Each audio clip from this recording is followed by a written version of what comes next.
Distinguished ladies and gentlemen, to the glory of God, is day 2 of this Infrastructure Dialogue 2026. And I would like to appreciate all of you that have found time to be part of this conversation. Would like to just warmly welcome the former governor of Adamawa State, Your Excellency Mr. Boni Haruna. Welcome you, sir. Would also want to appreciate the presence of our royal father of the day, His Royal Highness Honorable Justice Ahmed Ubangeri, retired Chief Judge of Nasarawa State. He is the Aren Egon in Nasarawa State. Can we please welcome the former governor and our royal father with a round of applause? Thank you very much. And indeed, a round of applause for yourselves as well, because without you, there'll be no dialogue. I thank you all for coming. We're going to get started, but just more like a recap of what transpired here yesterday. It was quite robust. The attendance was equally very encouraging. We had conversations after the welcome address by the chairman of DPH. We had the opening speech by chairman of the one, Chief Emeka Begolu, senior advocate of Nigeria, PhD, who also happens to be the president of Abuja Chamber of Commerce and Industries. And then, of course, we moved on to taking a video that tells about the journey so far on infrastructure dialogue. And of course, we were also taking through a power of mindset by the convener himself, Dr. Onoha Nachi. Goodwill messages came from different persons. And after that, we had the presentation on sustainable innovation and profitability through purpose-driven business models by Dr. Ralph Ayua. It also led us to the presentation on the influence of mentorship in business, which was something that was done for us by the convener, Dr. Onoha Nachi. But let me very quickly announce to those of you on the second row, please can we pay attention to this announcement. The second row, actually, because we have 3 governors of this various states coming, governor of Nasarawa State, his Imo State counterpart, and the governor of Taraba State. The seats behind the white seats on the front row are actually reserved for their aides. I would like that we please comply with that instruction so we can just have a seamless event. Those of you on this immediate row, the second row, would like you to please vacate those seats, please, with all due respect. And then it's not meant to embarrass any one of you. Please just kindly move to the next row. And then, of course, we can just get settled for day 2 of our program.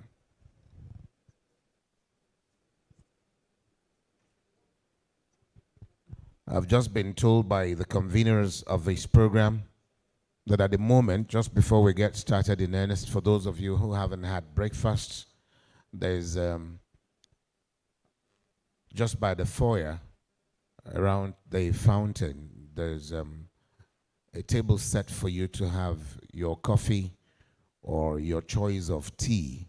But unfortunately, because of the limited space we have within the hall, you're not expected to bring back your tea to the hall. You can have it right there, and then you walk back to the hall for the commencement of the 2 of this infrastructure dialogue. Don't forget, I talked about unlocking Nigeria's MSME's potential through institutional support, which was a presentation that was meant to be done by Dr. Charles Odi, the DG, but couldn't make it, but sent a representative, and the representative was part of a panel, the second panel that talked about financing growth institutional capital and support for African businesses, scale up, and economic development. So we took out from there, we went to listening to Senator Ben Bruce, who is equally a mentor to the convener, as alluded yesterday. And of course, for very many of us who were also here, we benefited immensely from his presentation about his experience and how it all started for him as an entrepreneur. Then we also looked at why most Nigerian businesses plateau and how to scale beyond the founder by Mrs. Folabi. And investment talk, fund management was done by Akinfewa Akbata. And then we had the closing remarks, and we called it a day from here yesterday.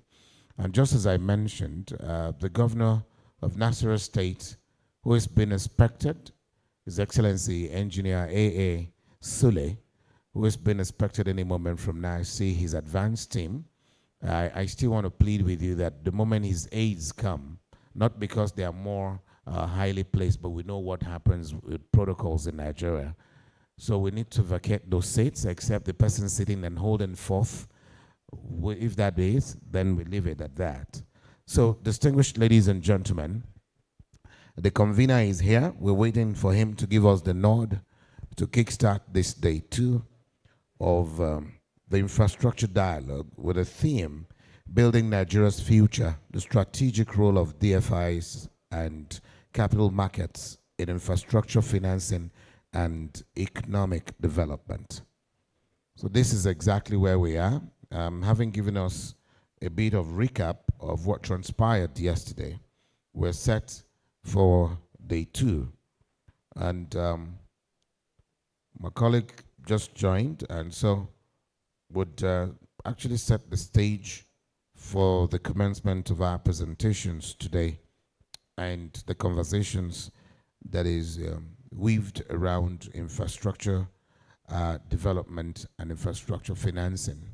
Once again, we want to welcome all of you on behalf of the convener, Dr. Onoha Nachi, and members of his team. We thank you very much, and we appreciate your presence this morning.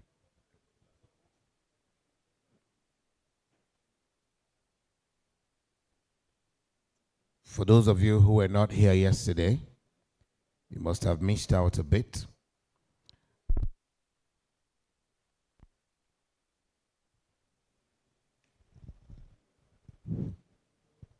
Please, if you can leave these mics alone just the way you have set them for us, we'll be grateful.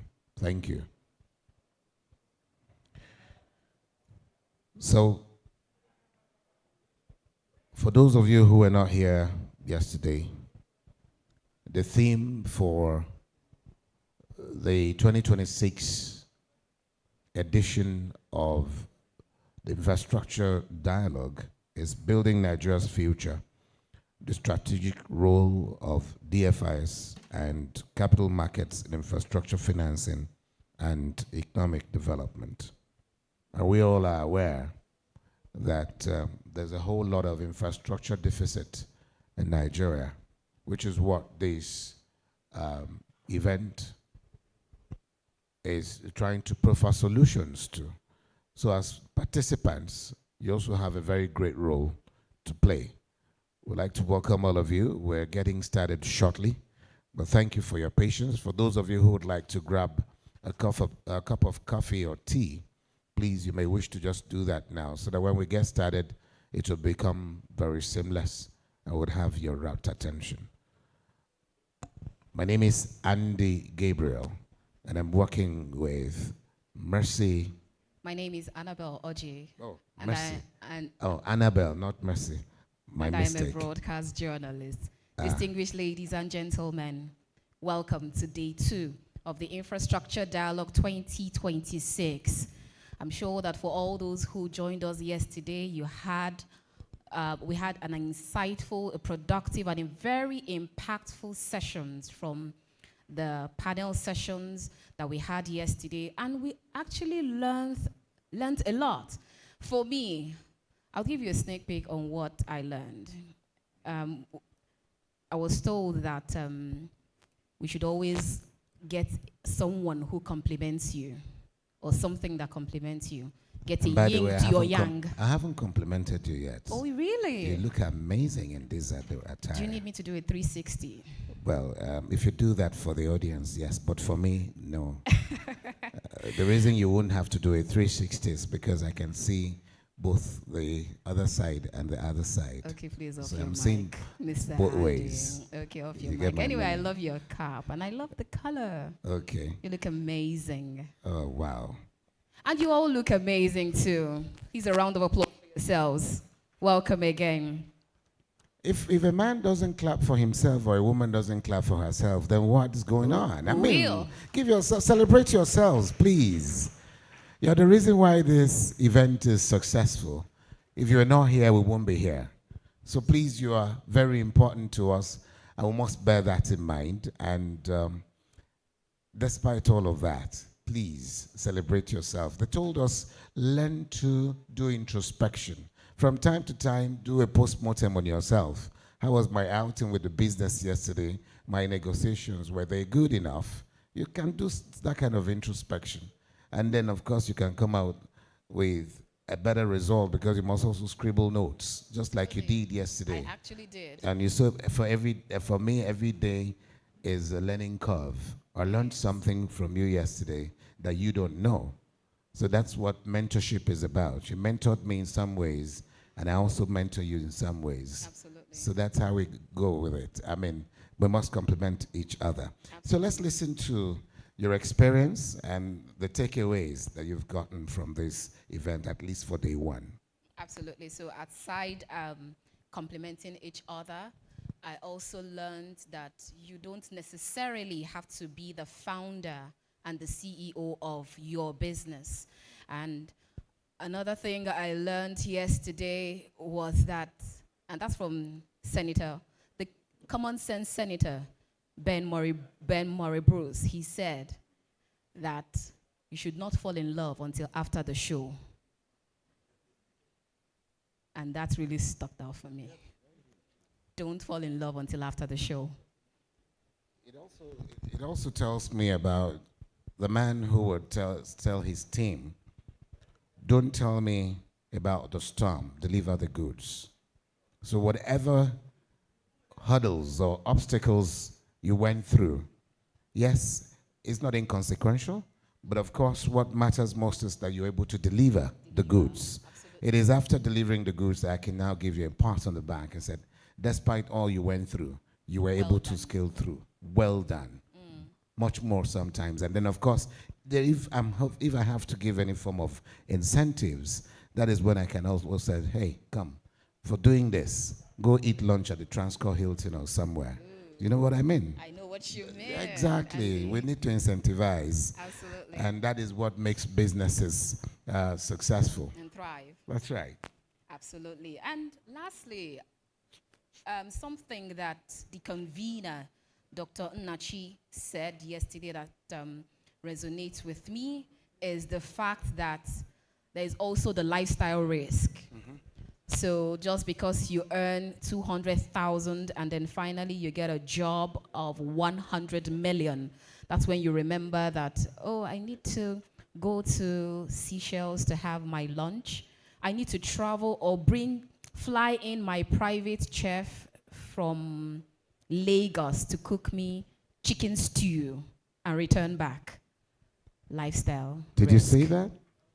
So, because your profession or your expertise is recognized, someone was flown in a private jet from Lagos to Abuja to just make two pots of stew, chicken stew, egusi, and okra. I saw that yesterday and I said, my God, they haven't tasted my meals.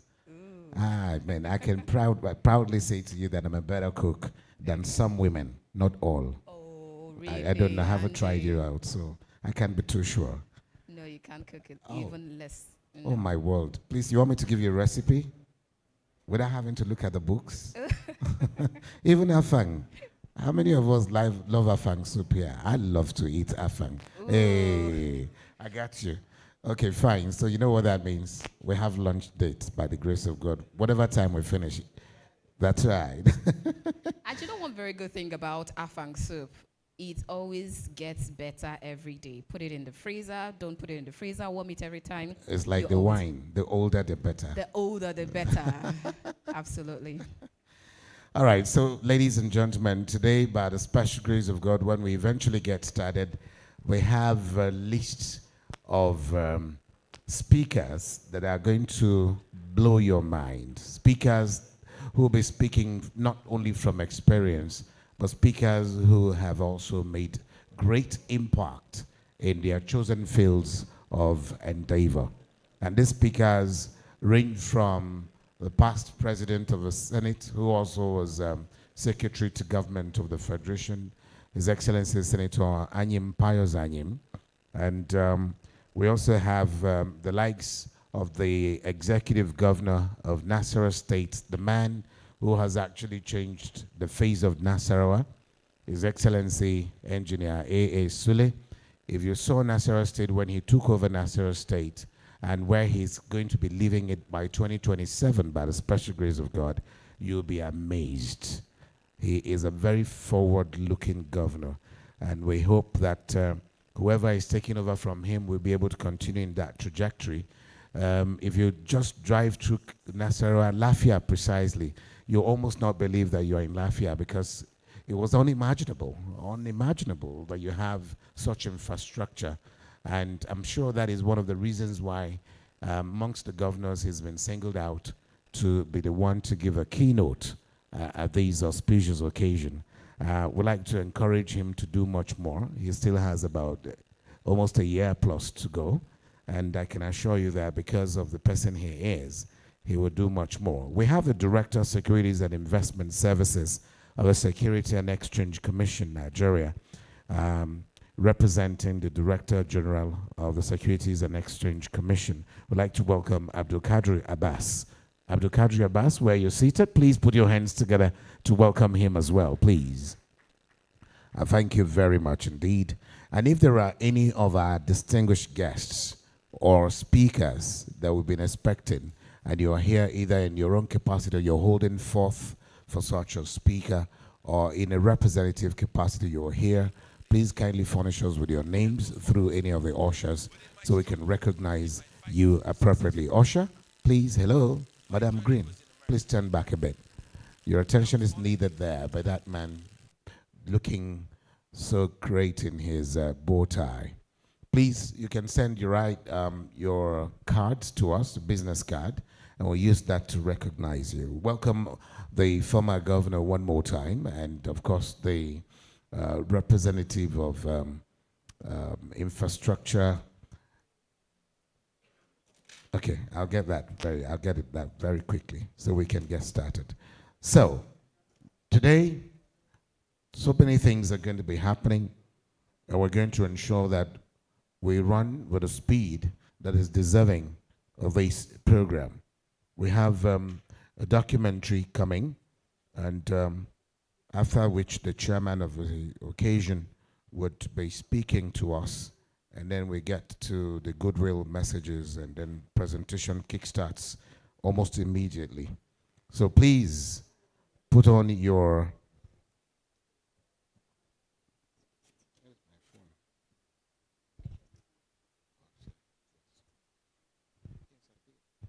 I don't know if you've gone out for your tea break. We can do that very quickly before we get started. If you're interested, I think you and I will have to step out. Maybe they will understand that we mean business. Please, if you intend to have a tea or coffee. Sir? Thank you very much. Appreciate it. But if every man talks and every woman talks and there is no food in your system, you know what will happen. So we'll try to grab something real quick. Maybe you can get that.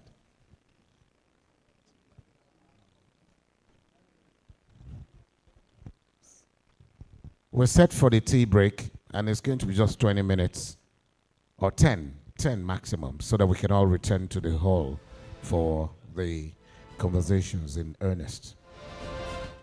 Yeah, give us some music. Thank you. Or maybe watch what the proceedings of yesterday, if you have that. Right. We can afford to also have run the that, video, and then that the prepares journey us. That prepares us for the takeoff of today's edition. Thank you. Media team, we can also have the journey so far from day one as we go grab our cup of tea or coffee. And like I always say, like we say in broadcasts, ladies and gentlemen, we'll go on a quick break and we will be right back. Your Excellencies, distinguished guests, captains of industry, policymakers, members of the diplomatic business and environment, ladies and gentlemen, welcome to day one of the Infrastructure Dialogue 2026. How do we evolve through that? Normally when you start a business, you have a founder's mindset. A founder mindset is where you almost do everything. You believe nobody can do it. You are the most perfect person. Who told you that? And I must say to you, if you are an employer of labor, and I say it without any reservation, never you hire who can do what you can do. Hire those that will complement you. Our mindset sharpens the future of our country, our home, our businesses, and their likes. Please join me in welcoming Senator Ben Murray Bruce. Woman married to a white guy in the Jeffersons. One day, she called me. She said, Ben, I want to see you. So I went to the house. She had a beautiful house overlooking the city of Los Angeles. She said, Ben, I have a problem. I said, what? She said, my son, Lenny, I am rich. My husband is rich. We sent him to Beverly Hills High School, and we gave him a used car, and he's rebelling. He doesn't want to get a used car. He wants a brand new car. He said, Ben, I want you to do me a favor. I want you to take him to Africa. Let him see how the other people live. So I met Lenny. I brought him over here. We spent 2 weeks together. He went back. I got him a job selling fish, frying fish at a restaurant. Today, he's worth $100 million. That's the guy you see in the rock band. People say to me, how do you become a successful concert promoter? Well, to be a successful concert promoter, you need one thing, your ear. We had those moments. But in my struggle, in my fight to be successful, my journey was in America. That was all I knew at the time. Nobody could teach me the business here. But in doing that, I got roped into the civil rights struggle. All I can say to you here today, whatever you find yourself in, you must never quit, you must never give up. The key to success is your ability to dream. Never imagine you cannot be successful. You must learn how to dream.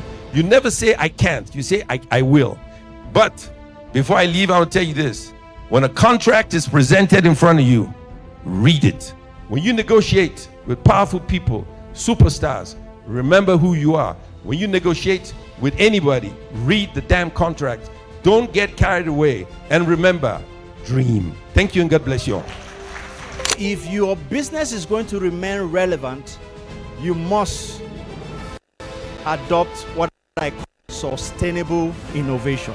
So it means that for you to remain relevant, you must keep improving the services and the product that you're giving to the people in the market. One thing I know is that Nigerians are great entrepreneurs, but from my own personal observations, we don't make good managers in many cases. Many businesses in Nigeria will not succeed because the owners want to be the entrepreneur, wants to be the manager, and wants to be the technician.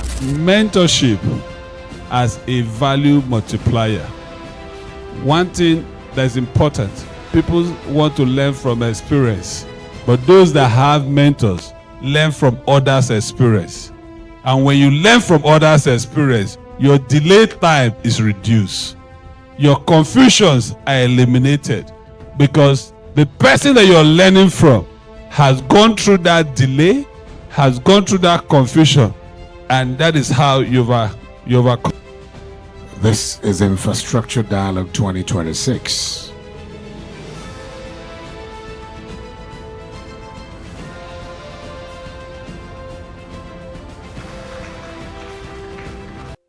And I must say to you, if you are an employer of labor, and I say it without any reservation, never you hire who can do what you can do. Hire those that will complement you. Our mindset shapes the future of our country, our home, our businesses, and their lives. Please join me in welcoming Senator Ben Murray Bruce. Woman married to a white guy in the Jeffersons. One day, she called me. She said, Ben, I want to see you. So I went to the house. She had a beautiful house overlooking the city of Los Angeles. She said, Ben, I have a problem. I said, what? She said, my son, Lenny, I am rich. My husband is rich. We sent him to Beverly Hills High School. And we gave him a used car. And he's rebelling. He doesn't want to get a used car. He wants a brand new car. He said, Ben, I want you to do me a favor. I want you to take him to Africa. Let him see how the other people live. So I met Lenny. I brought him over here. We spent 2 weeks together. He went back. I got him a job selling fish, frying fish at a restaurant. Today, he's worth $100 million. That's the guy you see in the rock band. People say to me, how do you become a successful concert promoter? Well, to be a successful concert promoter, you need one thing, your ear. We had those moments. But in my struggle, in my fight to be successful, my journey was in America. That was all I knew at the time. Nobody could teach me the business here. But in doing that, I got roped into the civil rights struggle. All I can say to you here today, whatever you find yourself in, you must never quit, you must never give up. The key to success is your ability to dream. Never imagine you cannot be successful. You must learn how to dream. You never say, I can't. You say, I will. But before I leave, I will tell you this. When a contract is presented in front of you, read it. When you negotiate with powerful people, superstars, remember who you are. When you negotiate with anybody, read the damn contract. Don't get carried away. And remember, dream. Thank you and God bless you all. If your business is going to remain relevant, you must adopt what I call sustainable innovation.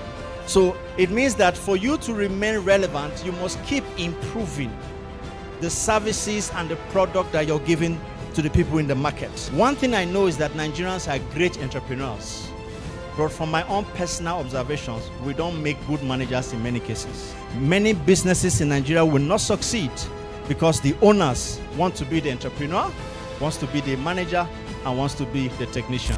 Mentorship as a value multiplier.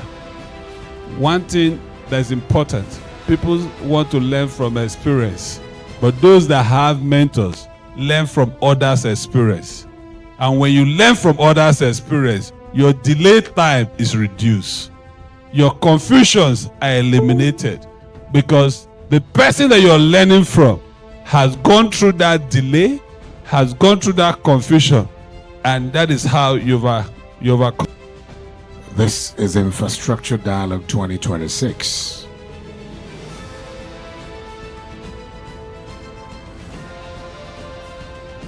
You hear we'll call it Infrastructure Dialogue 2026. By next year, it's going to be Infrastructure Dialogue Africa. Infrastructure Dialogues was conceived in 2024, 2025. That was when it was conceived. Our company, in conjunction with Pricewaterhouse and Philip Consulting, was put together to do a job for federal government, which was developing the National Infrastructure Master Plan. It's called NIM document. It took us about 18 months to produce that document. At the end of that document, we came to a conclusion that the infrastructure deficit in Nigeria is $30.1 trillion. That's the cost. So we looked at it from the point where there was responsibility from the regional government, federal government, and private sector. Okay. And when we finished that, remember 2015, when we came to that conclusion, was a transition period.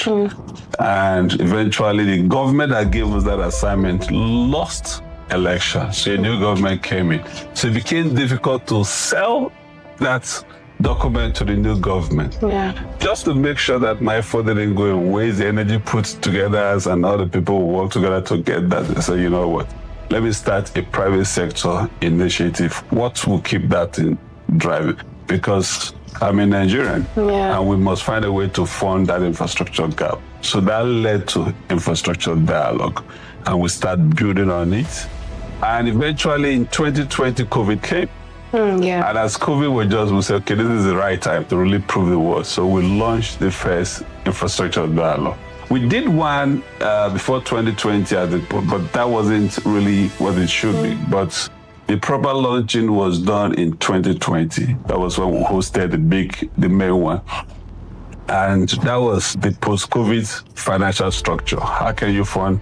Because the COVID also gave us an opportunity to see. So we saw the effect and we decided to launch that. And since then, we've been moving from strength to strength, from strength to strength. And today, this year, we're doing the 5th edition. And it's a journey. It is a journey. One day we'll do the 10th and we'll do the 20th. The world has always misrepresented Africa. The world has always misrepresented Africa. And I'll give you a simple analysis for you to look at. China is a population of 1.45 billion. India is another population of 1.4 something billion. The landmass of China and the landmass of India put together is less than the landmass of Africa. And the total population of Africa is not up to the population of India. And they'll come back and tell us we're overpopulated. That is the highest misrepresentation. But they will still find it difficult to say that we have 60% of the global resources in Africa. So now the essence of this is how can we unlock the African resources through the entrepreneurs in Africa, through the entrepreneurs in Nigeria. People are into different businesses because we come to realize that most people in businesses, they just started a business because they want to put food on the table.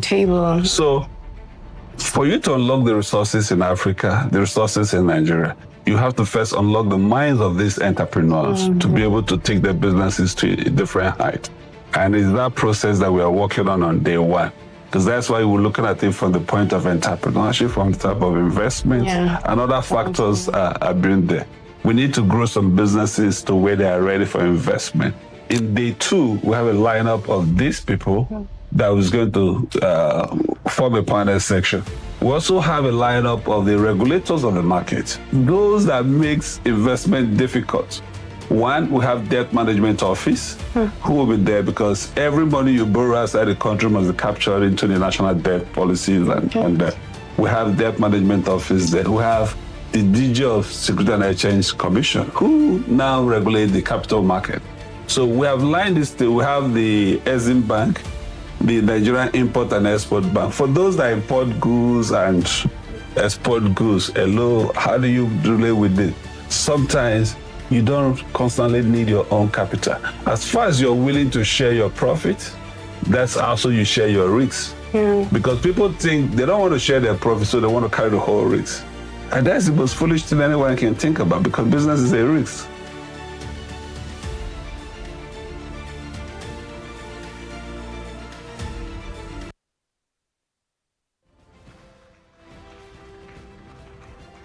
Welcome.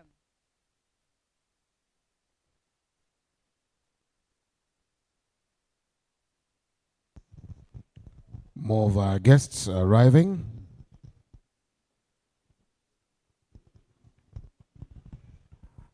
Would like to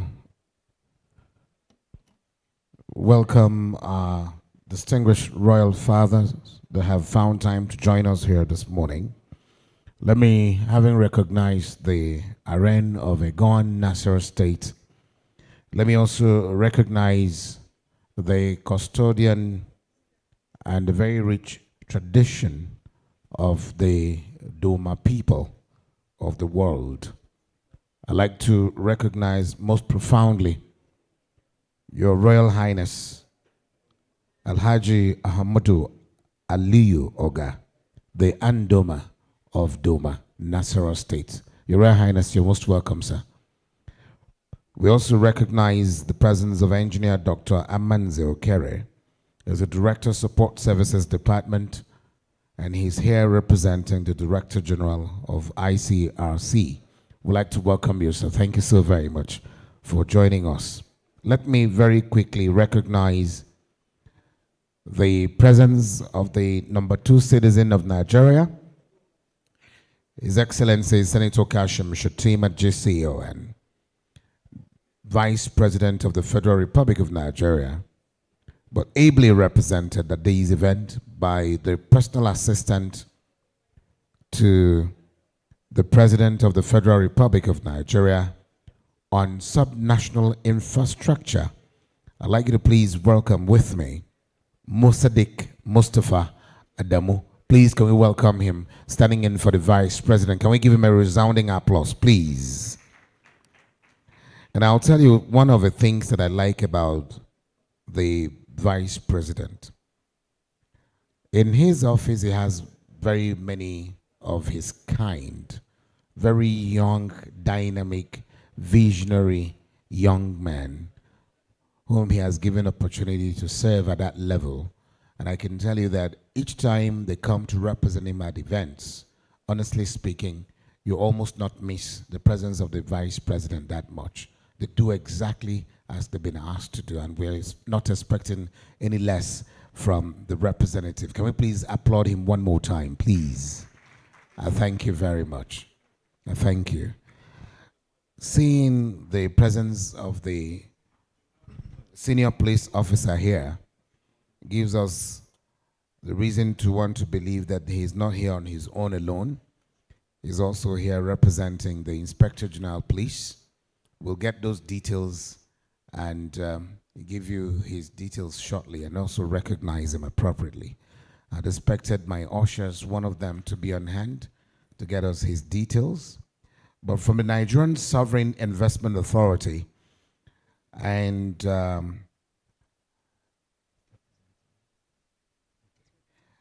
Pius Oserame Anyiado is the head Nigerian Infrastructure Fund. He's unavoidably absent, but represented by Aminu Umar Sadiq, MD CEO of NISA. Please, can we welcome him with a resounding applause as well? Can you just wave at us? Let's know where you're seated. Thank you so much for honoring us with your esteemed presence at this occasion. The convener has been here, but you know, because he has this penchant for ensuring that everything works out well, he doubles and he can multitask. He doubles as the event planner, event executor, stage manager. He's just an all-rounder, a square peg in a square hole, in the person of a very visionary Dr. Onoha Nachi. Can we please welcome the convener as well with a resounding applause? Well, thank you very much for coming. Permit me then to recognize very quickly the presence of the Executive Governor of Taraba State, His Excellency Dr. Agbu Kefas. Is unavoidably absent, but is also represented by no less a person than the Honorable Commissioner for Agriculture and Food Security of Taraba State. Please join me in welcoming Professor Nicholas O. Namesan. Please, a round of applause for him. He's standing in for the governor. Thank you very much. I did recognize the presence of the former governor of Adamawa State, who's been here with us from yesterday, and he's still here. And this is born out of passion. This is born out of commitment to ensuring that he stamps his feet on the issues of infrastructure deficit and how to develop infrastructure further. For us, as an elder statesman, we must always continue to recognize you. We appreciate the presence of Your Excellency, Mr. Boni Haruna. Please, a warm round of applause for him, please. I recognize the presence of our royal father, who is here as well from Nasarawa State, a former chief judge, retired but not tired, the Aren of Egon. We'd like to appreciate your presence once more. Your Royal Highness, Honorable Justice Ahmed Ubangeri, retired CJ, former CJ Nasarawa State, and Aren of Egon. Please can we welcome him as well with a round of applause. You're most welcome, Your Royal Highness. Thank you, sir, for joining us. As I announced before, if you are here either in your own capacity and you think it is necessary for us to recognize you, or you are here in a representative capacity, please do not hesitate to furnish us with your details so we can recognize you appropriately. Thank you very much. We're getting set for the takeoff of day 2 of this very important program. Your Excellencies, distinguished guests, captains of industry, policy makers, members of the diplomatic and business community, once again, you're welcome to day 2 of the Infrastructure Dialogue 2026. We welcome you once again as we prepare to begin today's proceedings. Kindly ensure that your mobile phones are switched to silence, or please place them on vibration. Thank you very much as you adhere. So we also encourage everyone to comfortably be seated and ensure that you network, because the truth is that in all of this, you must come out with so many contacts. Ensure that you network, ensure that you meet someone, ensure that you get that partnership and business cards that you need to. And also on behalf of Deutsche Partners Holdings and the entire Infrastructure Dialogue team, thank you for being part of this strategic national conversation focused on financing, infrastructure, economic transformation, and sustainable development in Nigeria. Once again, my name is Annabelle Oji, and I have my humble co-host, Andy. Once again, you're welcome. Thank you. Thank you very much. Whilst we wait,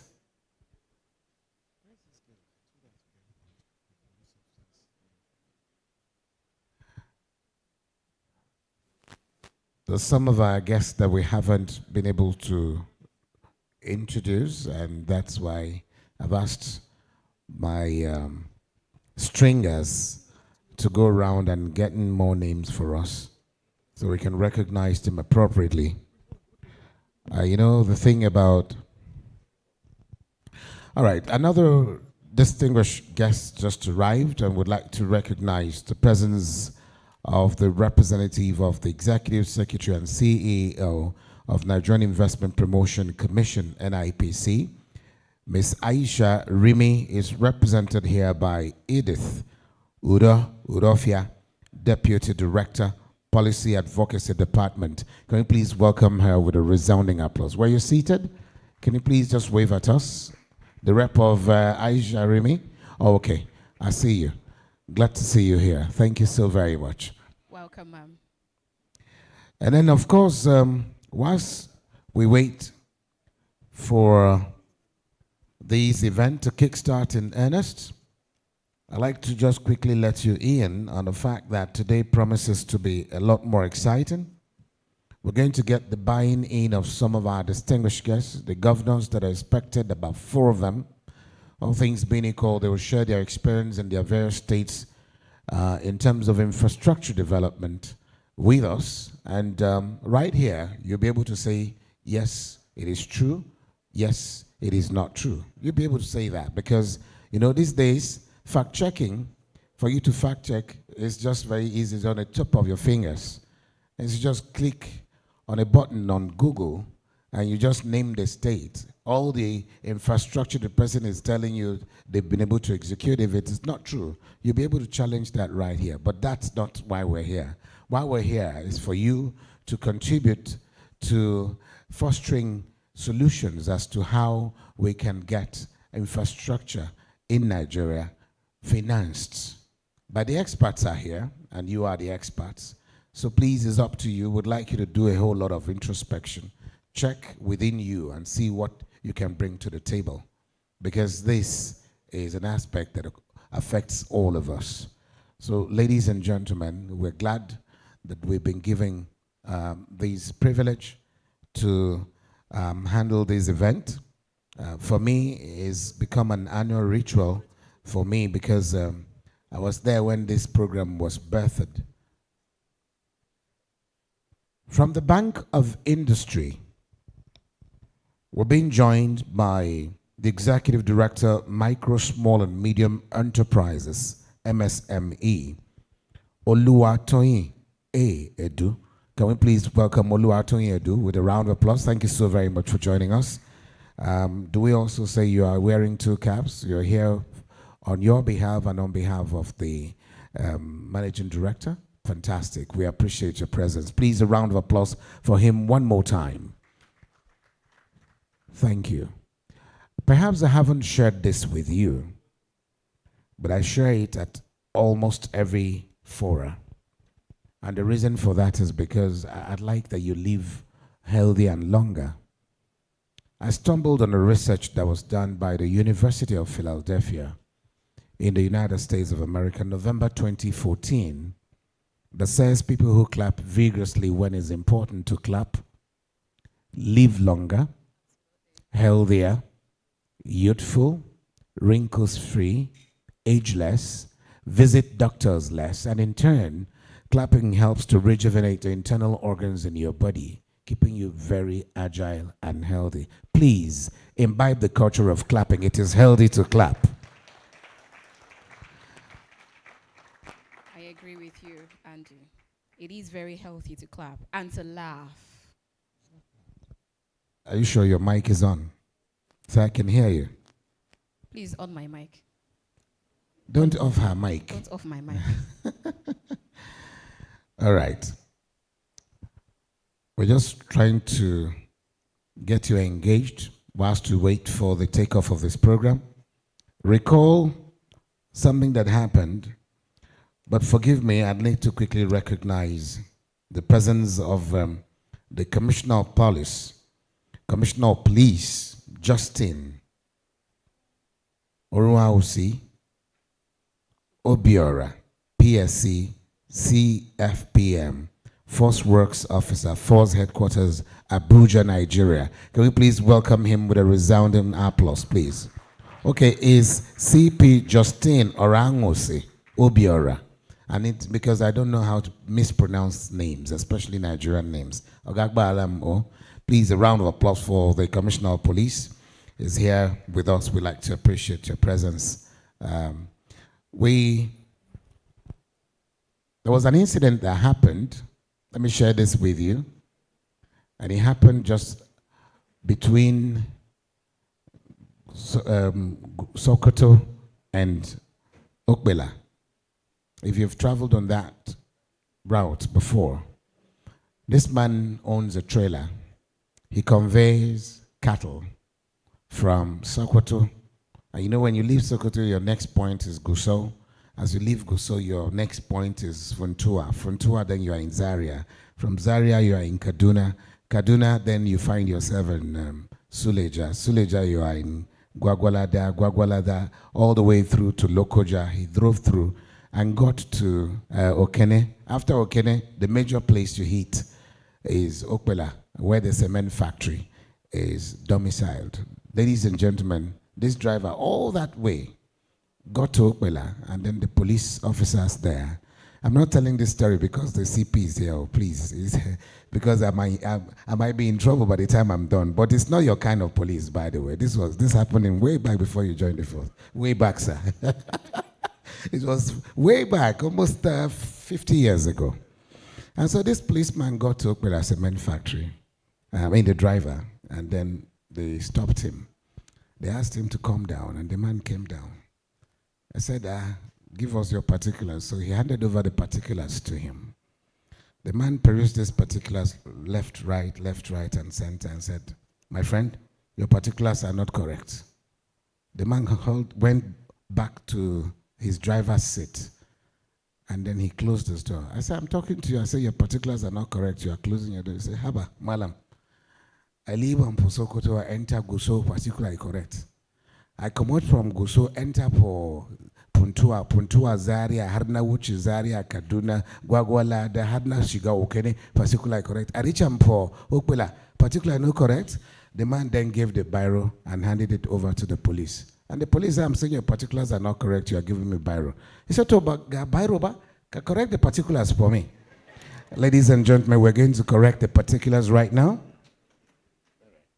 We're going to get these events started now because we have it on good authority that our keynote speaker is just about making his way in. Ladies and gentlemen, please join me in welcoming His Excellency, very visionary Mr. Infrastructure, who has turned Masarawa around for good. If you drive into Lafia, you might miss your way and start asking, where am I? How do I get to Makodi through this and that?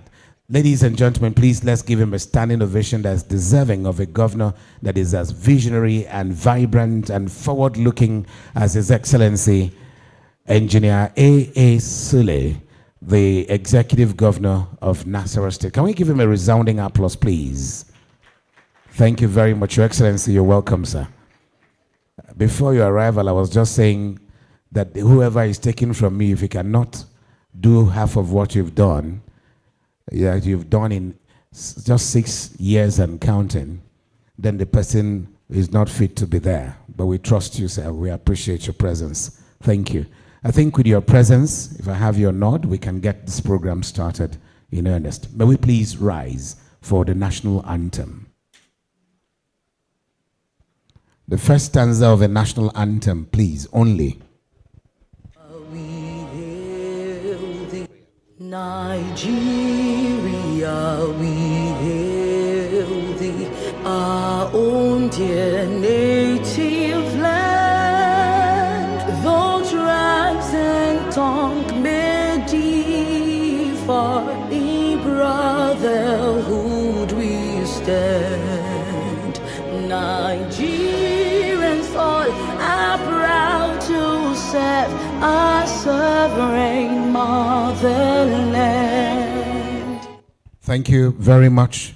We'll take the third stanza of the anthem as our prayer. O God of all creation. Are we saying that together? I thought we were reciting it together. So I waited, actually. Okay. O God of all creation, grant this our one request. Help us to build a nation where no man is oppressed, and so with peace and plenty, Nigeria shall and may be blessed. Amen and amen. Please be seated. And as you take your seats, I'd like that we please give the Federal Republic of Nigeria a resounding applause, please. If you love your country, show it, prove it. Thank you very much. Thank you. The special guest of honor, Vice President of the Federal Republic of Nigeria, His Excellency Senator Kashim Shettima JCON, ably represented here by the personal assistant to the President on sub-national infrastructure, Musaddiq Mustafa Adamu, Your Excellency, our keynote speaker, and also a special guest at this event, Mr. Infrastructure, as I decide to call you, the man very forward-looking, visionary, vibrant, and a man who has also, who is also winning laurels, encomiums, and awards across Nigeria for infrastructure development and the likes. Your Excellency, Engineer A.A. Sule, the Executive Governor of Nasarawa State. Your Excellency, Dr. Agbu Kefas, the Executive Governor of Taraba State, who is here represented by the Honorable Commissioner for Agriculture and Food Security of Taraba State, Professor Nicholas Namesan. The former Governor of Adamawa State, Your Excellency, Mr. Boni Haruna. The Commissioner of Police who is here with us, CP Justin Orangosi Obiora, Force Works Officer from the Force Headquarters, Managing Directors of agencies and departments of government and CEOs, the convener and chief convener of this program, this annual event, Dr. Onoha Nachi, Your Royal Highnesses, Amodu Aliu Oga, the Andoma of Doma, Your Royal Highness, Honorable Justice Ahmed Ubangiri, retired Chief Judge of Nasarawa State and the Aren of Egon, captains of industry, very distinguished policymakers, distinguished invited guests, distinguished ladies and gentlemen, members of the press. This is the day 2 of his all-important event. Yesterday, Your Excellencies, was quite robust. I've just been informed that CP Orangosi Obiora is not here on his own. He is also wearing the cap of the Inspector General of Police, IGP Tunji Disu. We'd like to welcome you in his stead. Please come and give him a resounding applause. Thank you very much. A very distinguished ladies and gentlemen, representing the Executive Secretary and CEO of NADF, we have Ernest Ihedibo, the General Manager Technical Services, Bank of Agriculture Plaza. We'd like to welcome you to this event, and we also recognize the presence of Domac Group International. Ambassador Mike Azonobi is represented by the Managing Director and CEO of Face Off Domask, Dr. Blessing Ogwo. Can we please give him a round of applause, please? Thank you so much for joining us. Yesterday was quite robust, Your Excellency. It was quite engaging and impactful. We went through the welcome remarks by the convener, by the chairman of DPH, I beg your pardon, after which we took speeches and presentations from different Nigerians of great expertise. The program came to an end with a second panel session that actually x-rayed the topic, financing growth, institutional capital and support for African businesses, scale up and economic development. It was after that we took the vote of thanks and closing remarks. But we had 2 very powerful panels yesterday, and it was very engaging. Today is day 2, and we are set to hit the ground running. Absolutely, we are set to hit the ground running. Your Excellency, the distinguished Governor of Nasarawa State, members of the press, the diplomatic and business community, once again, you're welcome. Now, today's dialogue is driven by leadership that continues to champion innovative infrastructure, financing, private sector collaboration, and sustainable economic advancement in Nigeria. To formally welcome us to day 2 of Infrastructure Dialogue 2026, it is our honor to invite the managing partner of Deutsche Partners Holdings and the convener of the Infrastructure Dialogue 2026, a respected financial expert and an infrastructure advocate whose work continues to promote strategic conversations around development finance and national growth. Please join me in welcoming Dr. Onoha Nnachi. A round of applause as he makes his way to the stage.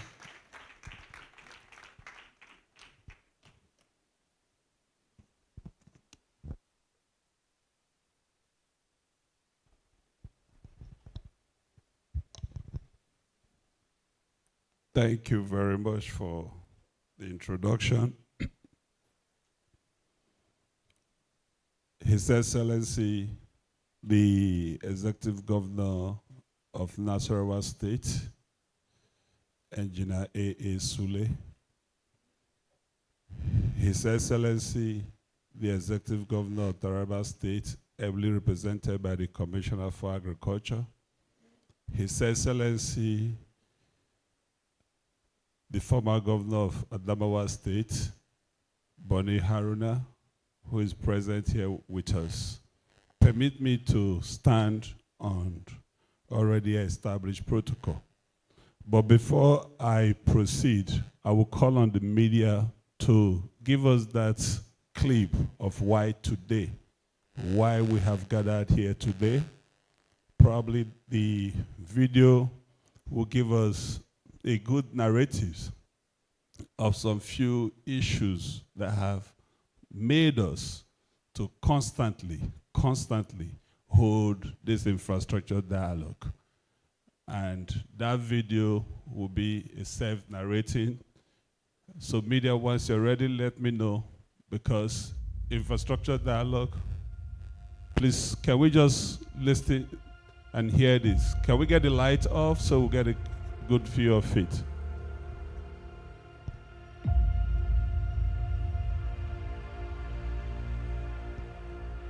Nigeria stands at a defining moment in its history. A nation of immense potential, vast resources, and a rapidly growing population.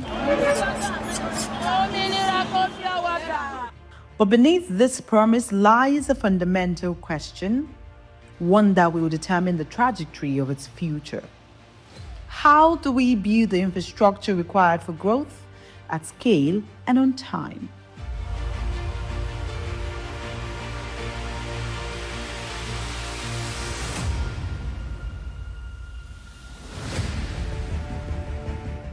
For decades, Nigeria's infrastructure development has been shaped by a familiar model: public sector funding, driven largely by oil revenues and annual budgets. Yet, the demands of a growing economy has consistently outpaced supply. Roads overstretched, power systems under capacity, logistics networks strained. The result: rising cost of doing business, reduced productivity, and missed opportunities for economic expansion. The infrastructural gap widened, not for lack of intent, but for lack of sustainable, scalable financing. Today, Nigeria is in transition. Across federal and state levels, efforts are underway to rethink how infrastructure is delivered. Public-private partnerships are emerging. Innovative instruments like Sukuk and green bonds are gaining ground. Development finance institutions are stepping in, providing long-term capital, reducing risk, and supporting project development. And the capital markets, with trillions in domestic savings, stand as an underutilized engine for transformation. Yet, the challenge remains, because the issue is no longer just about capital. It is about structure. It is about coordination. It's about confidence. Without these, even the most ambitious plans struggle to translate into tangible outcomes. Across the world, nations have redefined their futures through infrastructure, from the high-speed networks of China to the integrated urban systems of United Arab Emirates to the financing innovations transforming India. One lesson is clear: infrastructure is not built by ambition alone. It is built through strategic financing, strong institutions, and coordinated execution. For Nigeria, the pathway is evident. Development finance institutions must de-risk and catalyze investments. Capital markets must mobilize long-term domestic capital. A government must provide clarity, consistency, and enabling frameworks. And the private sector must lead with innovation, efficiency, and scale.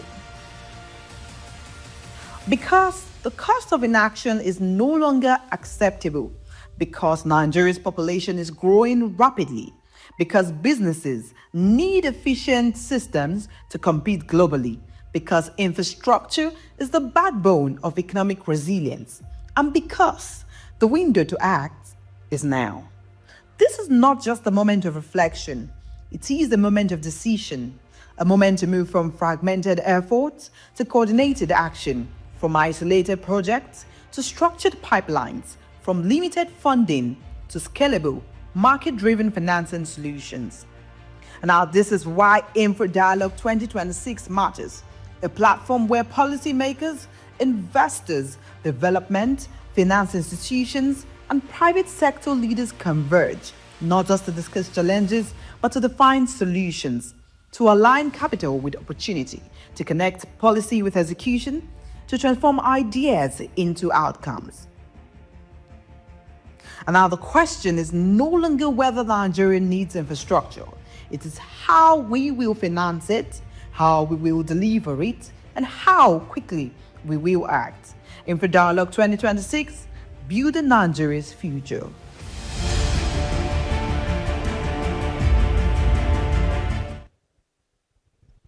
Thank you for that presentation.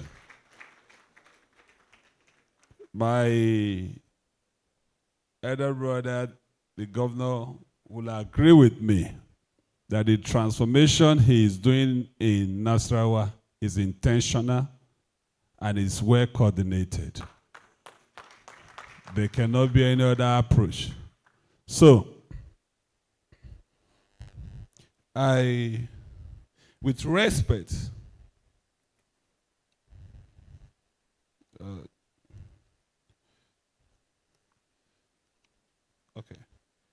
I want to give my welcoming speech to us all. It is with deep, profound respect that I stand here today to welcome us to Infrastructure Dialogue 2026. Infrastructure Dialogue is a child of necessity. And being a child of necessity, so far, in 5 sections, we have done justice to it, and will continue to do justice to it. I want to make you understand that Infrastructure Dialogue came to exist as a result of an engagement of federal government 2024 engagement. The federal government engaged DPH, Pricewaterhouse, and Philip Consulting to develop and evaluate the infrastructure deficit of Nigeria.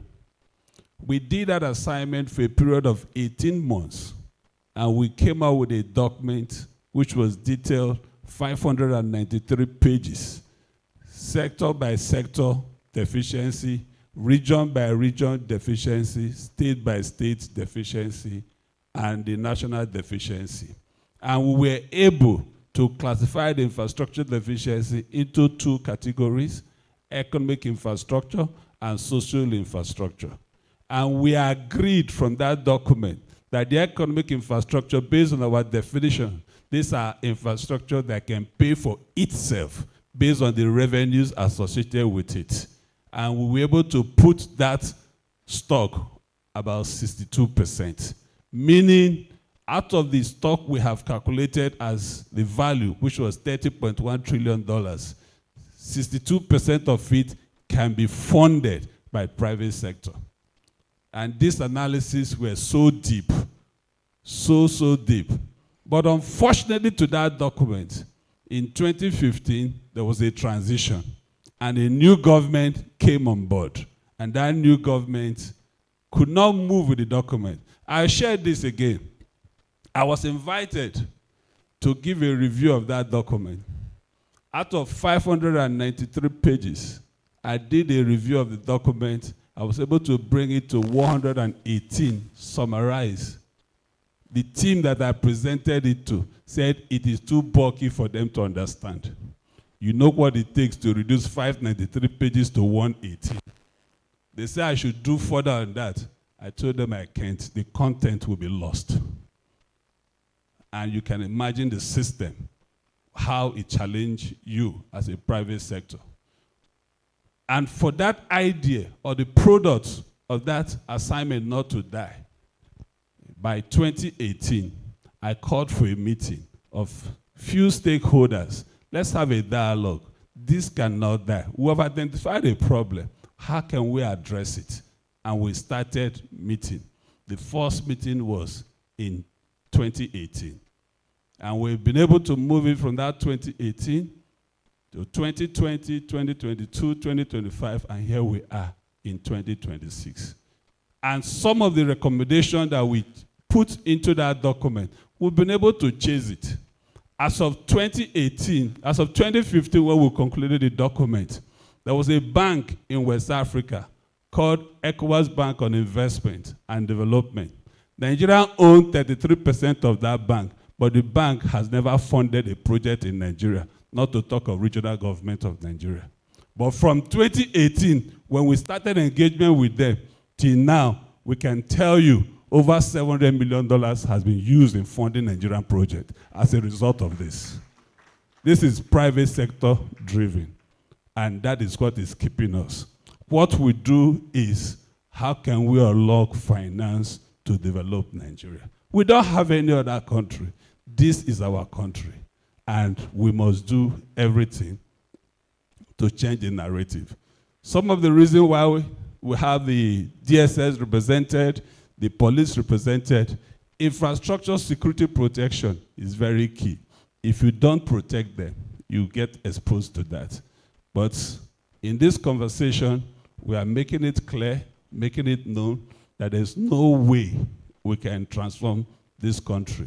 The budgetary provisions, the definition of what the infrastructure dialogue focuses on is based on the acknowledgement that the budgetary provisions of the state, the federal government, cannot, it doesn't have that capacity. Let's allow them to fund social infrastructure like schools and hospitals, but then we can now use private sector to fund economic infrastructure. I have been full interaction with Nasarawa State. Among, it's less than 10 states, it's less than 5. Nasarawa is one of those that has created infrastructure fund and backed it by a pronouncement of the governor and backed it by law to make sure a percentage of their revenues allocation goes into that fund. It takes someone with determination to drive that. And that is why we have the governor of Nasarawa as our keynote speaker. It was intentional, it's not accidental, because you must show the work as you talk the talk. So on this note, I welcome us to this. It's going to be an elaborate deliberation. We have put together what makes it work. We are going to be having a 2-panel discussion. Panel 1 is made up of the DFIs that normally will fund projects. We have African Development Bank, Bank of Industry, Afro-Exim Bank, they're all represented here. We have assembled them so that we begin to understand, because some people don't know what it takes to unlock funds in those institutions.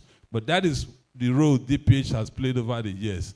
And after the panel, the second panel is those administrative bottlenecks that comes from the system.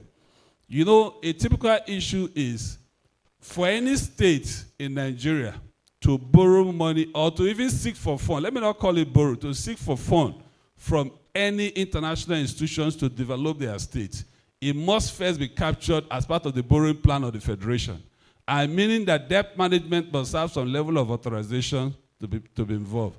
So what we did today is we bring in the DG of Capital Market to sit on this place so that we know how to unlock funds from the capital market.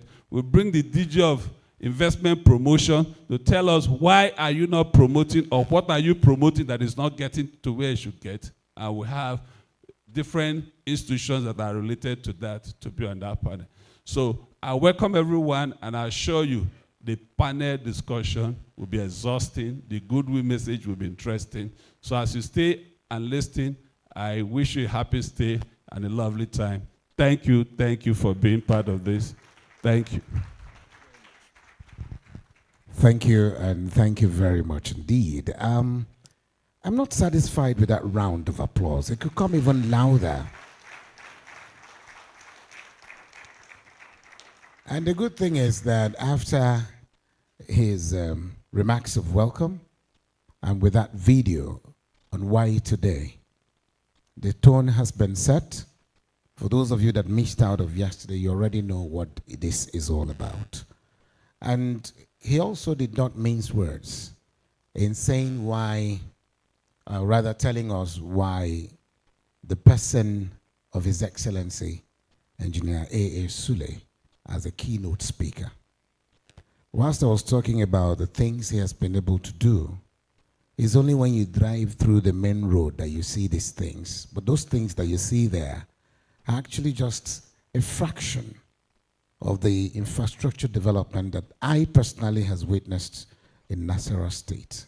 I haven't been to Taraba, but I've heard the reports coming from there as well. But I can say without fear of being misquoted, that I think in North Central State, the North Central Zone of Nigeria, Governor A.A. Sule comes tops in written. Please give it to him one more time. And Your Excellency, I'm not saying that because you're here. I had spoken about you when I was told that you're going to be a keynote speaker, even before your arrival. And I'm happy to say that again, being in North Central myself, that I'm excited that you have been able to do that. And of course, that is what leadership is about. Leadership is not about going to television and making all and saying all that you have to say. But this man is a quiet achiever. Please give it up one more time for him. Thank you so very much. It is on this note that we'll now move over to Taraba State. I've been told very reliably that Taraba State Governor, His Excellency Dr. Agbo Kefas, is the chairman of this occasion, and he's here fully represented by the Honorable Commissioner for Agriculture and Food Security of Taraba State. Prof, would like to please invite you over, standing in for the governor, to give us the chairman's opening remarks. Please, a warm round of applause, Professor Nicholas O. Namesan.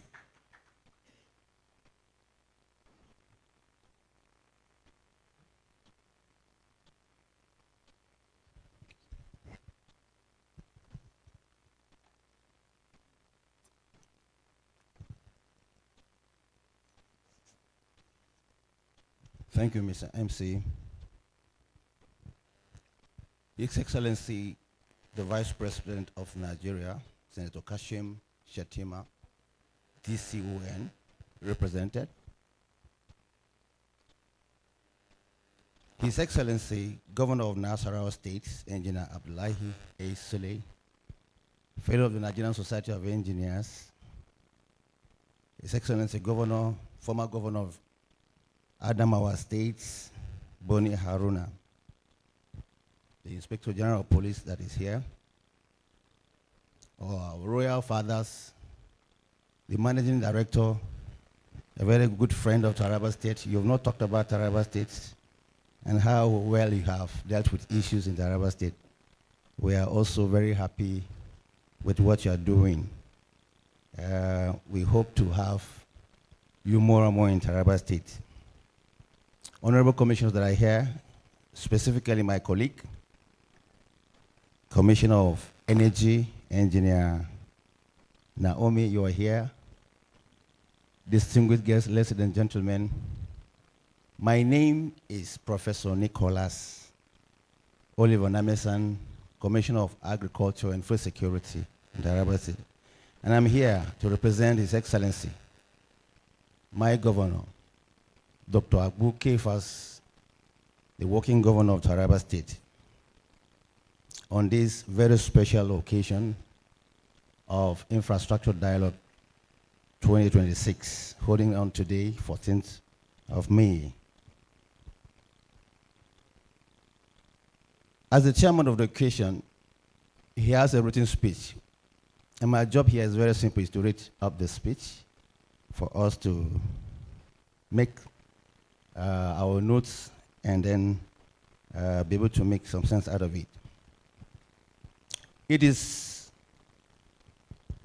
a profound honor to stand before you, before the gathering of leaders, financiers, entrepreneurs, policymakers, and development champions who are united by a singular conviction that Africa's future is not a distant promise, but an unfolding reality, and one that we are called to power deliberately and decisively.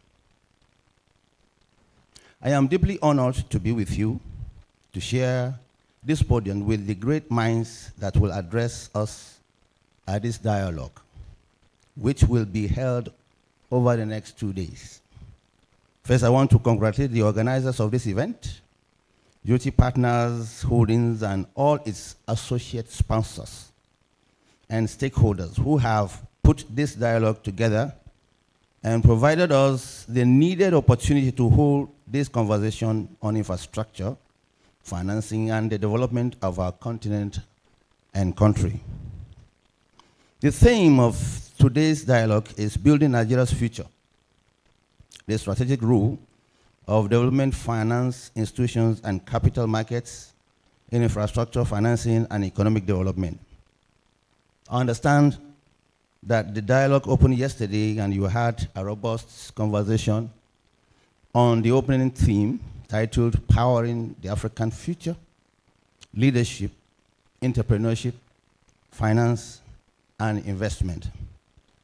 However, today's dialogue provides us with the opportunity to interrogate how the capital markets, including the bond market, the equities market, and emerging asset classes, can be deepened and redirected to fund Nigeria's infrastructure pipeline at scale. We shall scrutinize the strategic role of development finance institutions, from the African Finance Corporation to the Development Bank of Nigeria, in structuring transactions that move the needle. We must focus our minds on reforms without which no volume of capital will find its way to productive infrastructure assets. This is an important and consequential conversation, and I urge every delegate to engage in it with the same seriousness of purpose that we brought to yesterday's theme, which was not merely aspirational language, but a precise diagnosis of what Africa needs and a clear prescription for how to get there. Whether we talk of powering the African future or building the Nigerian future, we are talking literally and structurally. We are talking about electricity, reaching the 600 million Africans still living without reliable energy access. We are talking about routes that connect landlocked communities to thriving markets, which is exactly what we are doing in Taraba State. We are talking about ports, railway, digital highways, water systems, and hospitals. These are the fundamental architecture upon which every economy is built and upon which every life is lived. Infrastructure does not build itself. It is not conjured by vision statements or born from communiques or witchcraft. Infrastructure is built by capital, catalyzed by enterprise, and sustained by sound financial architecture. This is the central truth that must animate every conversation we have over the course of this dialogue. Africa, Nigeria's infrastructure financing gap, stands at an estimated $100 billion annually. That figure is staggering, but it is not insurmountable. What it demands is a fundamental imagine of how to mobilize, structure, and deploy capital across the continent. It demands that we move beyond dependence on sovereign budgets and donor aid as the primary instrument of infrastructure development. Though both remain important, they are, however, insufficient. The scale of Africa's infrastructure ambition can only be matched by the full dynamic weight of private enterprise, institutional investment, and sophisticated financial market. African entrepreneurs are not simply business operators. They are infrastructure pioneers. Every logistic company navigating our fragmented road networks, every fintech bridging financial exclusion, every energy startup lighting rural homes off the national grid is involved in infrastructure creation. We must recognize, support, and finance them for the purpose of progress and development. The entrepreneur who builds a cold chain distribution network in a region without reliable power is solving an infrastructure deficit. The developer who constructs affordable urban housing in a city without sufficient stock is closing an infrastructure gap. Enterprise is infrastructure development by another name, and our financing frameworks must reflect that reality. Finance and investment then are not secondary concerns, but the primary engines of growth.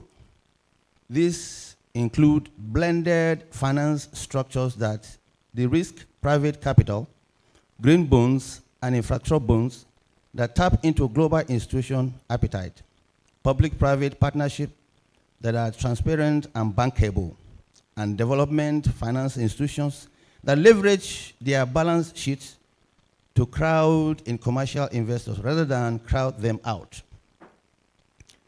Looking at this, ladies and gentlemen, we see today's tool by which Africa's infrastructure deficit becomes Africa's infrastructure advantage.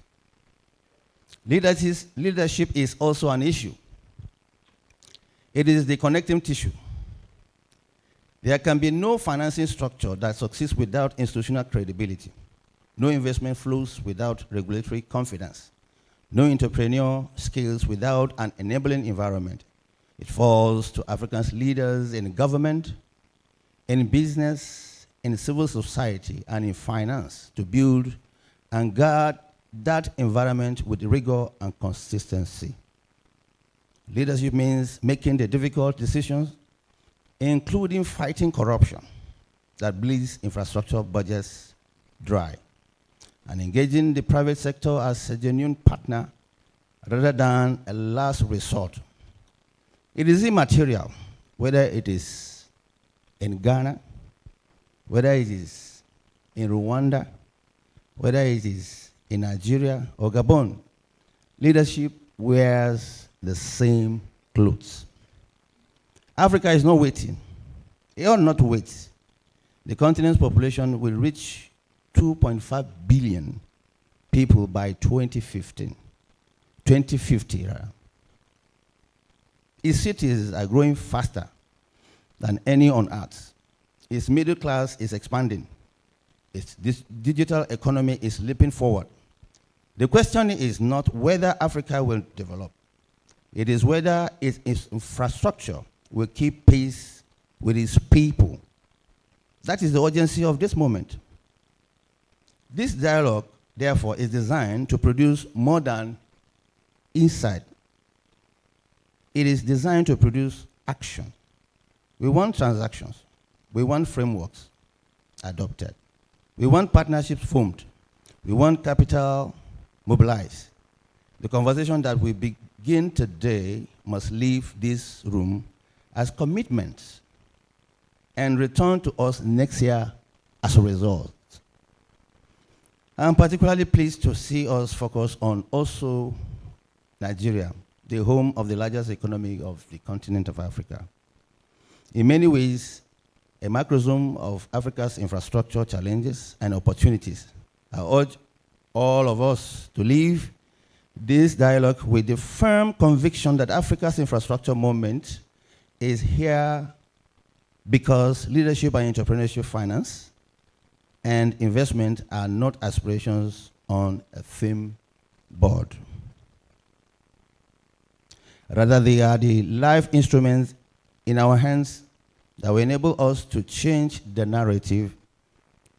Let us then to create the momentum that is necessary to encourage development finance institutions to just do what they are expected to do. On this note, ladies and gentlemen, it is my honor to declare the 2026 Infrastructure Dialogue officially open. Thank you and God bless you.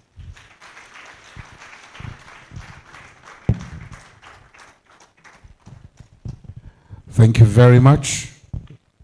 His Excellency Dr. Agbo Kefas, speaking through the Honorable Commissioner for Agriculture and Food Security of Taraba State, Professor Nicholas O. Namesan. Please, another round of applause for him. Indeed, Nigeria's future will be shaped by people with a can-do spirit, people willing to innovate, to collaborate and build despite the daunting challenges. And that is what I see in our keynote speaker. That's what I see in the chairman of the occasion. Please, can we give the keynote speaker and as well as the chairman? They are the two governors that we have that are serving currently. That's why I said we should give them a round of applause for the exemplary and iconic leadership they've exemplified. I can't hear that applause.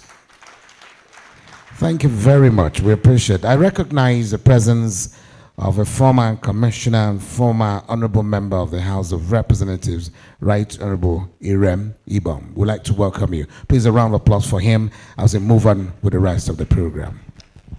Your Excellencies, distinguished guests, at this point, we will now receive goodwill messages from distinguished leaders and stakeholders whose institutions continue to play critical roles in Nigeria's economic and infrastructure ecosystem. We will now have the IG of Police, who is ably represented by CP Justin Oraosi Obiora, who PSC CFR, who will speak to us on the current state of infrastructure in Nigeria. Let's give a round of applause as he approached the stage. Keep clapping until I return the mic to him.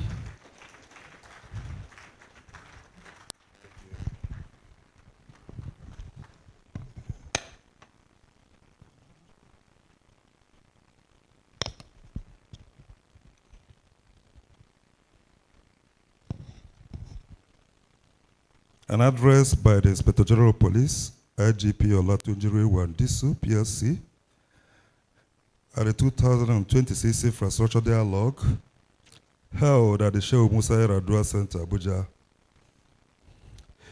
Your Excellency, the Vice President of the Federal Republic of Nigeria, ably represented, Your Excellency, the Executive Governor of Nasarawa State here present, Mr. Project, you know, when a policeman says, call somebody Mr. Project, you know it's a fact. Do you know why? Your Excellency, sir, police built a hospital in Nasarawa State, but we had a challenge, and that challenge was brought to your notice that we need a bridge that will cross to the community where the hospital was built. Not that there was a bridge there before, but due to volume of activities, we needed another more structured one. And you know what the governor did? The following day, he mobilized his people and asked them to proceed and do that bridge. So on behalf of the Inspector General of Police, we are really grateful. Thank you so much, sir. The representative of the former governor of Adamawa State, ably represented. Okay, okay, sorry, I don't know your around, sir. Sorry, sir. You're highly welcome, sir. Thank you, sir. And His Highness, Royal Highness here present, distinguished members of National Assembly, Your Excellencies, members of diplomatic corps, captains of industry, leaders of development finance institutions, esteemed investors and partners, distinguished ladies and gentlemen.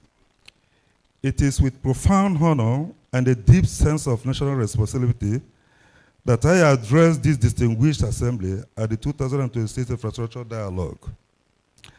I extend my sincere appreciation to Deutsche Partners Holdings and its collaborators for convening this important forum, and for the gracious invitation extended to the Nigerian Police Force to participate in this year's celebration.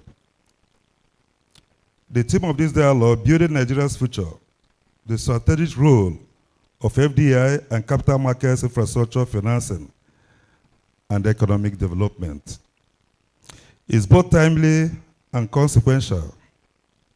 It speaks directly to the aspirations of our nation and to the collective resolve required to secure a prosperous future for the Federal Republic of Nigeria. Security as the bedrock of national development. Distinguished ladies and gentlemen, permit me to affirm a foundational truth. No nation can achieve sustainable development without security. Infrastructure, whether roads, bridges, pipelines, power installations, ports, or digital networks, cannot fulfill their intended purpose in an environment of instability or threat. Every infrastructure project disrupted by criminal activity, every contractor forced to abandon a site due to insecurity, every strategic asset vandalized before it becomes operational. These are not isolated incidents. They represent direct impediments to national growth, to investor confidence, and to the economic aspirations of our people. Thus, the Nigerian police force is not merely a participant in the infrastructure conversation. We are an indispensable pillar of its success. Please clap for me now. A new security framework for a new development era. The Nigerian police force is undergoing a strategic reorientation, one that positions us as a proactive enabler of national development. Our mandate extends beyond crime response. It encompasses the creation of a stable, predictable environment in which legitimate enterprise can flourish. To this end, we are strengthening intelligence-led policing across all critical infrastructure corridors, including oil and gas pipelines, power transmission and distribution networks, railway lines and stations, ports, jetties, and inland waterways, fiber optic and digital infrastructure, strategic highways and economic corridors. These assets are not merely installations. They are the arteries of national life. Their protection is a matter of national security. The challenges before us. Our nation continues to confront threats to critical infrastructure. Vandalism, sabotage, extortion, and disruptions by organized criminal networks. Recent incidents, including the apprehension of vandals through advanced CCTV surveillance on the Third Mainland Bridge, underscore both the scale of the challenge and necessity of technology-enabled policing. We must therefore adopt comprehensive approach that integrates, one, surveillance technologies, data-driven policing, interagency collaboration, private sector partnership. Very important. Collaboration with key stakeholders.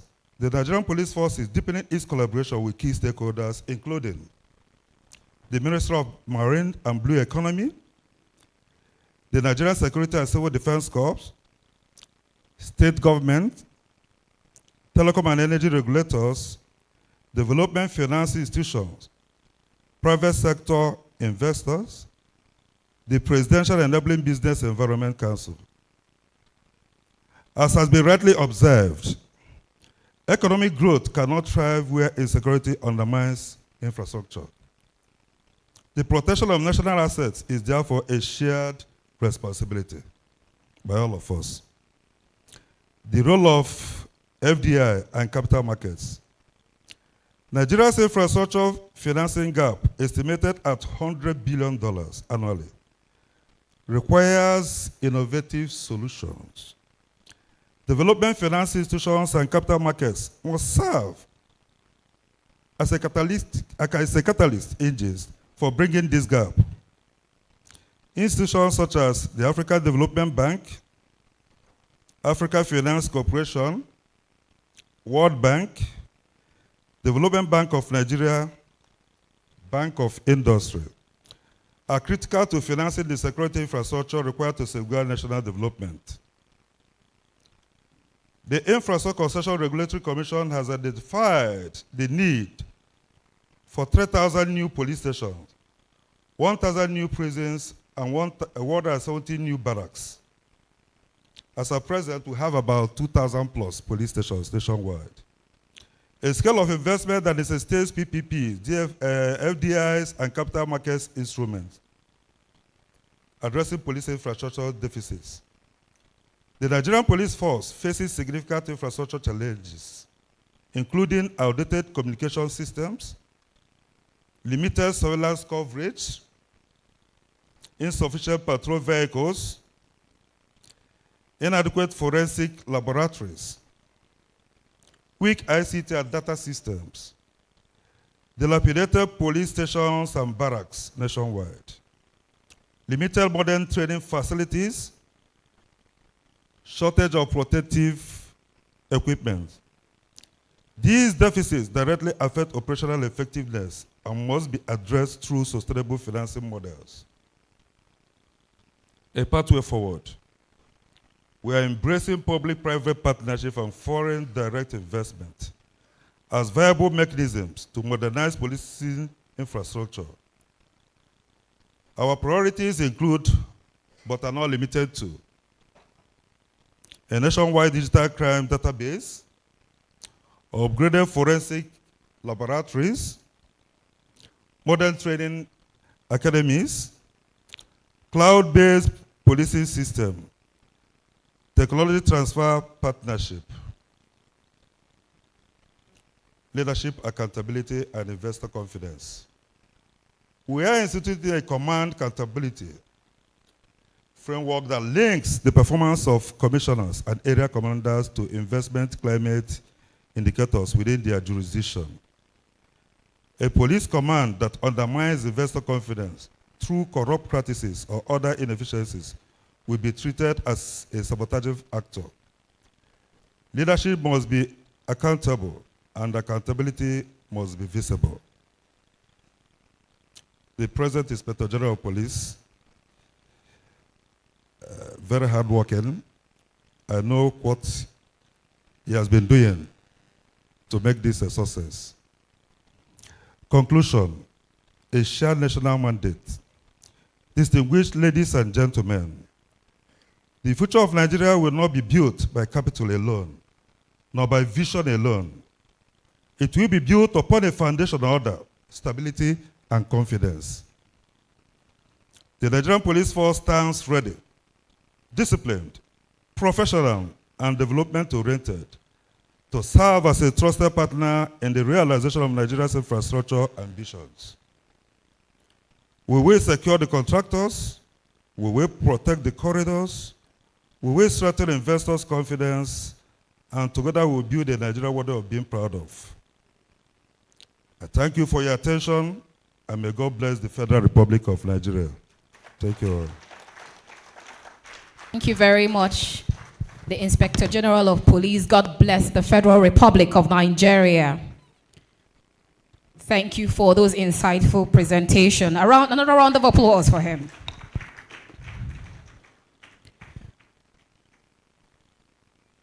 Distinguished ladies and gentlemen, as Nigeria continues to pursue sustainable infrastructure development, aligning with global standards, best practices, and effective public-private partnership framework, it has become increasingly important.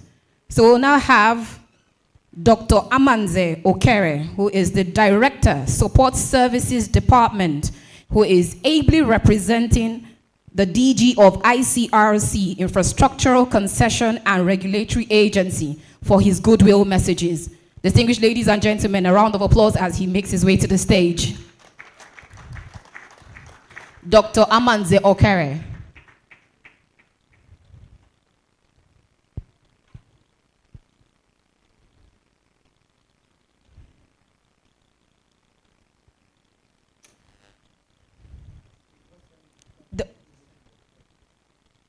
Dr. Amanze Okere, you're welcome. Another round of applause for him, please. Doctor, you have 2 minutes for your goodwill message. Thank you. Thank you very much. Your Excellency and my senior colleague engineer, Your Excellency Governor Esule, retired former governor of Adamawa State, IG Police, all other protocols observed. I'm standing to represent the DG of ICRC. We know that Nigeria cannot do without infrastructure. The convener said we needed $3 trillion to do infrastructure. when the NIMP was revised, it came down to $2.3 trillion to be expended over 23 years, which came down to $100 billion investment over the years for every year. And without public-private partnerships, we cannot achieve this. The ICRC, which I represent, is here to provide the necessary regulatory guidance for us. So we are available for us to do this. I will be speaking more during the panel session. So I look forward to being with you. God bless you.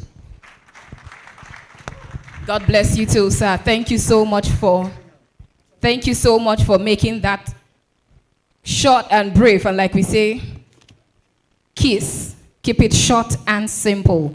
Distinguished ladies and gentlemen, our next speaker plays a vital role in advancing enterprise growth and economic inclusion in Nigeria. We're speaking on why the dialogue is the Executive Director, Micro, Small and Medium Enterprise at the Bank of Industry, Oluwatoyin Edu. Please join me in warmly welcoming him. In 2 minutes, he will give us his goodwill message. Thank you very much, sir. Thank you for sticking to your time, sir.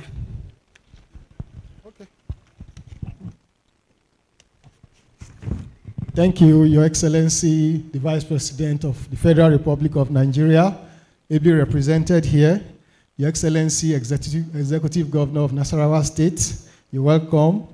Your Excellency, the former Governor of Adamawa State, the Inspector General of Police, ladies and gentlemen. Let me begin by commending the Deutsche Partners Holdings for convening this year's infrastructure dialogue. Okay.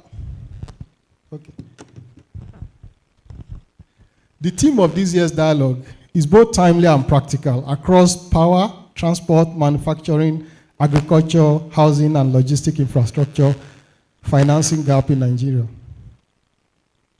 At the same time, the fiscal pressure, as we heard from the speaker, the fiscal alone cannot solve this problem.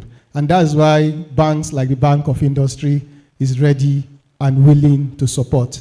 At the moment, the Bank of Industry is exploring quite a number of alternatives to finance this. Currently, we have our board approval to do a $1 billion loan syndication in phases. We're hoping that when this comes in, we'll be able to support the infrastructure financing very well enough. Again, infrastructure to us is not new.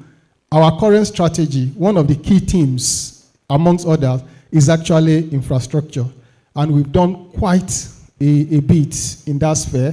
Whether you are looking at the telecom structure, we've had to partner with a couple of telecom giants to deploy fiber optic cables across Nigeria. We've also had to do things around ports to facilitate import and export.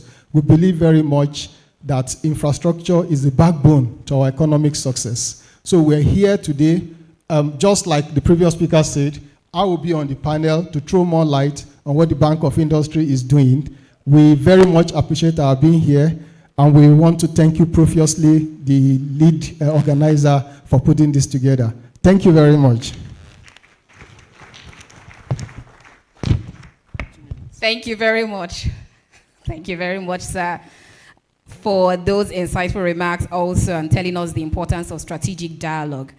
All right, distinguished ladies and gentlemen, we'll now have His Excellency Boni Haruna, the former governor of Adamawa State, for his goodwill message. A round of applause as he makes his way to the stage, please.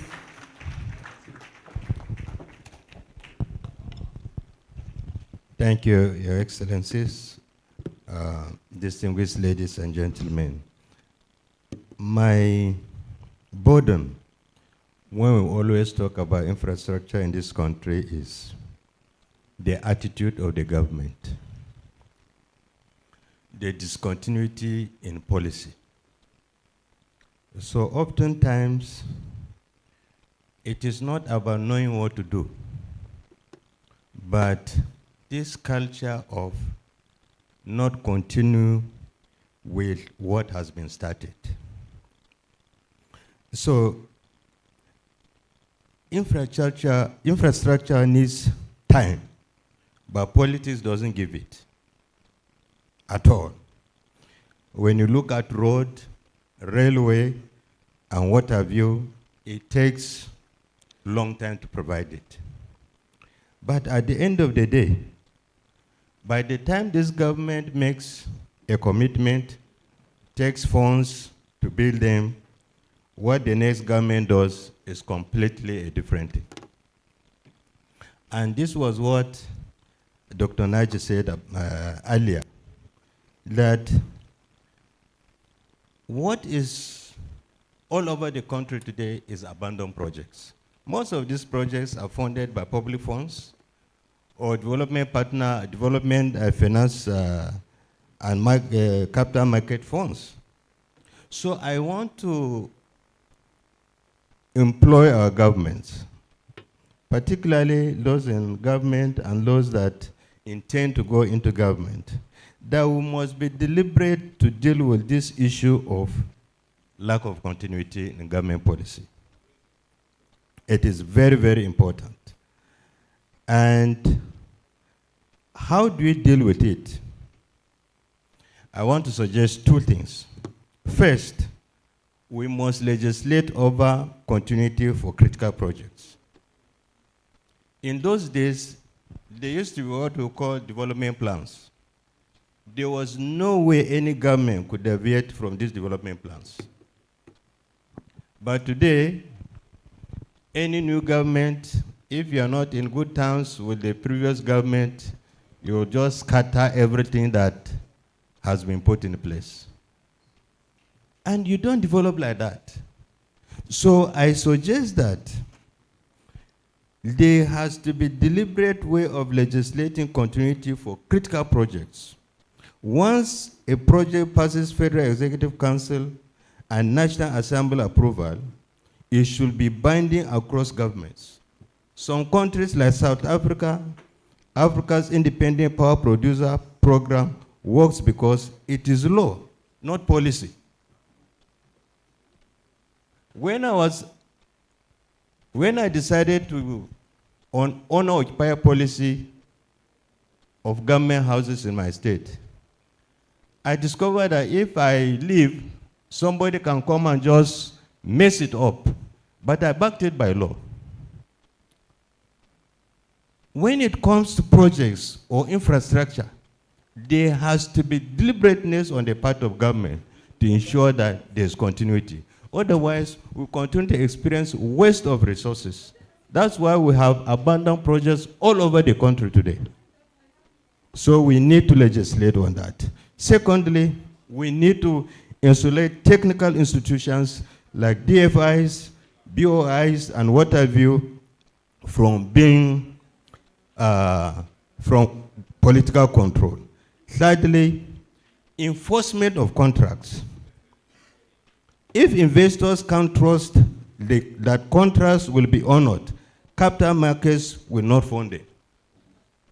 So there must be sanctity of contracts. We know in this country the attitude of government towards not respecting court judgments. When we want to win the confidence of investors, our courts and arbitration must be respected. Finally, Nigeria's infrastructure gap is not financing gap. It is a credibility gap. Thank you very much.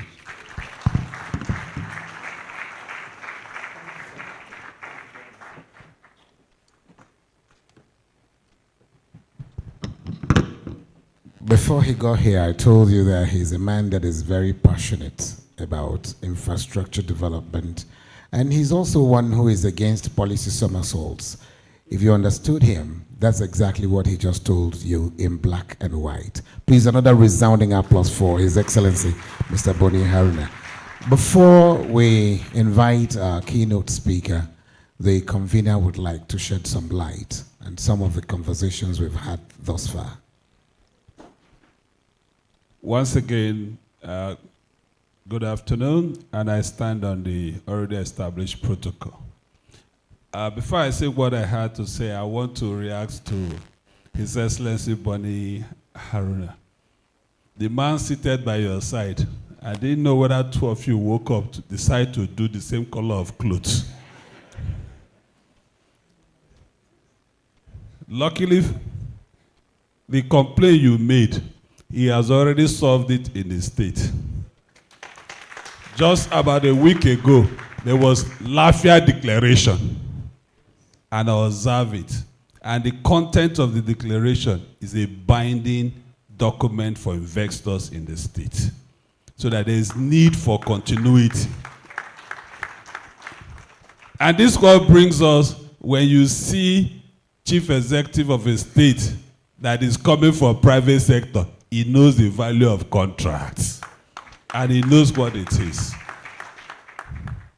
So let me share what I want to share before we call the keynote speaker. These are life experience in Nigerian business. I have discovered one of the major reasons why several projects are abandoned and not executed. It is not because the contractor is not ready, but this experience I will share. There was a power project which we were involved. Federal government was to fund it. This is of 2005, so it is 21 years ago. That power project it went through a process, but at the end of the day, the value of the project was about 6.2 billion naira, then, 21 years ago. When this was taken to presidential approval, that project came back approved, but three things changed in the approval sheet. One, in the recommendation that went to the president for approval, the amount was stated, mobilization was 15%, completion time was 18 months, clearly stated. But when that document walked in and came back, I said three things changed. One, the value of the project changed from 6.2 to 26. That is one thing that changed. Two, the mobilization that was 15% was moved to 50%. You now realize that just that 50% mobilization was greater than the original value of the job. And three, the name of the contractor was changed. These three things changed. The contract whose name now came out with it, never in her life walked into a power plant and has no idea of what to be done. So I want you to know that in reality, contract overpricing is more than cancer in Nigerian infrastructure. Contract overpricing, it is more than cancer. Mostly when you happens, and those contracts happens to come between a transition period. If we don't tell ourselves the truth as Nigerians, we cannot solve this problem. Nobody walks into the grave with wealth. You get to a level, what is important is the impact, the life you can touch among your society, among the people around you. The level, no matter the wealth you accumulate, life is no longer a case of chance, it's a case of choice. We must make that decision that yes, our story must be different as a nation.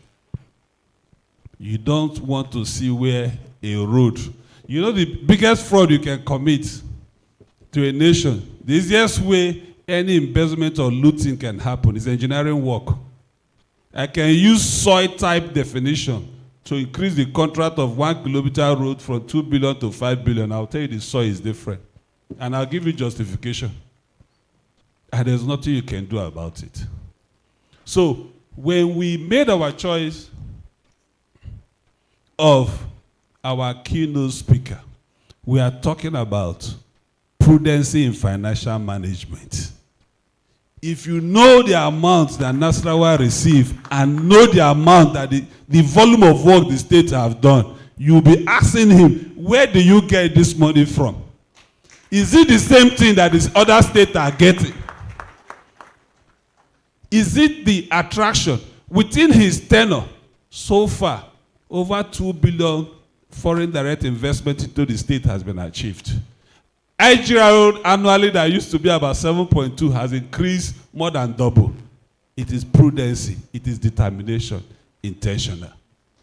So, as we move to the next stage where we have the keynote speaker, I want us to take out our pen, listen very well, the things he has done differently, the things he has made that change the story of Nasarawa.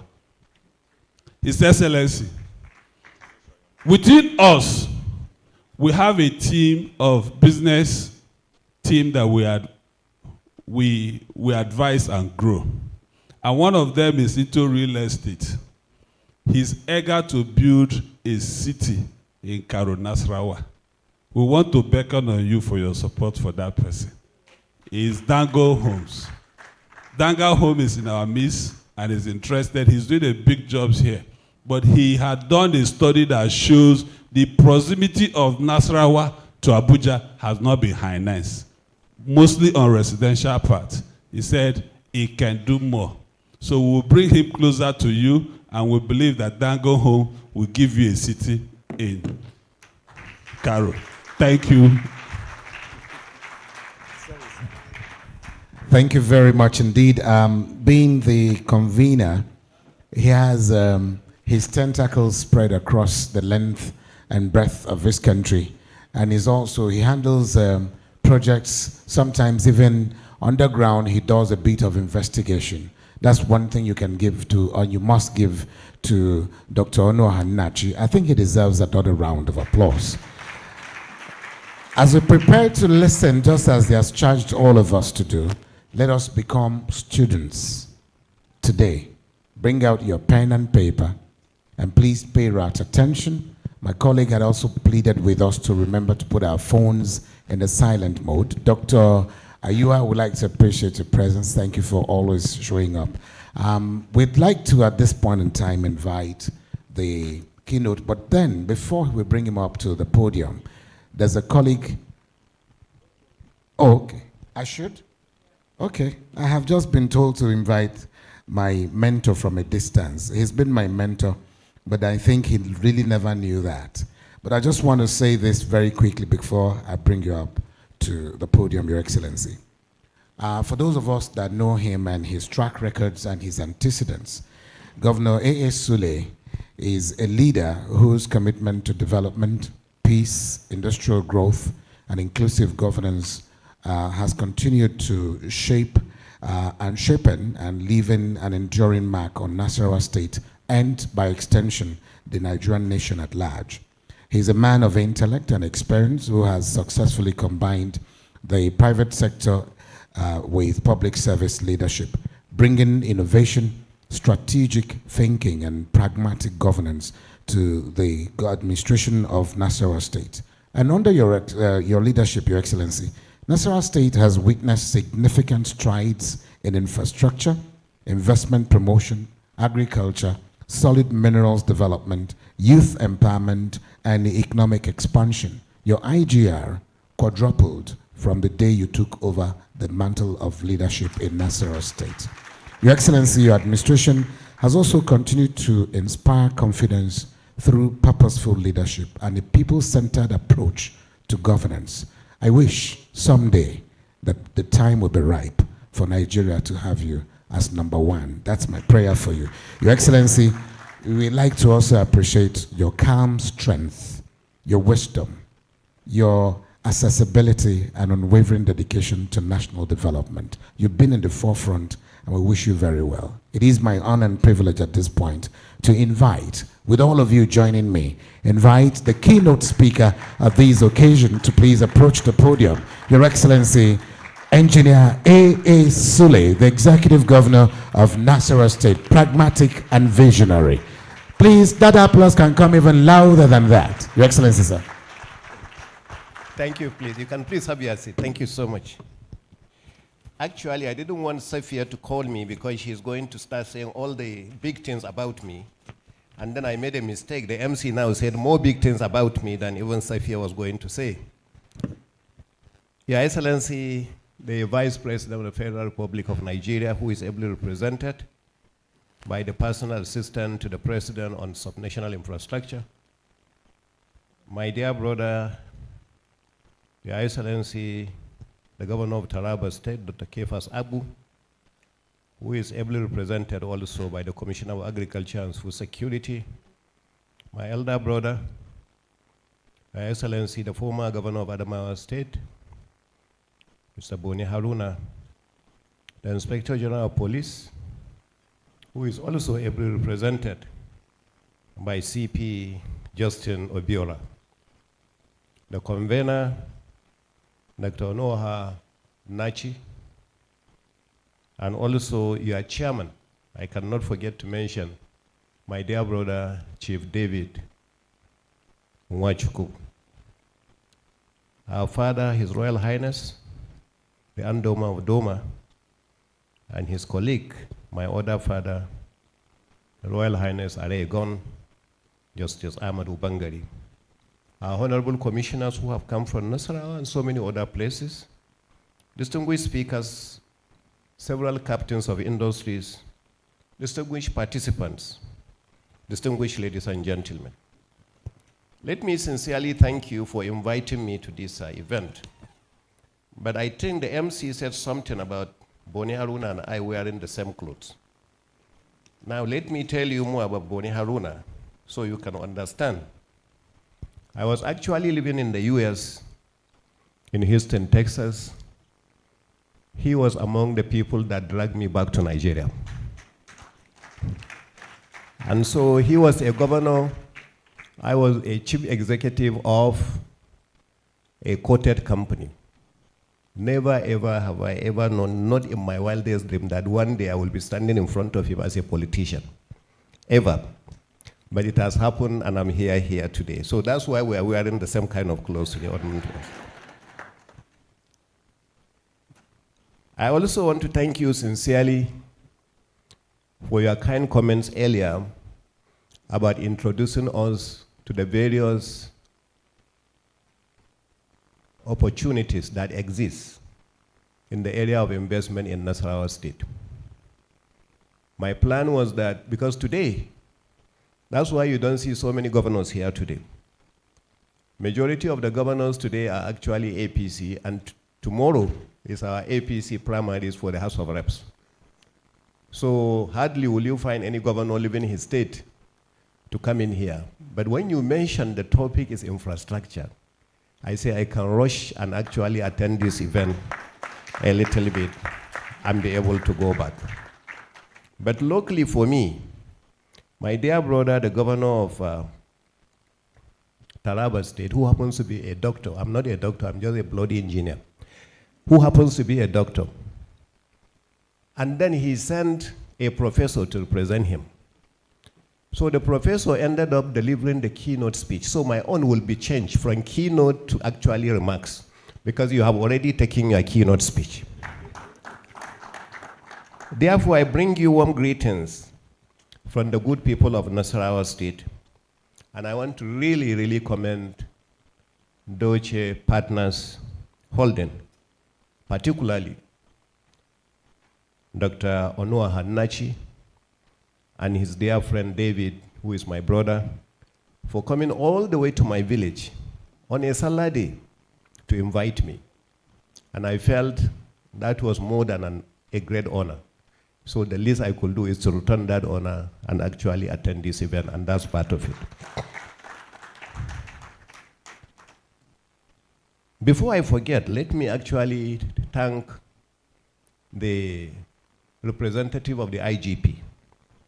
When he mentioned that the moment they finished building a school, he said there was a bridge there. Indeed, there was a bridge there. Every day we have run, the bridge is overflown with water. That's the bridge he's talking about. So to me, there was no bridge there. That's the bridge he had. So when he discussed, when they had that, we believe it was necessary for us to start building a standard bridge that you can find even in Abuja. And that's why we went there and we finished building it last week. But when I started building that bridge, IGP, it's because you people didn't have money that time. Now that you have plenty of money, you need to pay me for that bridge. And that's what I wanted to say. But then in your own speech, I started hearing you mentioning so many other insufficiencies that you have. You say today, you are having problem, with lack of number of vehicles. You don't have proper communication system. You don't have enough distance. So I said, I better not even ask for the money now because you have complained so much about what you don't have. So I will not ask for the money. When we begin to talk about infrastructure, what most people think is just a bridge, power, maybe school, maybe water, maybe that. But people don't understand that infrastructure goes beyond that. And that's the reason why His Excellency Boni Haruna mentioned clearly, that it is not just about financing, because in reality, Nigeria has so much money. And the easiest way that you will know we have too much money in this country, just wait.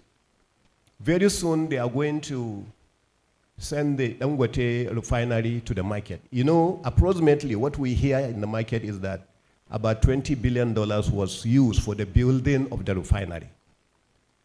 So if we are selling, if the capitalization of the company, assuming is $20 billion, then the minimum that will be sent, knowing the company, because I work for the company and I rose to the position of group managing director, so I know the company. So the company may say we are going to sell 30% to the capital market, and the owners will return 70%. 30% is $6 billion. Just wait and see how that $6 billion share will be oversubscribed. That's how you will know that PENCOM, NSITA, hedge funds, banks, everybody has money. It's at that time you will see $6 billion will come out like that, and it will be oversubscribed at least 3 times. This I can tell you. So that's why there is funding. So since there is funding, not money for police, I mean funding generally for infrastructure. So there is money. So what is lacking generally is you need to put the structures together on how to assess that money. Working for Dangote as a group managing director, I was there when we moved to about 14 African countries, building various cement companies. So I knew what an investor will be looking for while you actually move in there. And these are some of the things. Generally, you will say, I'm looking for infrastructure. Because an investor is not looking for money from there, he's looking for an infrastructure. This infrastructure will be in roads, will be power, access to the market, will be water, will be security that they need. But the biggest of them all that they need at the end of the day is the buying in of the community there and the access to the market and return on investment. Because no investor wants to invest where there is no clear terms return on investment. Therefore, part of this infrastructure that you are talking about are actually the structures that sustain it. What are the structures? Transparency, trust. Because you need to be able to trust the people that you are working with. You don't want after doing that tomorrow, somebody else will come and take it away from you. And again, I give you another example. While I was with the company, around 2014, 2015, we wanted actually to go into Algeria. We wanted to build a cement plant because, sugar is consumed also based on culture.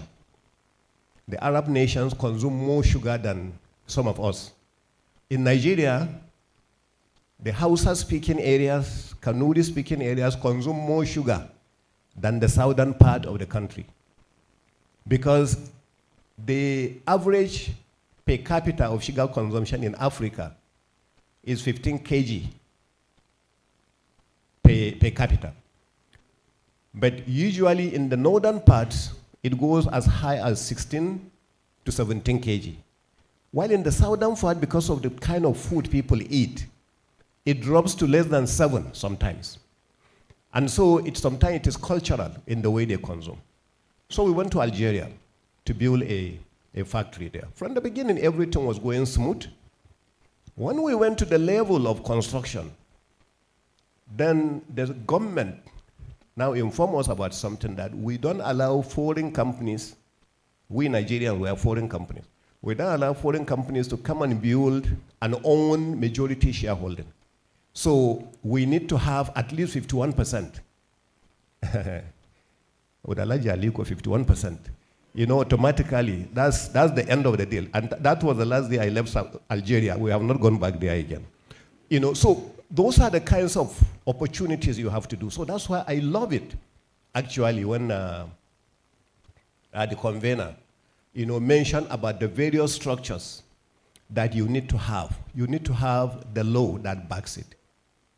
Everything, and that's what brought about, because the last summit we had is actually my last summit, you know, because as far as I'm concerned, you know, next year I'm leaving, but then we're having every 2 years. So for that reason, the next one, you know, when the next governor is coming, that is going to be had. I will not be there as your governor.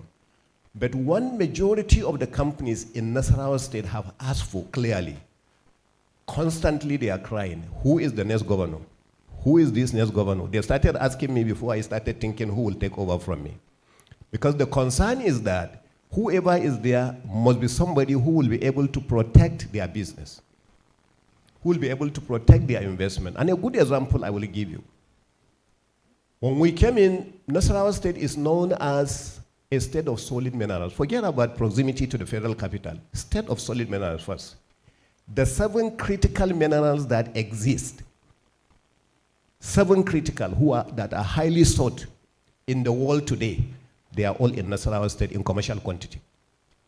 Lithium, cobalt, lead, titanium, chromium. You know, they are all in Nasarawa State. So, but when I came in as a governor in the year 2019, my first visit was to the Ministry of Solid Minerals. And I say, I'm visiting you in order to know how many companies are operating in Nasarawa State. They didn't have idea how many companies, but they knew how many licenses they had issued. And they gave me 418 licenses they had given. As at that time, not one of those companies was processing anything in Nasarawa State. So that's what gave the birth to our idea of coming up with an executive order that says we don't have the right to give license. Federal government does, because it's in the exclusive list. But what we do have the right is the land belongs to Nasarawa State government. Therefore, as you are processing Oga, you have to also, as you are mining, you have to also process in Nasarawa State. And when we came up with that law, so many of these companies that knew we had so much lithium, so much cobalt, so much lead, so much zinc, now started processing in Nasarawa State. And that's how we ended up with the company, the biggest lithium processing company, which was commissioned by Mr. President in Nasarawa State about 18 months ago. And after that, another investor came in and saw another discovery bigger than this other discovery, and decided that he was going to, in fact, we went to Mr. President with him. And Mr. President said, I want a bigger company. And believe me, not more than 2 months, he now made a transfer of $200 million into Nigeria. And they started building the other factory, and the other factory has already been completed. And they are just getting ready to process, which is twice the size of the one that we are calling the biggest. You know, so these are the kinds of infrastructure that you will do. Now, how did we get there? Infrastructure comes in. I came into Nasarawa State at a very difficult time when our IGR was 7 billion in the whole year. 7 billion, that's it.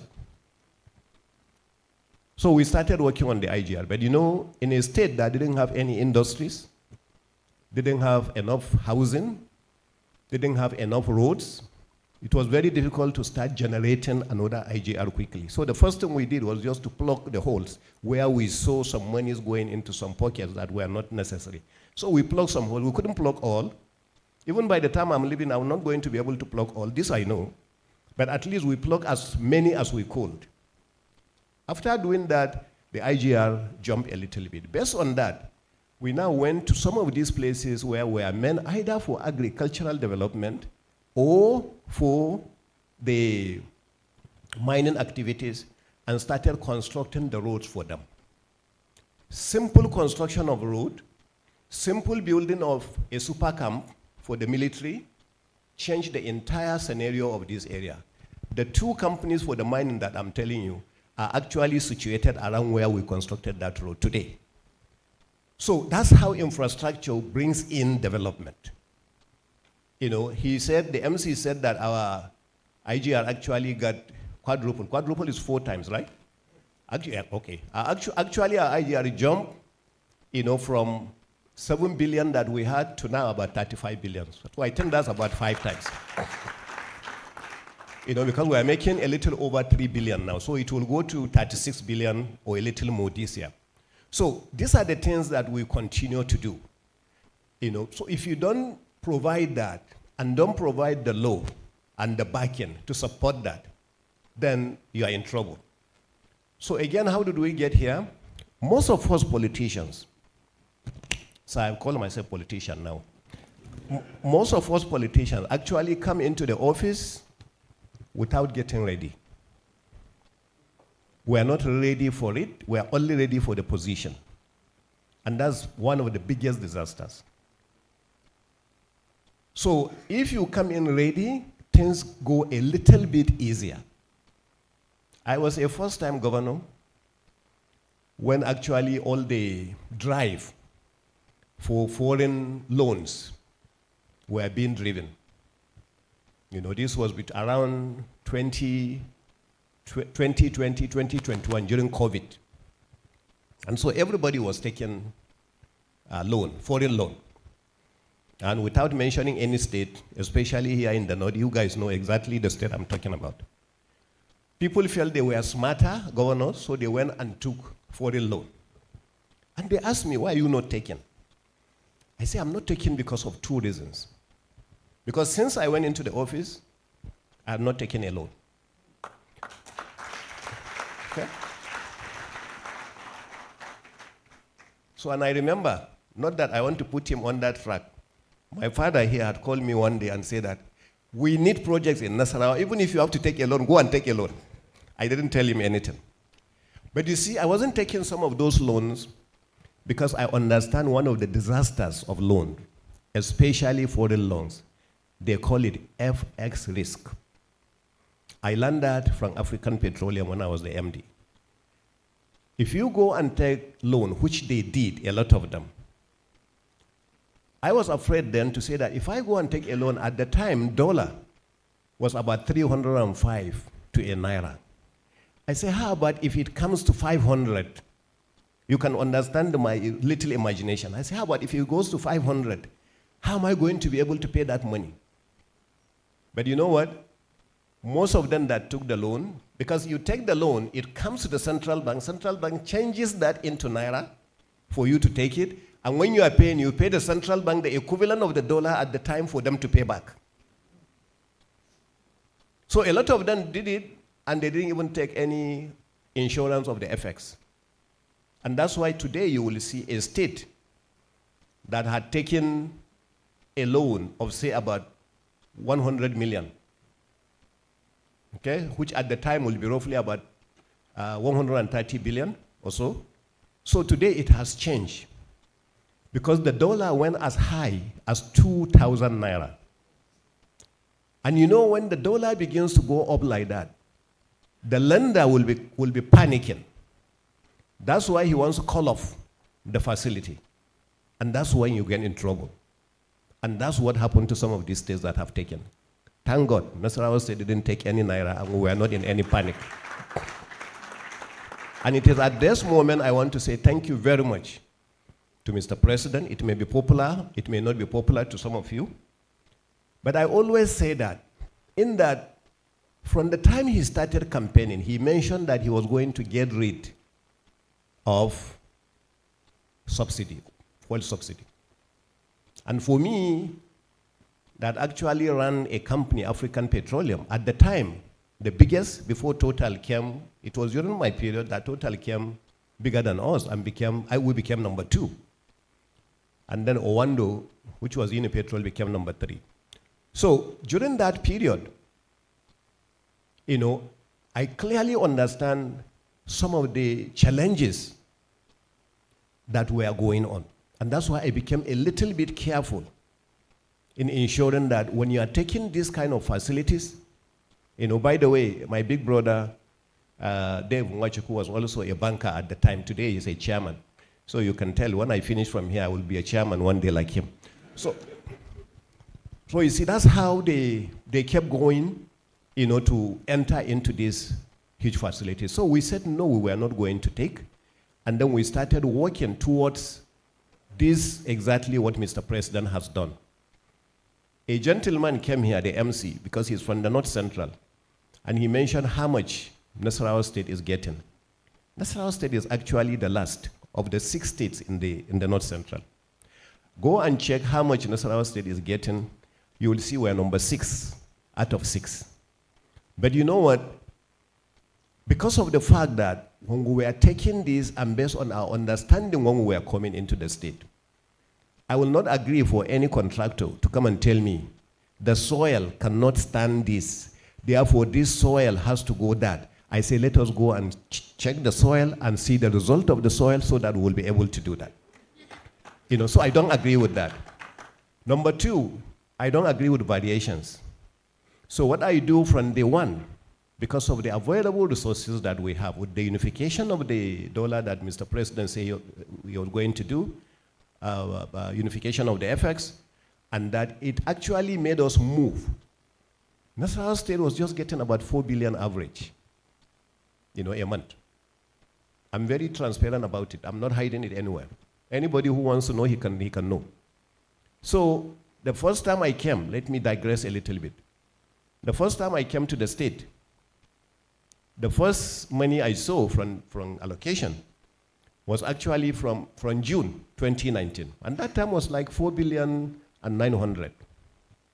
And by the time you pay everything and you know, most of the other issues that you have to pay, salaries, allowances, pension, you know, everything, then we ended up with less than 500 million. Okay? So next month, it was again 4 point something. Throughout the first 2019, we were 4 point something, 4 point something, 4 point something. So the total we received, for the records, anybody who wants to record it, we received about 30 billion for the 7 months. When we received the 30 billion for the 7 months, it was the time workers were asking for increase of minimum wage. It was the time students were asking for scholarship that had not been done. It was the time so many other problems were going back and forth. The deductions, again, from what we had taken money-wise was already roughly about 3.3 billion out of the 30 billion. So we ended up with 26 point something billion. For the records, if you want to know. In Dangote, the company I was running, my turnover for 1 month was equivalent to the entire amount for the 30 billion that we had in 7 months. So that's the time I started looking at the ceiling at night to say, did I make the right decision to actually take this job? Because the trouble is 10 times the trouble that I was facing, yet the money was not there. I mentioned that so you can understand the difference now, what has happened. For those of you who follow the records, and that's where infrastructure fund comes in, you will see the total revenue federal government had received and how much is being shared between the 3 tiers of government. It's common knowledge. Everybody can see it. Even those who don't understand arithmetic, they can read that one. Because I had some other people saying, government is now receiving, some states are now receiving 5 times, 7 times, this and that. Okay. Let me tell you the simple arithmetic. Between 2019 and 2023, what was being shared between the three tiers was anywhere between 590 billion to 620, 630 billion. That's what was shared. Today, you see it every day. What is being shared is anywhere between 1.8 trillion to 2.2 trillion. The highest that was ever shared, 2.2 trillion. The lowest that has been shared since Mr. President came in, he was doing that, is that. So please, I'm not asking for mathematicians, I'm asking for simple arithmetic. Take this and divide, how many times you will get? How many times, Oga? Governor? How many times is it? 620, 1.8 trillion. Let me allow you. 3 times. 3 times. I was looking for a professor to say 3 times quickly. That's the reason why I said that. So this is what they receive. But you have to go back to many other things. How much are they being done? Infrastructure. A 1 kilometer road then was going to cost you maybe anywhere about 370 million to maybe 400 million.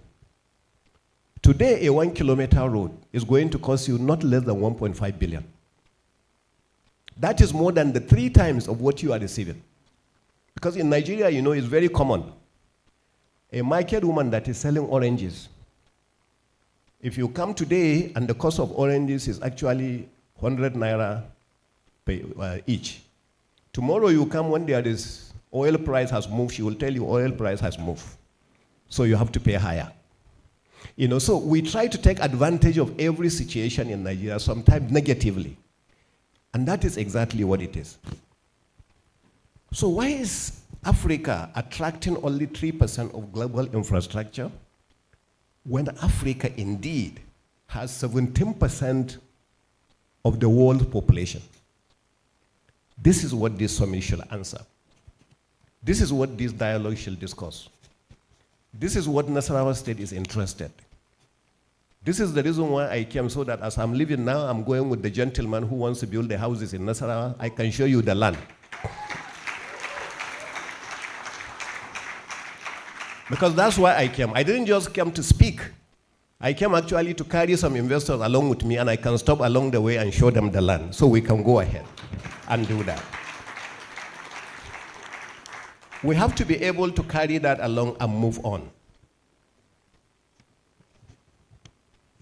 Let me tell you the practicality of infrastructure. One of the companies I run in the Dangote group is the Dangote Sugar. In Dangote Sugar, I was loading 100 trucks, 110, 120 sometimes, loaded out of Apapa Wharf. Apapa is big when you just say Apapa Wharf. 120 trucks moving daily from there to go all across the country. Go to Maiduguri, go to Gombe, go to Kano, go to all the big markets that we had. Go into Katsina, Sokoto, and the rest of that. It was taking a truck roughly 3 days to leave, from Lagos, Apapa Wharf, to go all the way there, and then turn around in 3 days after offloading to come back. So based on that, I was managing about 1,000 trucks. I was managing that. 1,000 will be 8 to 10 days. So because it took 6 days to go to the longest distance, that's why I came up with my calculation. I didn't want to buy more trucks than I needed, because managing drivers is as difficult as managing trucks. So I said that's the way to go. I just did my calculation. I wanted to be very prudent with my management of everything. Then I say I needed 1,000 trucks. So I got 1,000 trucks. When the decay of the infrastructure of Apapa started, from Apapa to Tinkan, the vehicle would spend a week. Yes. And, I had actually a detection unit for every truck. We put it with money. Sometimes I was thinking they had offloaded and they had gone to do some other business. So we decided to install all these detection systems to track them, a tracking system. But the nature of the bad roads, especially approaching Coconut, and then when you finish From Coconut, you're approaching Oshodi. When you finish from there, you go to another problem, actually from Ojota, going all the way to Ibadan. That's another headache altogether. So a truck could spend 10 days because of wanting infrastructure. So that's why I want to commend Alhaji Aliko Dangote for buying an idea that we brought to him. We say, sir, the road is very bad. It's a federal government road. But the only way now you see the private sector, I want to be practical about the private sector participation in it. I say, sir, from your companies, you pay nothing less than 100 billion every year in taxes, corporate tax. So let's get a deal with the federal government. We have the cement. We will build the roads. When we build the roads, our trucks can actually get out of Apapa in a few hours. So it's a win-win for us. Then we don't want any money from federal government. At the end of the year, we will withdraw whatever taxes that is going to go, it will come back to the company.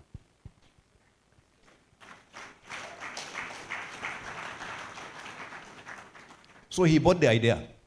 And that's why today, you can zoom through Coconut without you understanding you're at Coconut.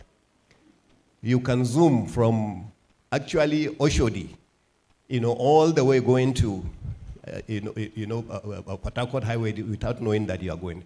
Now, what we are trying to convince people like him again is to say that, okay, you know what, sir? Start another one from Ojota, all the way here, which is halfway. Then you come to another one. If you are going to Lokoja, or you are going through Bidda or Jeba, it's another headache. You can spend a truck there, can spend another. You see, because you people fly, you don't know this. But laborers like us, we follow the road. So I'm calling some of these villages, you don't even know the places I'm calling. But that is what you do for the private sector, because if you are practical in it, then you understand these are the challenges that you go through. And then once you go through that, you have it. I have no doubt that this event is going to achieve the purpose. I will suggest that this is the kind of event that you should be able to encourage to come and make a presentation to governors. So governors should understand the importance of this partnership, the importance of these instruments, the law that you have to establish, the importance of planning before you execute. I know one of the infrastructure we have in Nasarawa that you are so excited about it is actually our underpass and overhead to reduce accidents inside Lafia. For the transparency purpose, it took us 16-point-something billion to build it. Because I said there will be no variation. I will pay you 50% from the beginning. I will pay you 25%. When you reach 80%, I will pay you the remaining 25% when you finish your job. And that's what we did. No variation of 1 naira. Cost us a little over 16 billion. We finish it. Another state that saw it and invited the same contractor to do the same thing for them, they are building it for 23 billion naira. And the guy said, I say it's too expensive. He said, if I'm doing it for the federal government or any other agency, I will not charge anything less than 40 billion naira. So I think it is time for us, both as federal and state, to take position and say that we must have partnership. If police is given contract, I want to be a consultant, so that I will be able to tell you to save you money, so you can pay me back my money for that bridge. Because it's very important that we have that. So I thank you very much for inviting me. I pray that we end up having a wonderful time.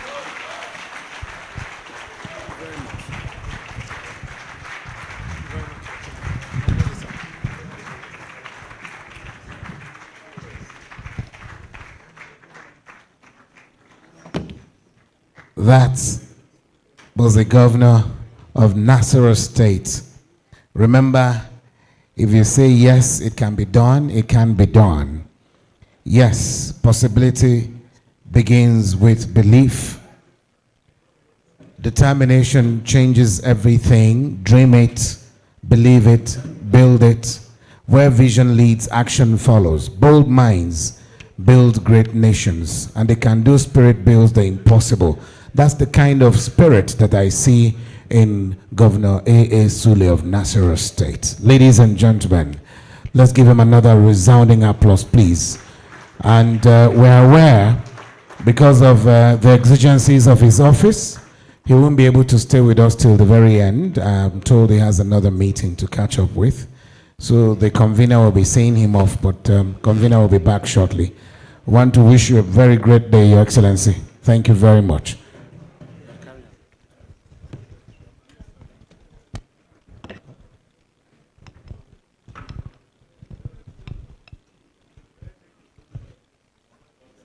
Your Excellencies, distinguished ladies and gentlemen,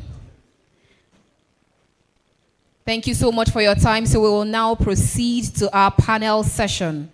As I call the names of our distinguished panelists, may I kindly ask that they make their way to the holding room, which is just to my left, I beg your pardon, for the microphone fitting and final seating arrangement. So good morning again and welcome to Dialogue 1. This is mobilizing capital and structuring bankable infrastructure projects for Nigeria's economic transformation. And I have with me 4 brilliant panelists, and I'm going to welcome them up in no particular order. First, I have the privilege of bringing upstage Mr. Oluwatoyin A. Edu, the Executive Director, Micro, Small, and Medium Enterprises Bank of Industry. Please help me put your hands together as he comes up. Also joining him, welcome, sir. Any seat of your choice.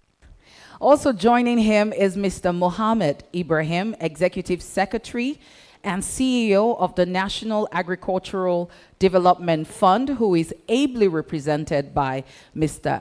Ernest Ihedigbo, General Manager, Technical Services. Please help me put your hands together for him as he takes his seat. Thank you, sir. Welcome. And then I am bringing up the MD CEO, Nigerian Sovereign Investment Authority, NSIA, the MD CEO, Aminu Umar Sadiq, ably represented by Mr. Osiriame Anyado. Please put your hands together. He's the head of Nigeria Infrastructure Fund. And last but not the least, please help me make welcome the Director General, Dr. Jobson Osiedon Ewalefo of ICRC, ably represented by Dr. Amenze Okere, Director, Support Services Department. Please help me put your hands together as he comes up stage.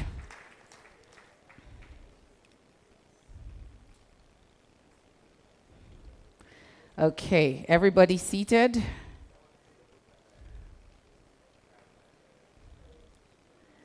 So I want to do a brief introduction before I join my panelists on the stage. So when we talk about infrastructure, we're not just talking about roads, bridges, rail, or power. We're talking about productivity. We're talking about jobs. We're talking about whether businesses can grow, whether investors stay confident, and whether ordinary citizens can experience dignity in everyday life. Because the truth is, infrastructure shapes the speed of a nation's progress. I remember yesterday, one of the questions we had from the participants was about power, electricity. When is it going to get stable? And that particular question received an ovation. I wonder why. But of course, it's important that we consider this conversation because it matters for our progress. It determines whether economies move forward or remain stuck in cycles of delay. Nigeria is not lacking in ambition. We're not lacking in ideas. We're not even lacking in opportunity. The biggest question is, how do we align capital, institutions, policy, and execution strongly enough to build at the scale that our future demands? And that is why the conversation matters. Today's dialogue will explore how development finance institutions, sovereign investment institutions, and private sector stakeholders can work together to mobilize long-term financing for critical infrastructure and economic transformation in Nigeria. Please join me as we begin what I believe will be a very important and timely conversation. Gentlemen, shall we get started? Please put your hands together again for my panelists. Okay, so I'm throwing this question open to everyone on the panel, but I would like to start with, I believe, Mr. Ernest, you're close to me. I like to start with the people close to me. So Nigeria's infrastructure gap has been discussed for years, yet progress often feels slower than the urgency of the need. From your perspective, what is the biggest thing preventing capital, institutions, and execution from aligning effectively? I'd like to thank you for the opportunity and to indicate that the focus of the Nigerian Agricultural Development Fund, as far as infrastructure is concerned, is from the agricultural sector perspective. Yes, sir. And let's first of all situate this. Because each time we talk infrastructure, we talk about power, all of that, road. Today, we know we are an agrarian country, but agriculture is not competitive. Nigerian agriculture is not competitive. Two indicators: yield per hectare and price per ton. These two indicators, if you look at them, you know that, yes, we are endowed as an agricultural nation, but we are not competitive.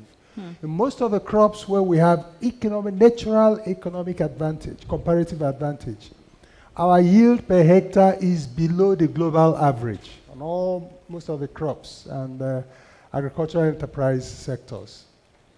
And we are importing food in the country, and sometimes you find that some of the imported commodities are cheaper than crops that are grown in Nigeria. Why? Because the price per ton, as a result of cost of production, is not competitive. That's why you can import. So looked at from these two perspectives, that helps us see that our agricultural sector is not competitive. You begin to ask, why is that so? And nobody ever looks at the infrastructure space, the infrastructure connect as far as this competitiveness of the agricultural sector is concerned. We know we have the land. Where is the land? How accessible is it? Agriculture is a rural enterprise. What is the state of rural road network? We talk about post-harvest losses. We have poor storage. The little we're able to scratch out of the soil based on natural endowment, 62 to 75% of some of the commodities get wasted because of poor handling post-harvest. Right. And that's the one we even emphasize. At the production point, if they tell you, not considering the fact that the cost of inputs are very high, fertilizer cost today is not what it used to be 2-3 years back. At each season, if they tell you the quantity of fertilizer that gets wasted because of poor input storage or other agricultural inputs that get wasted as a result of poor storage and handling, you marvel. So these are things that reveal how weak the consideration of infrastructure as far as agricultural productivity is concerned and why it should be prioritized if we are to achieve food self-sufficiency as a nation and use it as the pillar it ought to be as far as driving economic development is concerned.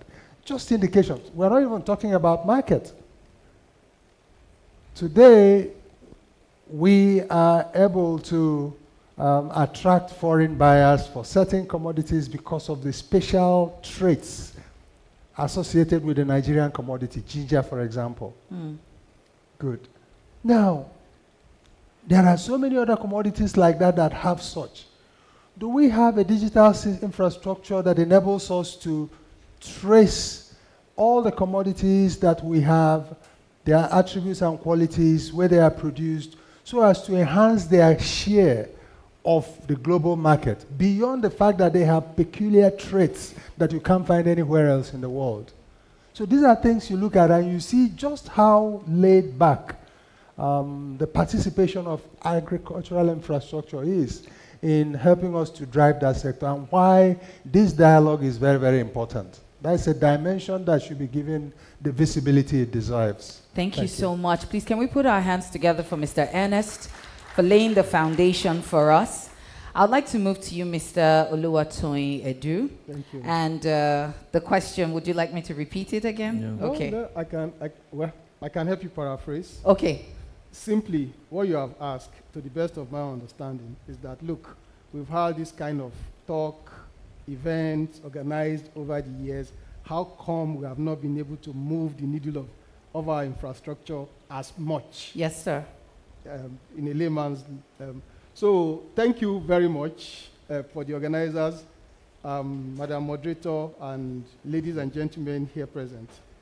It's very fortunate for me, or a privilege, to be able to speak right after the keynote speaker, our governor, former governor here, and all those who have spoken before.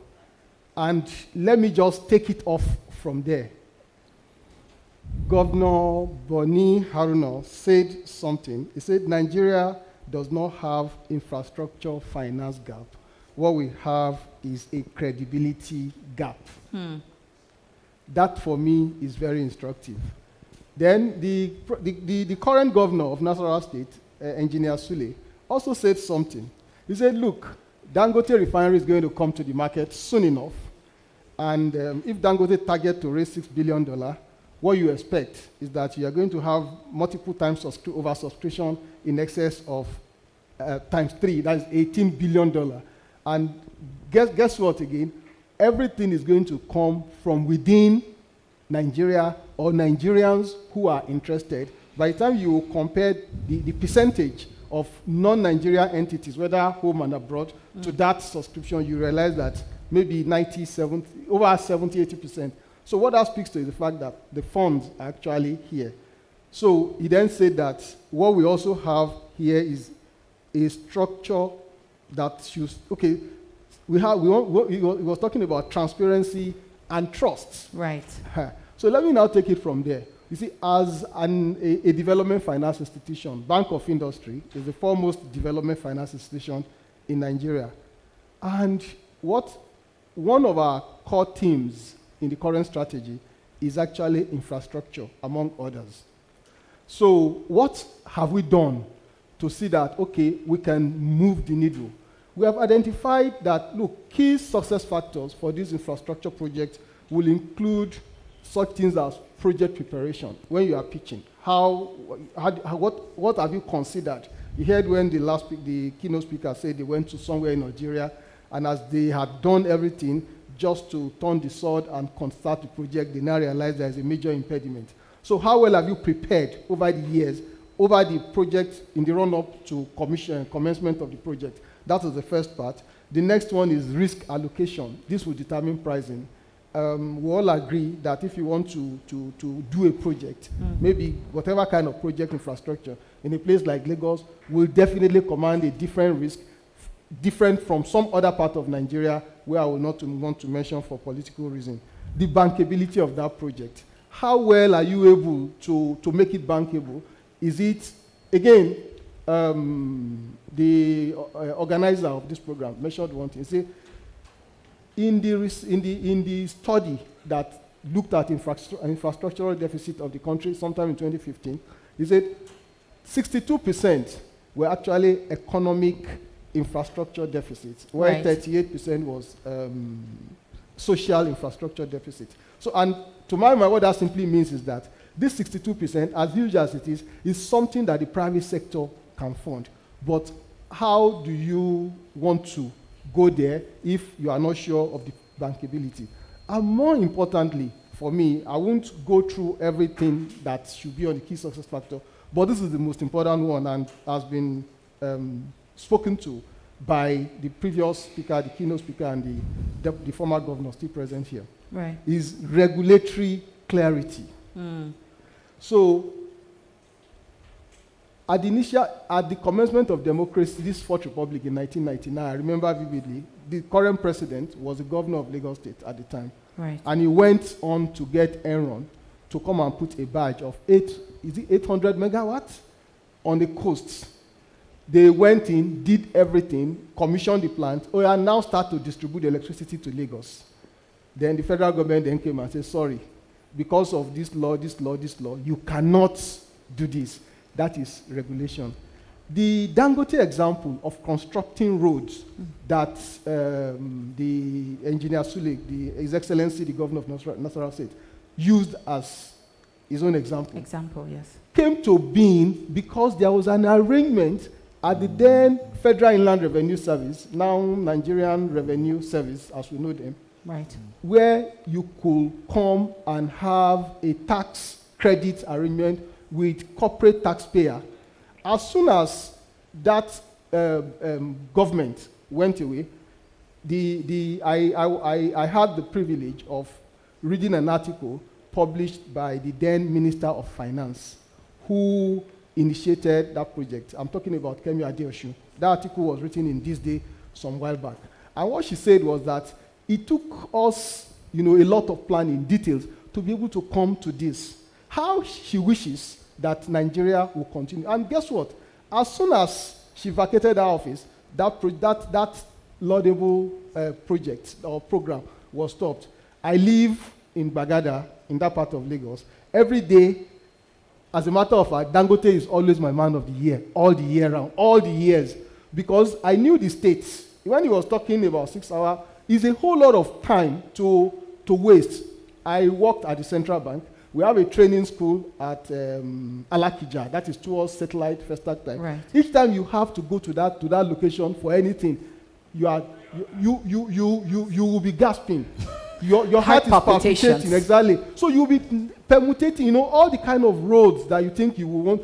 You will see us leave Mile 2 Road completely, go to pass through Idimu, Egbeda, Yanoiba, whatever it is, and it takes you hours. So now, through that tax credit intervention, through the collaboration with Dangote Industry, they were able to do that road such that even if there is traffic now, I can drive through that road all the way to Apapa and go to Lagos Island in matter of minutes. So what am I trying to say? Yes, sir. That regulatory, government, policy, so many laudable programs here that can be done, but the problem is once you start... The continuity. So let me now, because this is BOI, and BOI has quite a lot to do. Just 1 minute. 1 minute, okay. What we have also done as a bank, as an organization, beyond, noting a thematic area of our strategy as infrastructure, to say, look, we'll finance infrastructure. I said it earlier, whether it's fiber optics cable, whether it's ports authority, right, whether it's free zone, we deliberately get involved so that we see ourselves doing those infrastructure. We've done so many things. Partnership with government, state government, through matching and managed funds. We've gotten all the credit rating. Mr. Luwatoyin, would you allow me come back to you to give us that list? Okay. Because I still have more questions for you. Okay, go ahead. Okay. We'll take it. Thank you. Please, let's put our hands together for Mr. Luwatoyin Edu. Again, laying a very solid foundation on behalf of Bank of Industry. Okay, I'm moving next to Nigerian Sovereign Investment Authority. Mr. Osiriame. Yeah. The floor is yours. From the foundation he laid, because he mentioned a lot of things, but I would like to just expatiate and look at it from a core infrastructure fund perspective. Okay. Because in NSI, we have 3 ring-fenced funds. We have the Stabilization Fund, the Future Generations Fund, and the Nigerian Infrastructure Fund, and that is the fund I manage. And the question is saying, we've had a lot of talks, why are we not moving? We are not moving because of some few reasons. One, our risk, our infrastructure risk is not priced, it's not modeled, it's not enforced into contracts. Where they are priced, modeled, and enforced into contracts, the problem is that the project sponsors do not have a skin in the game. So how can we solve for this? We can only solve for it if we stop talking and do a lot of work in terms of project preparatory and a lot of work regarding bankability of this project. He spoke about bankability of this project. You're saying there's a need for a bridge. There's a need for a bridge. Who pays for that bridge? What are the returns from investing in that bridge? There are two returns for investing in that bridge. There's the social return and there's the commercial return. And if the government do not have money to put into that bridge, that means the private sector is going to put money into that bridge. They are going to run at a loss, because the social aspect of it, the return, which is the impact on individuals, it will always be there. Right. Whatever you do. But that commercial return, you need to pay the funders the monies back. So how do you do that? What we need to do is also to create a lot of viability funding. There are a lot of infrastructures that cannot, if you look at it the way they are, the governor spoke about bridges, he spoke about roads and everything. The way they are, if you model them and you say you want to invest in them, the returns will not be there, except the government or some impact funds are brought in to provide viability funding that will say we want to reduce the cost of it. Once you reduce the cost of a project, then that means the selling price of the service that comes from that project will be reduced. Right. So that is all we need in this country. And if we do that, I'm telling you, this too much talk and more action will come into place. Like in what we're currently doing, we did something like that in betting the infra credits, whereby they provide wraparounds, bonds to be raised for projects to be done, for capital market to come in, and also for pension funds to come in. But what we're thinking of doing now, we're also working with the World Bank regarding this, to provide, to institute a fund that can now look at government-typed projects that are scalable. That are scalable in the sense that it's not a project that you are doing maybe in Lagos that's going to affect somebody seriously in Abuja, or Abuja that's affecting somebody in Sokoto or in Lagos. Right. So you need such projects, and for such projects to work, you need viability funding. You also need project preparatory facility, like you mentioned. How many do we have? A lot of funds that we have, like the governor mentioned, are funds that are ready to be invested and get returns immediately. None of these funders are so patient to put in money at ground zero. What is ground zero? Feasibility study, ESIA, project preparation. Those are the things you need. For architects to be paid, for them to go and do FEED. FEED is before you see any engineering structure today. So that is where we need funding. Once we get that aspect right, based on our experience in NSIA, we think we'll begin to see a lot of progress. We'll see a lot of progress. That is okay. Thank you. Please, let's put our hands together for Mr. Siriame from the Nigeria Sovereign Investment Authority. Thank you for laying your foundation. So I'll move quickly now to Dr. Manze Okere. The stage is yours, sir. Thank you very much, and good day, participants. I will take a simplistic approach to mine. If we go back to what the convener said, that in 2015, they developed a document called NIMP, National Integrated Infrastructure Master Plan, that stated that Nigeria needed $3.1 trillion investment to raise our gross domestic product to our infrastructure stock to the globally acceptable benchmark of 70%. At that time, Nigeria was operating at 15 to 20%. Now, in 2020, that document was revised. It requires that Nigeria spends averagely $100 billion per annum on infrastructure. So when you say that we are talking without results, convert an annual expenditure of $100 billion to Naira. If you use the current rate, you'll be getting about 130 or 130 trillion Naira annually to spend. Then the question number one is, what is our budget? So our budget for now is about 68 trillion, what National Assembly just passed, $68 trillion, Naira. What is the gap? 138 trillion and 68 trillion as a nation on an annual basis. And meanwhile, this is the highest we've ever gone for budgeting. So if you want to treat cancer, you keep on taking Panadol, you're having a problem. So we have an infrastructure stock and we want to be about the best in the world. But the expenditure, no matter what we are doing through government provision, is not enough to meet that. And that is where Infrastructure Concession Regulatory Commission comes in, through public-private partnerships, because government alone cannot foot the bill. So ICRC is here to provide a framework and the regulatory environment to allow private investors to come and partner with government to deliver infrastructure.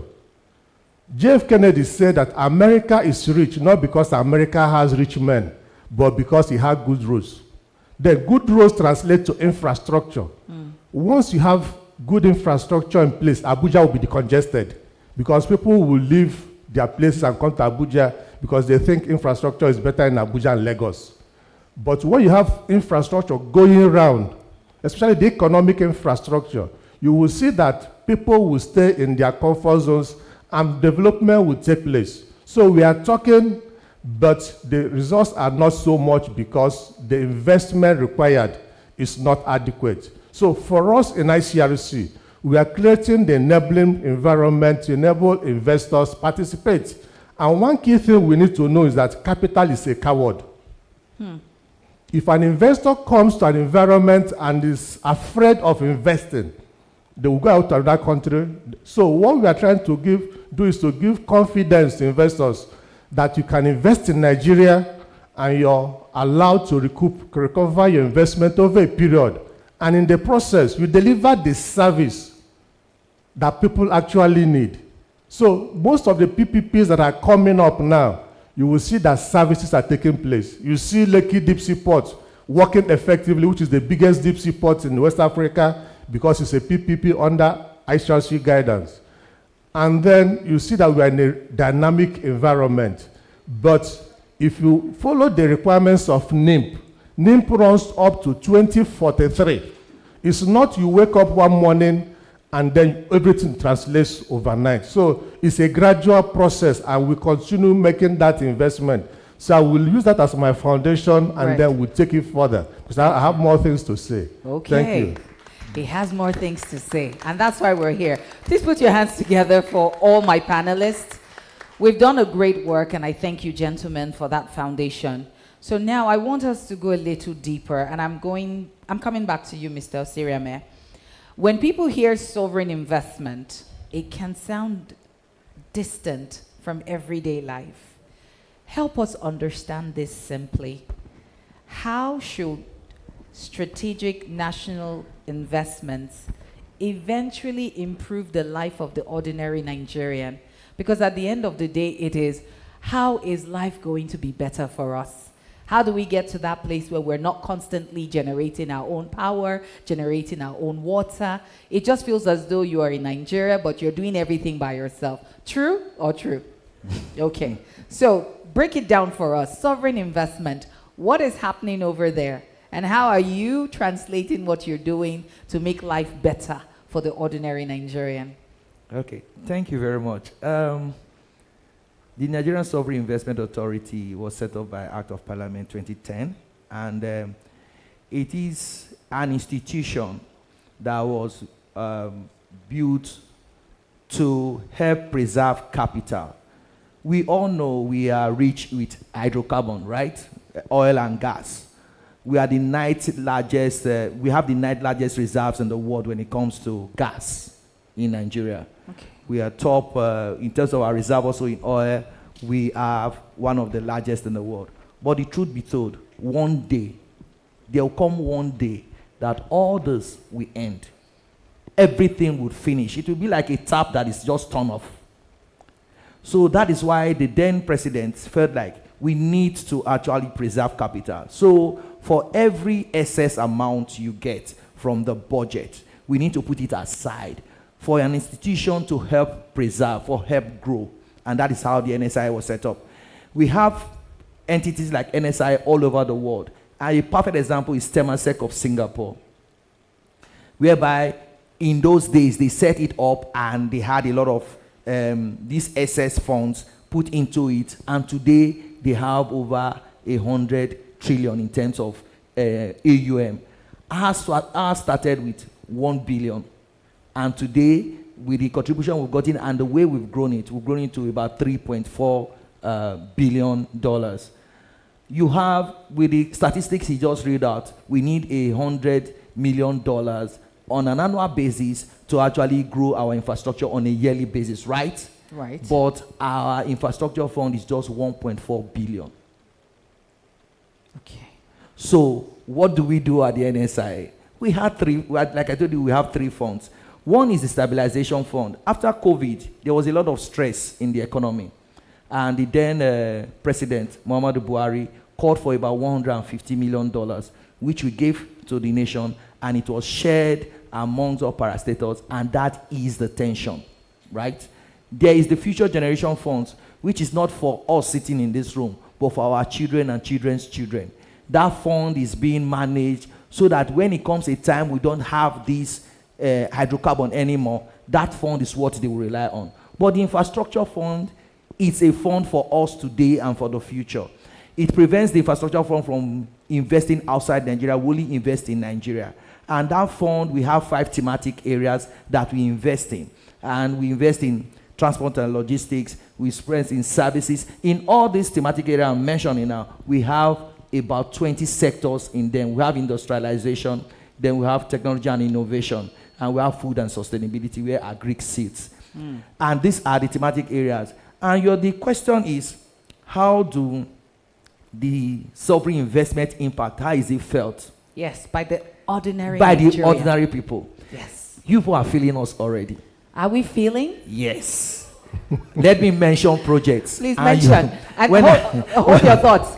I know some of you have questions. Just Yes. like yesterday, please prepare the questions because Yes. my panelists will answer. Thank you. Let me tell you, before 2020, before 2020, we had moribund fertilizer industry in Nigeria.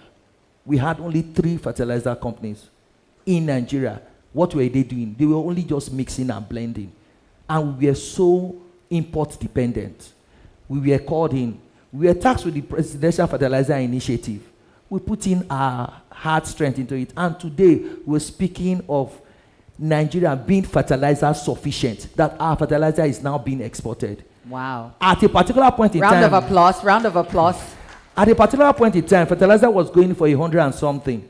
At a particular point in time, when we came in, the fertilizer was going for about 5,000 naira. And when we allowed market forces to take charge of it, fertilizer is now going between 15 and 20,000 naira, if I'm right. Why? That is the era of additional. You saw that there was a lot of rice production and food sufficiency, right? That is one. Are you feeling us now? Okay. Okay, so hold on. We want to feel you more, but just hold your thoughts. I'm sure when the questions come, you will No, let me just mention the project so that when they come... One more. One more. Just one more. Just one more. Yes, sir. The Loot Cancer Center. In COVID, a lot of people died not because of COVID in Nigeria. They died because of cancer, non-communicable disease that were meant to be treated. We had a lot of people traveling out of the country to what? To treat themselves. And as we speak as our then, poor men, like you say, like we call ourselves, the poor man, the common man in the street was dying of cancer. Why? Because they cannot travel. But what did we do? We went in to Loot, we had an engagement with them, and we set up a world-class cancer center in Loot, the NLLC. It's owned 100% by NSIA. And today, what happened after then, we've reduced the medical tourism. A lot of people are able to access care. In addition to that, we set up 2 other diagnostic institutions, one in Enugu and one in Kano. And as such, you are able to get your issues diagnosed, and they point to what it is itself. So you don't need to go to the diagnostic center and they are thinking, is it malaria? Is it cancer? Is it this? And as we speak today, second phase, that was our pilot phase. First phase that we are rolling out now, we are rolling about 10 of these institutions in the 6 geopolitical regions of Nigeria. So are you feeling us now? Yes, we're definitely feeling you. Thank you so much. Mr. Osiriame. Can we please put our hands together for him? And please be preparing your questions because they're definitely going to take them. So I'm coming back to you, Mr. Oluwatoyin, Bank of Industry. Tell us, what sectors or industries could experience the biggest transformation if infrastructure financing becomes more effective? Thank you. Well, at the Bank of Industry, we do a lot across the entire value chain, industry, vertical, backward integration, upstream, downstream. So a simple and straightforward answer to your question would be the food, agric. Agric. So let me He's take smiling. recently. I think the AFCON was earlier this year, January 2026, Africa Cup of Nations. Sorry, I should have been more elaborate.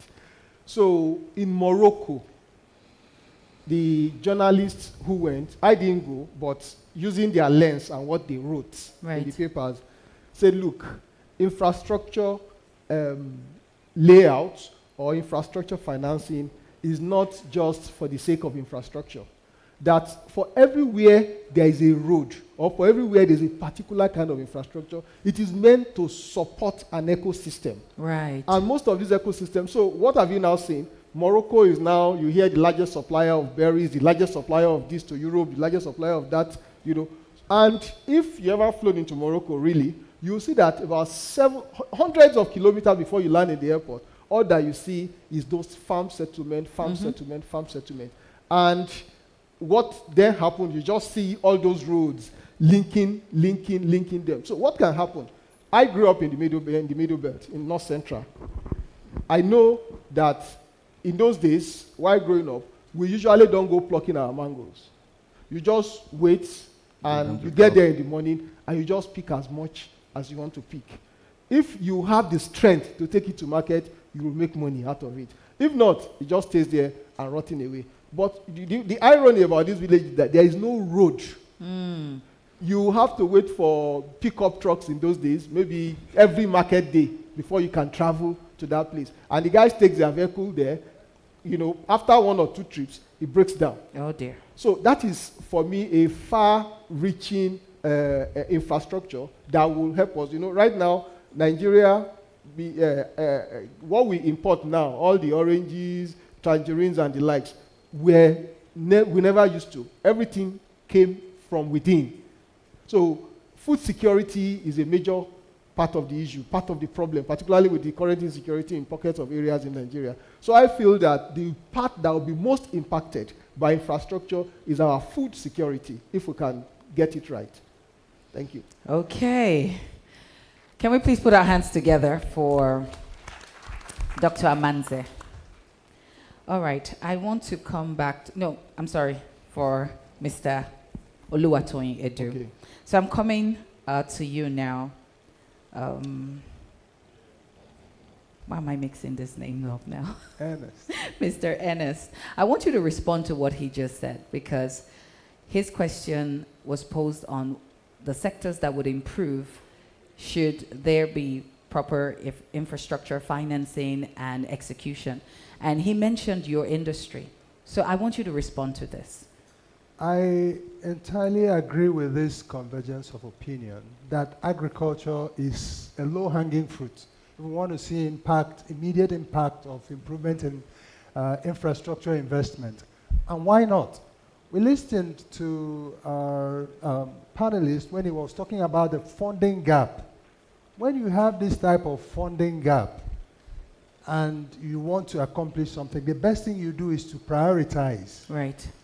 And so, what are those sectors that if you meet their infrastructure investment needs, the productivity in that sector grows and contributes to the tax revenue that ultimately will now fund the rest of the infrastructure that we need. So taking that prioritization route, for me, is the way to go.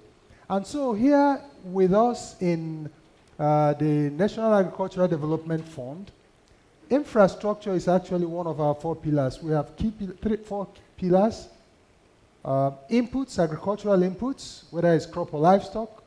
Infrastructure, Then, of course, mechanization and emergency support.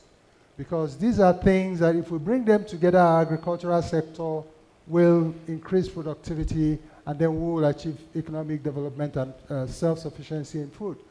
And so how are we going about it, given the fact that even as a fund, we are limited in terms of how much resources at our disposal? Right. We're looking at the area of water management. Because most of the crops we grow where we are very, very competitive. Our crops you can grow in 3 to 4 months. You have done one full cycle. And what are we doing about this? We are still dependent on rainfall. So the farmer who grows corn or who grows rice only farms for 4 months in a year and has to wait for another cycle before he goes back to the field, even if he has the best of inputs. So irrigation and water management is an area NADF is focusing attention on. And what we are doing here, again, speaking to the approach we have developed in this panel, is for a government development fund to focus on how to provide that first loss capital that enables business development. So we are going around, we started with a baseline assessment of the river basin development authorities across the country to know where they are in terms of available assets, how functional they are, the need for optimizing their assets, so that they can now be the source for irrigation water to support agricultural production. So we do several cycles of crop production, not just one cycle per year. We can be competitive that way. We can do far better. So focusing on irrigation, water management, and beyond the need assessment which we have conducted, we have also gone to the level of developing build quantities and are willing to work with business promoters to develop feasibility studies that we can now present to sister agencies and, of course, in our investment catalyzation process, focus on private sector as well to attract funding into this infrastructure that is critical for primary production. And that way, the water we have in abundance and the arable land we have in abundance, we create a model for water as a service so that you're not just investing in irrigation infrastructure as a public good. An investor who chooses to play in agricultural sector doesn't necessarily have to buy a tractor and begin to plow the land. You could choose to invest in water management and take a fee for irrigation water supply that is assured and reliable so that the farmer who is planning can plan on 3 cycles per season. I mean, that's how Israel is doing it in agriculture. And they're succeeding. They're succeeding. So water as a service is a niche for investment for private sector or any other person. And then you can see your return on investment. So we are taking it to that level, and that way we are not having to depend entirely on government. Yes, the River Basin Development Authorities are government asset, but bringing the private sector to do water tolling and provide irrigation as a service is the way to go. And that way we even crowd in our smallholder farmers who are the heart of our food security in this country. We have a model that we're going to pilot this in an area we call the Gurin Ribadu Project, and I'm happy the former governor of Adamawa State is here present. It's a pilot site of 40,000 hectares that will be pioneered with 10,000 hectares by any standard in the world. This is massive investment. That's a good place to clap. That's a good place to clap.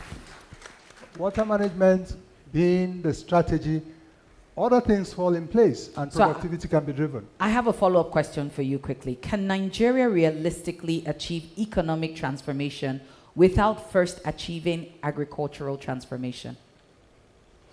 That question is, the answer is very obvious, and that is yes. I hope I took it the right way.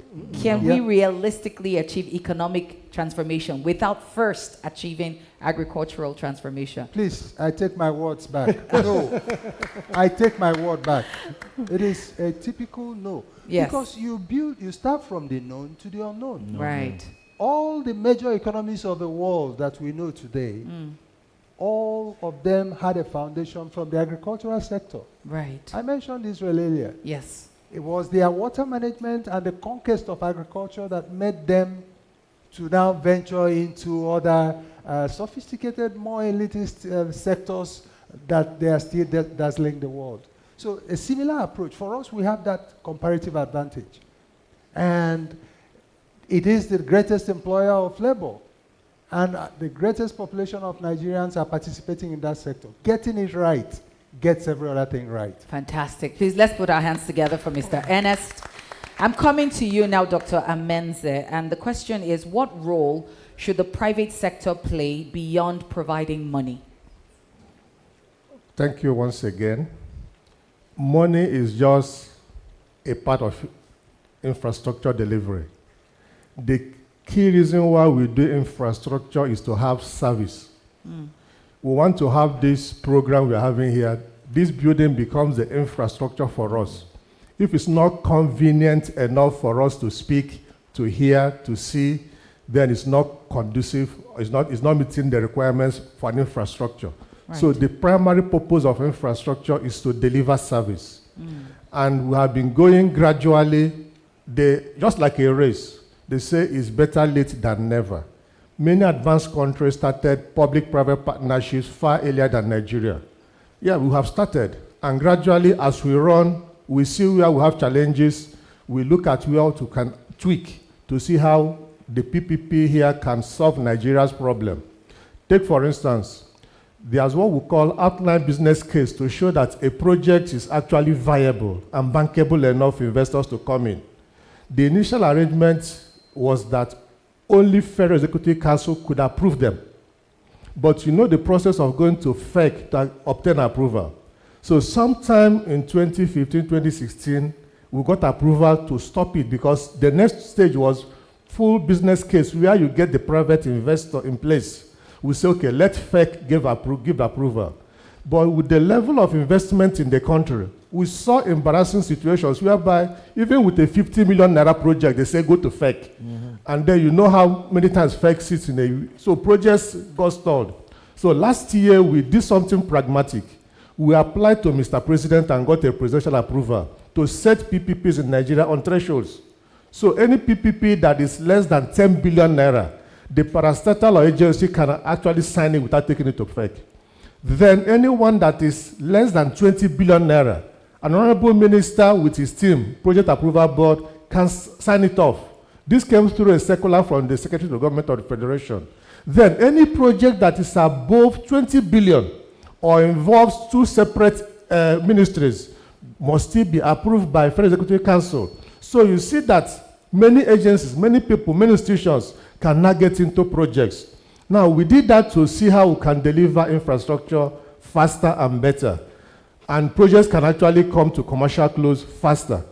Another thing we did was, most of the time, people don't even understand what PPPs are all about. And they want to enter into projects. And they go and sign one funny contract. And then they try to hold government to ransom.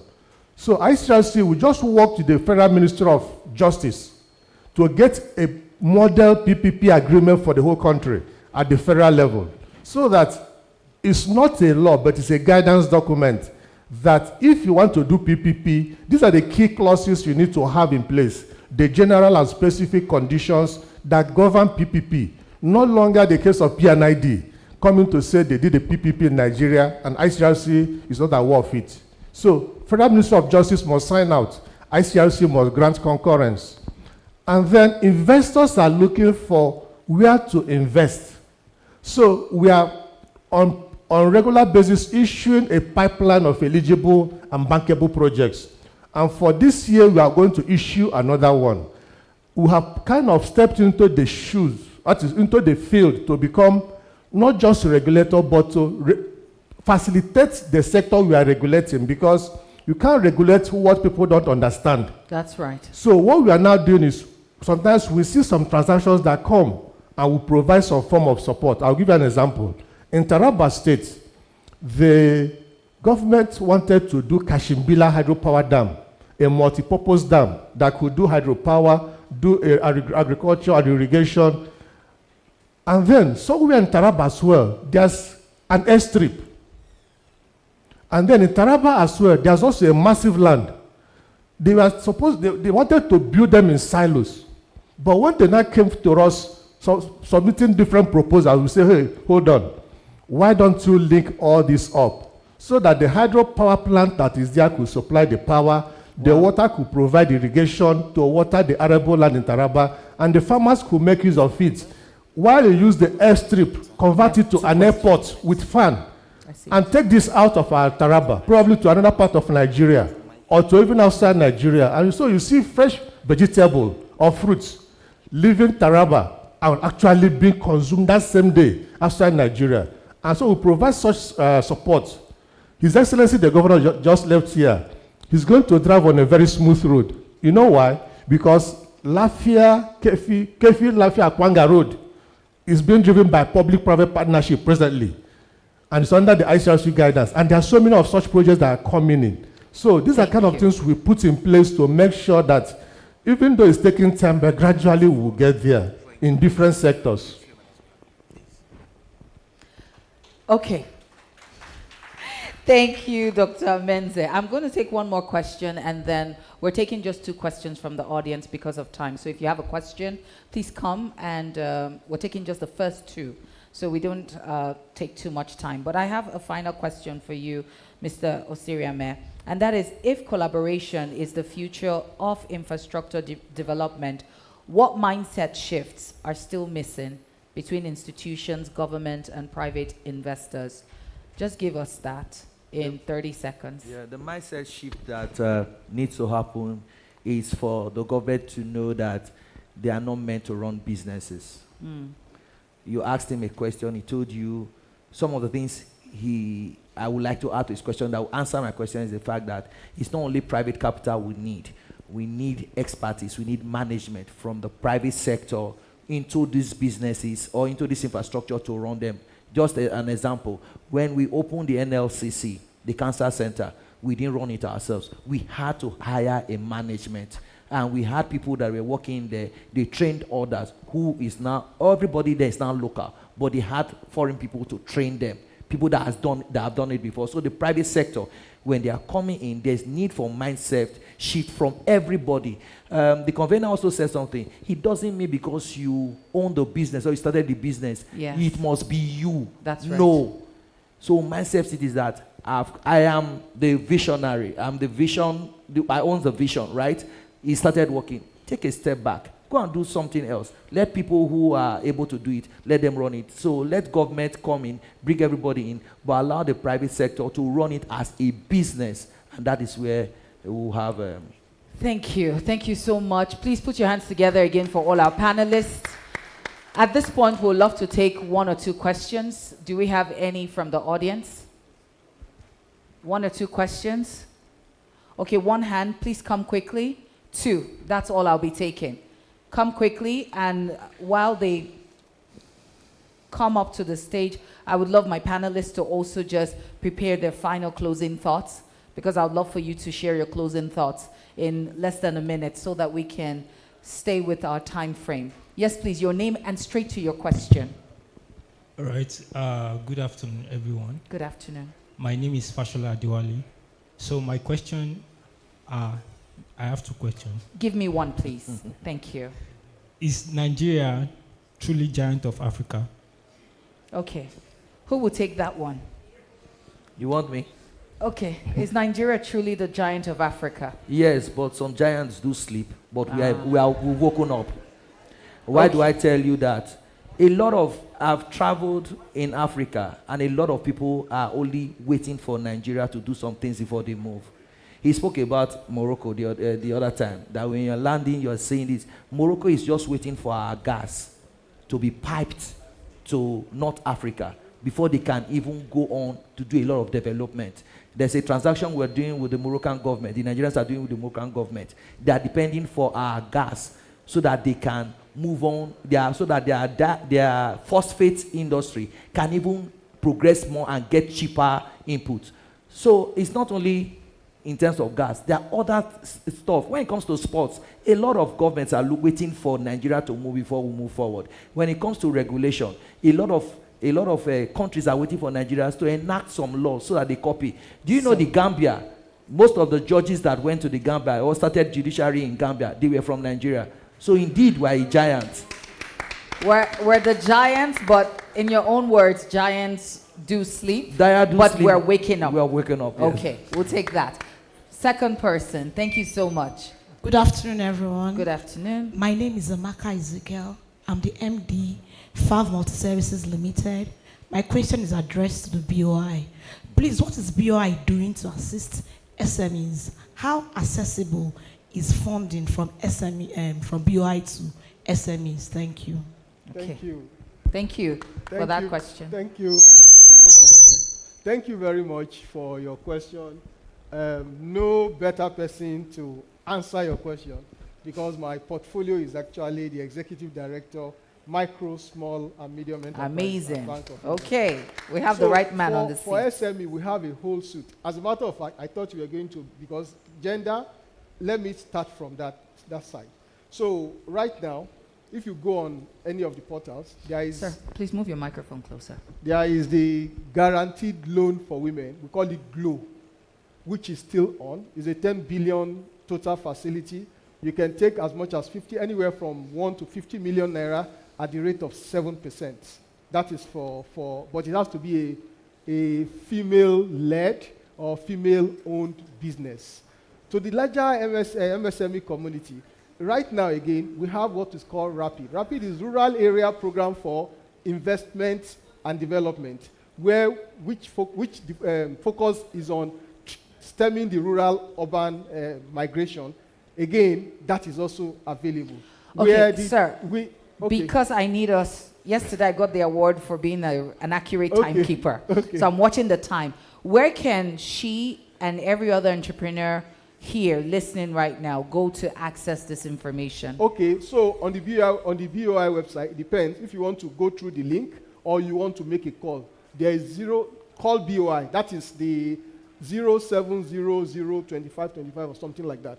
So call BOI is how it is. If you make that call, because I've tried this severally myself, and you do get people who will guide you to be able to have that entry or leeway into Bank of Industry. All right, thank you very much. So I'll take the closing thoughts. Let me start with you, Mr. Ennis. In 30 seconds, your final thoughts. The focus and yes.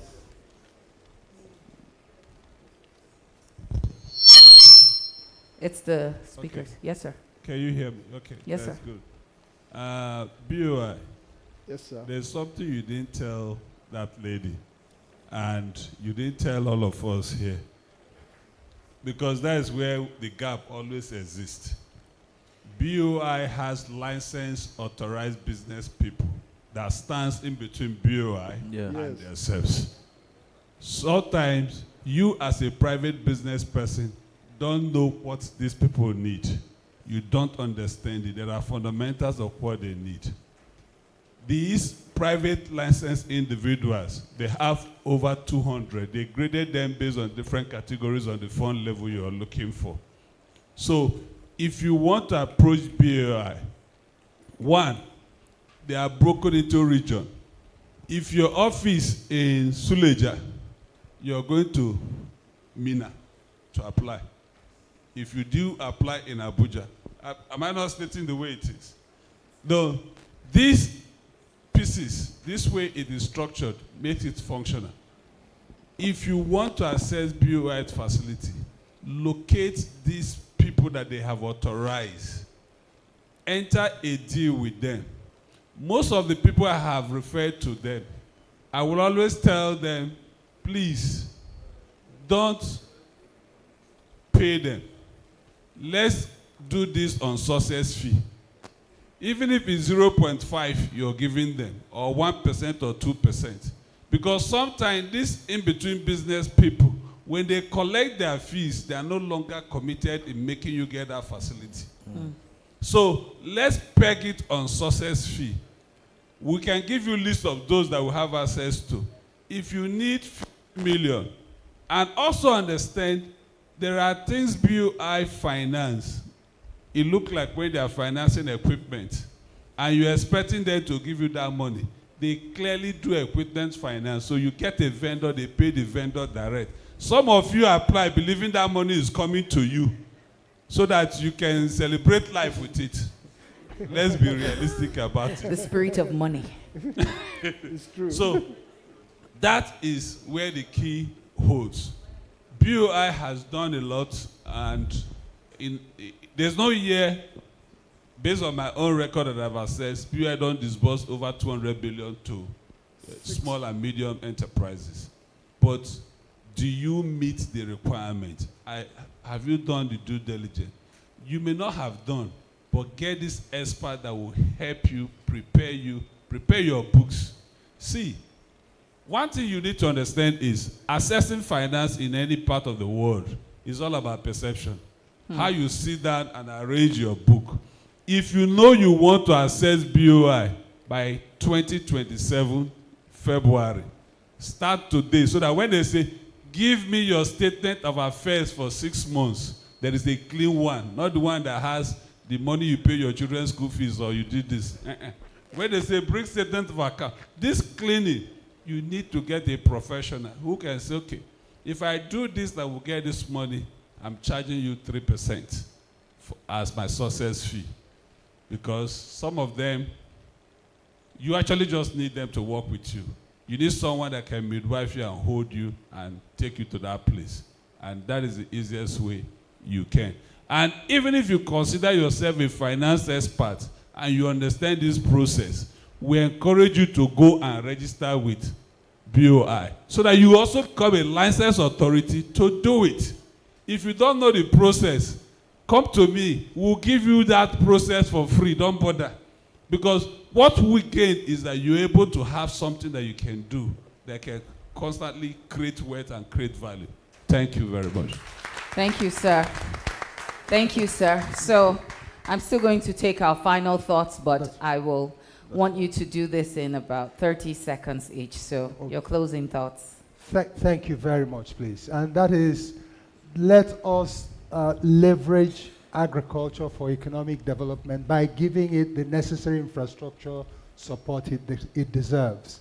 And this infrastructure can be provided at a commercializable model, and NADF is willing to support that commercial model for infrastructure deployment so that our agricultural production can be competitive and viable. Thank you, sir. Thank you. Mr. Luatoyin, please. Thank you. I'm here representing BOI. So what I want everybody to know, in addition to what the convener has said, BOI is beyond just finance.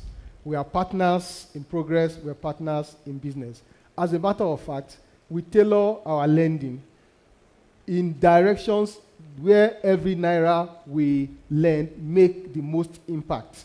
So in other words, we help to shape the economy, shape the lending towards where the most impact is made in the economy. We also offer all kinds of various advisory services and try to get people so that we all can get Nigeria running. Thank you. Thank you. Thank you. Mr. Siriame. At the NSI, we believe that infrastructure impacts both commercial and social. Do not look at only the social aspect. Be willing to pay for service, and you get your infrastructure growth. Thank you. And finally, Dr. Amanze Okere. Yes, in the Nigerian infrastructure space is huge, and the market is huge. Our population is huge, and as investors come in here, I want us as well to take advantage of the fact that any business that is not in Nigeria is not yet in Africa. So we have to take custody of our population and move on. And then last line, in African desert, it says there's a lion and a gazelle. When the lion wakes up in the morning, it knows that it has to run faster than the slowest gazelle, else it will die of the hunger. And the gazelle must run faster than the fastest lion, else it will be killed. So whether we are lions or gazelle in the infrastructure space, when we wake up, we need to start running. Thank you very much. Let's go. Thank you. What a great way to end this panel session. Please, can all the panelists rise? As you rise, I'd like to also invite the convener and His Excellency, Mr. Boni Haruna to please join you for photograph. In fact, those of you on the front row, can you please join them? And the representative of the governor of Taraba State as well, Honorable Commissioner for Energy and Infrastructure, rather Energy and Economic Development. Please, please, Dr. Engineer Naomi Tanko Agbu, please help. Can you help us join them for photograph first? Because I know you're on the next panel. I have to ambush you. Yes. She's doing a Your Woman's job in the Energy, Ministry of Energy and Economic Development of Taraba State. Please give her a round of applause. She's on the next panel. Thank you very much. Thank you. Thank you. This panel at this point is... Okay, we're good. Thank you, yes, sir. It's disbanded. Thank you. Thank you. Thank you. Thank you. Thank The you next very panel much. is coming up very shortly. And so please, we'll go back to the dressing rooms where your headgears and the head mics will be taking off. And whilst that is being done, I'd like to invite Dr. Onoha Nachi one more time. You know, the thing with him is he's one that has the gift of the gap. I told Dr. Naomi earlier on that she's actually one who has the gift of the gap and honestly can ad-lib, and before you know it, a speech is delivered. He's coming up again to be able to shed some light on some of the critical aspects of the conversations that just took place and what you expect to hear in the coming conversation that will be happening in another 5 minutes from here. Thank you, sir.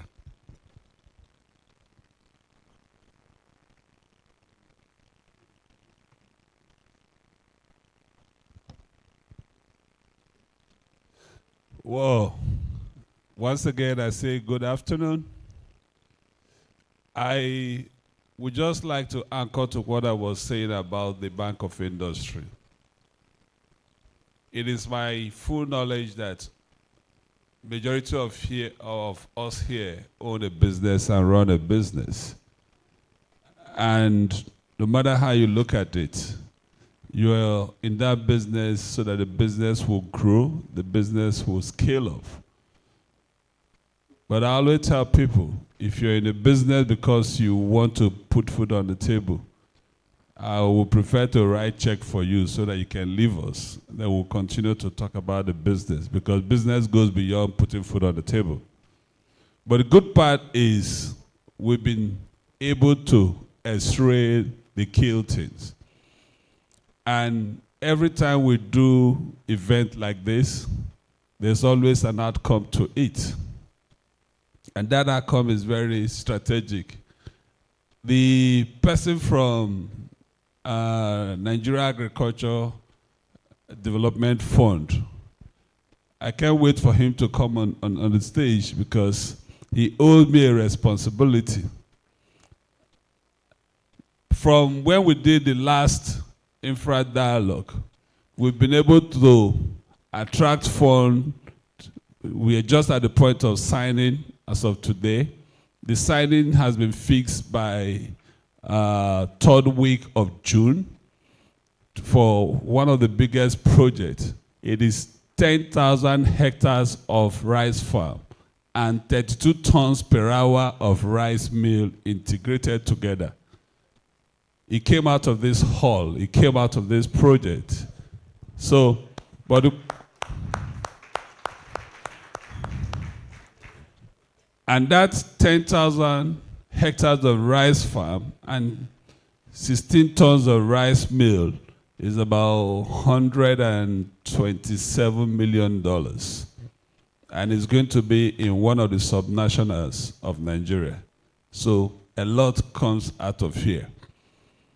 I understand that some forms have been given, some card has been given and shared. Feel free to fill them. People will follow up with you, and then we can see where we can meet. But having said that, growing business is not an easy job, and being an entrepreneur is not an easy job. It is a 24/7 job. If you recollect yesterday, we started from your mindset. we move from your mindset to tell you about the need of mentorship. And we also move in to deal with the realities of infrastructure development. I'll be taking on a presentation on the financing gap. I think those, can I have that slide on? Yeah, just before you do that, sir, whilst you're on that, please let me invite these persons to quickly do us the honor of moving to the Holden room so you can be mic'd for the next session. Dr. Agama Emomotomi Timi, DG Security and Exchange Commission, represented by Mr. Abdulkadir Abbas, Director Securities and Investment Services, Ms. Aisha Rimi, Executive Secretary, CEO, NIPC, represented by Edith Udo Udofia. Please come to the back, to the Holden room. Dr. Chief Dave Nwachuku, Chairman, Board of Directors, Deutsche Partners Holdings. Please can you also, Deutsche, yeah? Can you please help us move to the other room? And I'm going to be invited, not when I mean the other room, the Holden room, please. Let me also invite Dr. Engineer Naomi Tanko Agbu, Honorable Commissioner for Energy and Economic Development, Taraba State, to please help us move to this side where you can be mic'd in readiness for the next session. Thank you. You have the floor. 5 minutes for your next presentation. I hope that will be enough, sir. I'm not supposed to time the convener, but I'm compelled by the circumstance. Thank you. Please put your hands together for this workaholic. I can't hear that applause for the convener. Can I get this screen on no, those managing the screen, can I have this on? This slide on, please.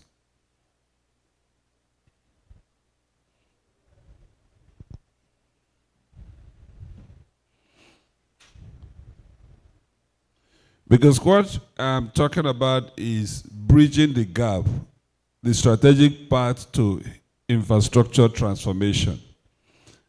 If you finish mentioning all the problems, you must also provide solution. So before I even move further, I want us to join and congratulate Danga Homes. I think close to 500 hectares of land for estate development in Karo has been approved. Documentation starts immediately. So, it is part of the gap, closing the gap. Now, please, can I get the screen? If you can't get, just project on the screen so that they can take it from there. So, the key things we are looking at from this presentation is, where are we? A defining moment for us to look at what this infrastructure is all about for us. One, as far as we are concerned at DPH, the gap in infrastructure is an immense opportunity for business, for investment. It depends on how you look at it. It's either the cup is half full or the cup is half empty. But we will see from the point that, yes, the cup is half full, and we must do everything to see it from that place. So, the country where we are, we have vast natural resources, and these resources require infrastructure to gain access to them. And that is why you also would take note that the population is rapidly growing. By the Nigerian Population Commission, they said the population growth is about 3.5% to 5%. So if you take the upper side, you automatically tells you that in every year that passes, if we say we are 200 million, 5% of 200 million is 10 million addition. And that gives you an idea of the population growth. So we look at it from the point of immense potential, and we also look at it from the point that it is an economic backbone for us to move further. Because if you don't have that as a foundation for economic resilience, it becomes difficult for us all to succeed. When we talk about economic backbone, I was in an aphorism event let me share this with you last year. And we had a lot of people, and I was caught up as a panel, and we're talking about African trade. Trade within Africa, how possible it is and how easy it is. Our former president, Olusegun Obasanjo, was in the crowd and seated. You see the way you have this front row, that's the way we had it that day. And I just tried to make some fun and express myself. I said the people in the front row should stand up. And I have 2 questions for them, because we're talking about African trade.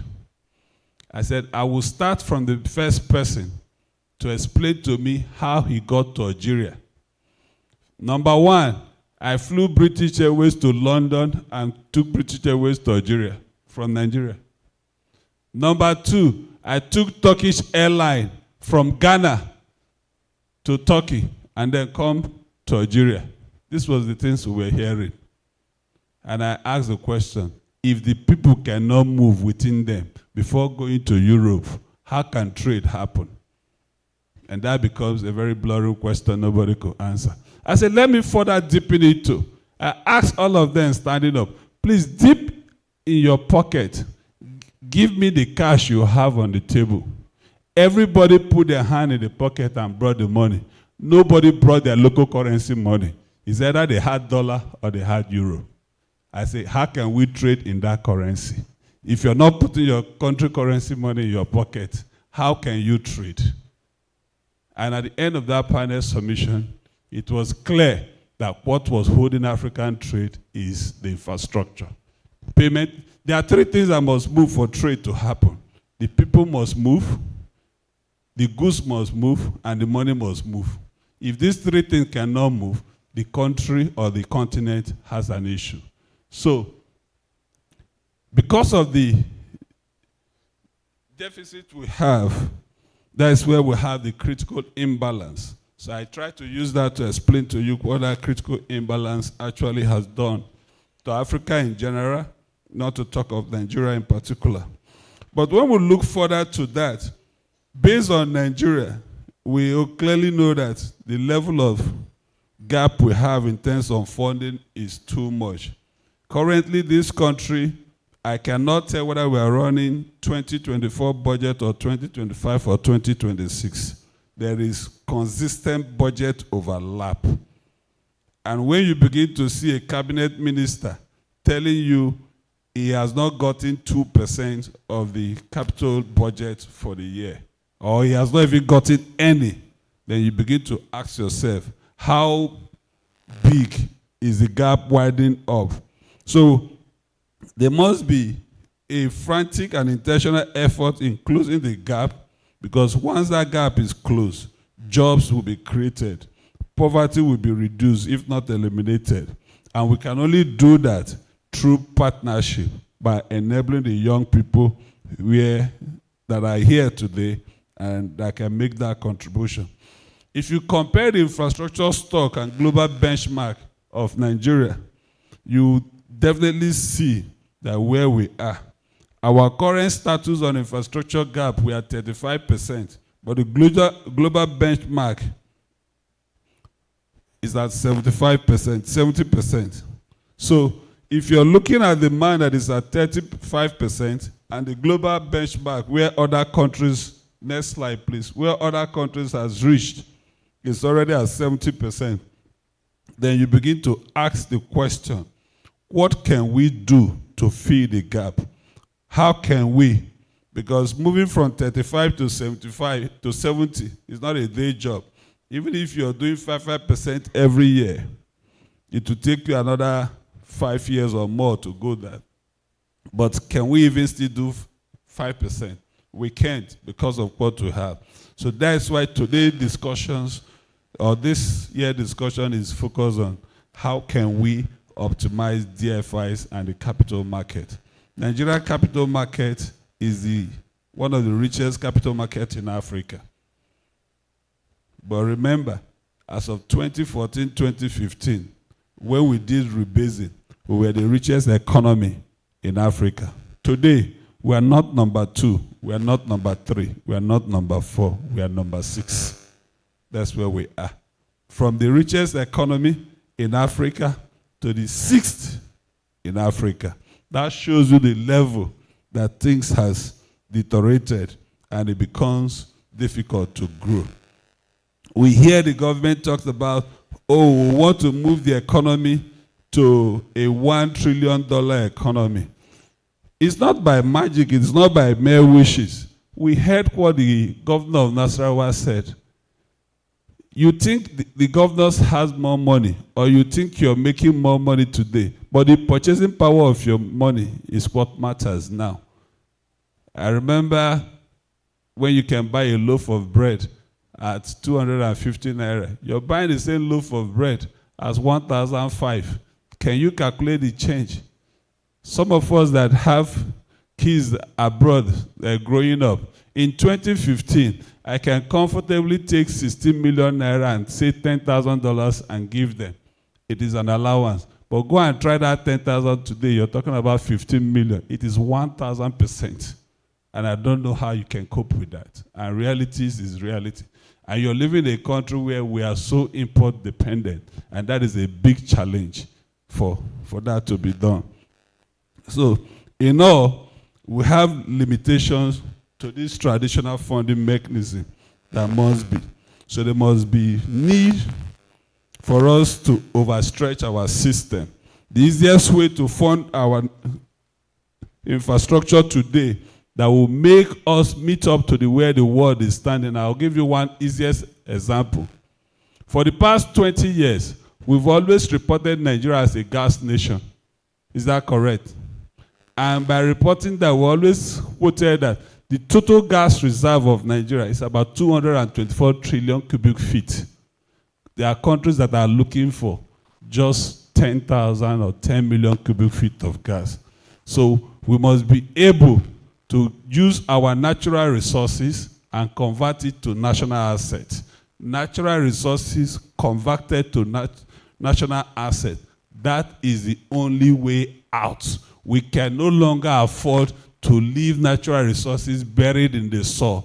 Time has come, pride that we are possessing 50% of the global natural resources. That's a bragging right. It does not translate to the economy. It does not translate to the welfare of your children. Can we convert it? If you ask me, I don't even mind to mortgage 20% of our gas for the global infrastructure of Nigeria to be done. It's just as simple as that.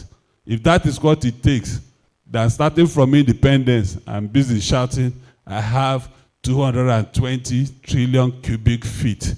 It looks like we are singing national anthem. It does not change.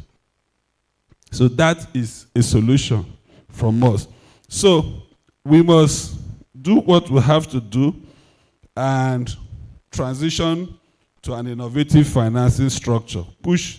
This event has been talking, which Deutsche Partners has been promoting, PPP, green bonds, sukuk funding. These are easy to do. Mostly when it comes to economic infrastructure. You hear me focus on this economic infrastructure. They are key and they are vital. So at this point, I think I will want to go to why the infrastructure dialogue. The infrastructure dialogue is a collaborative platform which we have created, we discuss, and we make recommendations to government, and we help government and help private sector to provide solutions. Here, we move from ideas to actions. We don't only generate the ideas, but we're turning discussion into concrete, bankable projects that match national platforms. That is what we do here, and that's what has been going on. And finally, we do structured pipeline. We're able to put some program. You just see the way I say, let us congratulate Danga Home. It's a step. There are some other ones that are coming on the pipeline, and they will all fall in place. So over time, we'll be able to capture your own project into a national pipeline. I don't know what your project is. But once we study your project and believe that it will have economic importance, it can create jobs, it can transform a community, trust us, we'll take ownership and fight with you to do that. So that will make you into our structured pipeline. On that note, I want to thank everyone for the time spent, and as we go to this next panel, thank you and God bless you. Thank you very much. Are you energized? Are you energized? Are you excited to be part of Infrastructure Dialogue 2026? Do we look forward to seeing you in 2027? By the special grace of God, please give yourselves a round of applause. Thank you very much. First, Honorable Doctor, please, 1 second on the stage. You know, great men and women, they don't go around priding themselves as achievers. People blow their trumpets. Have you ever heard Aliko Dangote talking about how wealthy he is? He told a story of that everybody calls him a rich man, and one day he decided, am I truly rich? And decided to go to the bank and withdraw 1 billion naira and put in the trunk of his car. He drove around with it for 1 day and returned the money to the bank and said, oh, truly, so I'm rich. He never knew he was a wealthy man. This man is very wealthy, not in cash, but in ideas. And ideas run the world. So please, let's celebrate this man of great ideas. And today happens to be his birthday. I know he didn't want to talk about this. We have decided to ambush him. And please, let's just sing a happy birthday song for him. Happy birthday to you.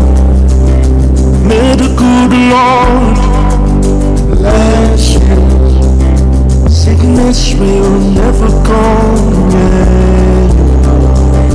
Jesus made me out. It was an ambush. We're going to make sure, you see, because this ambush has to be complete, we planned the coup, and I don't want him to hear this. A cake is coming, but not immediately. Maybe when we're done with the first panel. I mean, the second and the last panel, then we can bring the cake. Happy birthday, many happy returns, continuous good health, and God's abundant blessings in all that you do. God bless you.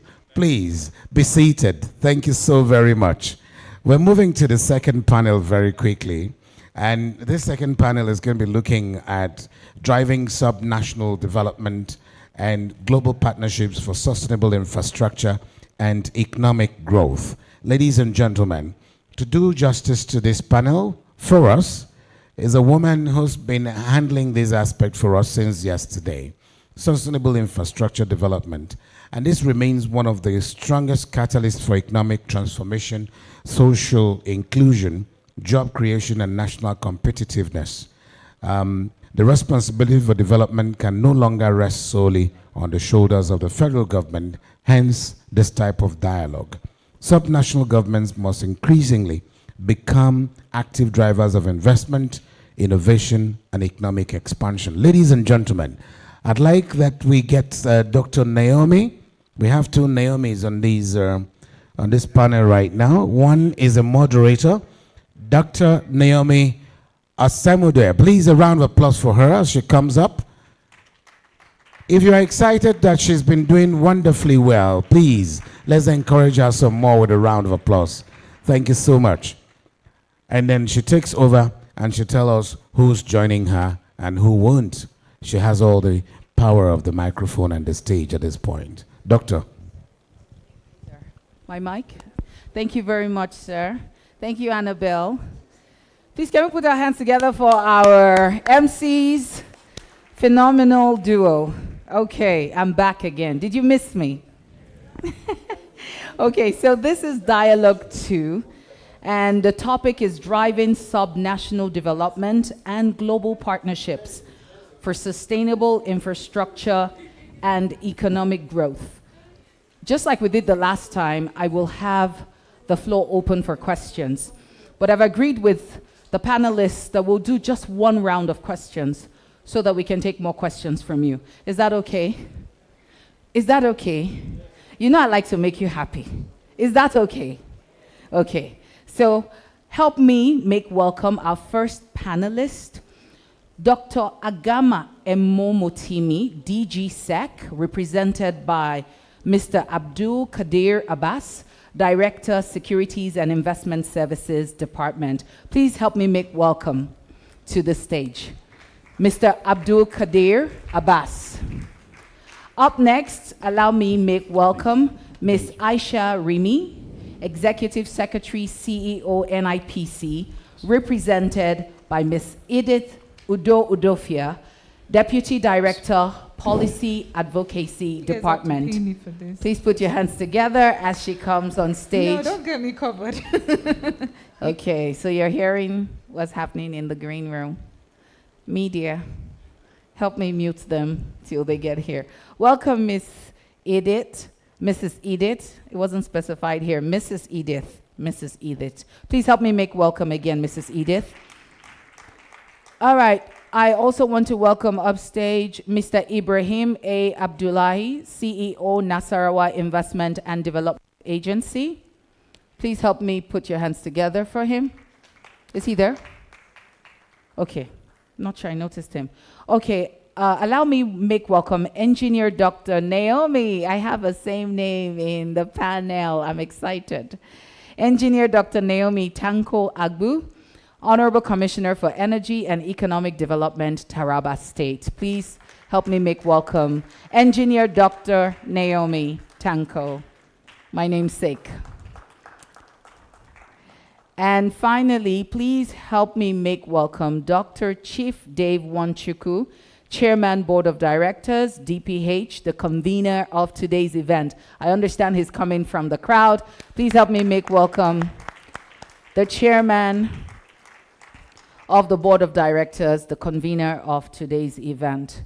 So we're having one round of questions with the panelists, and the floor will be open. So please put your questions together even as we start.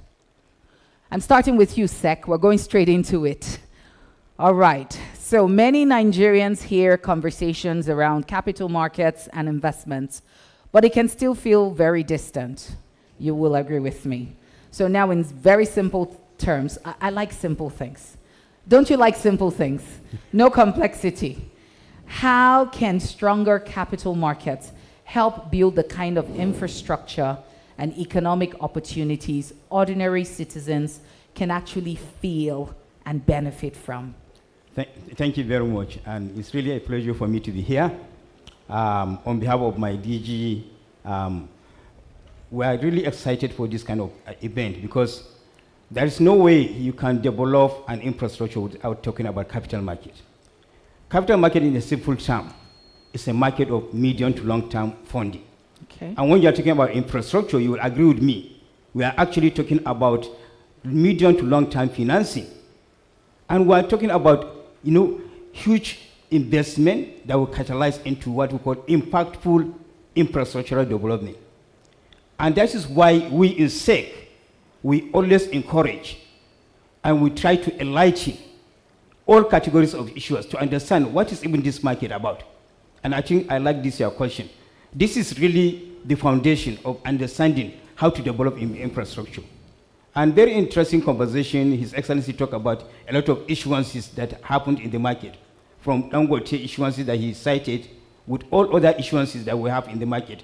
We in SEC, our role is simple, to do what? To actually come up with a framework to develop and regulate the market. Okay. So the first building block in developing any capital market is having a kind of clarity in regulation. Regulation is key.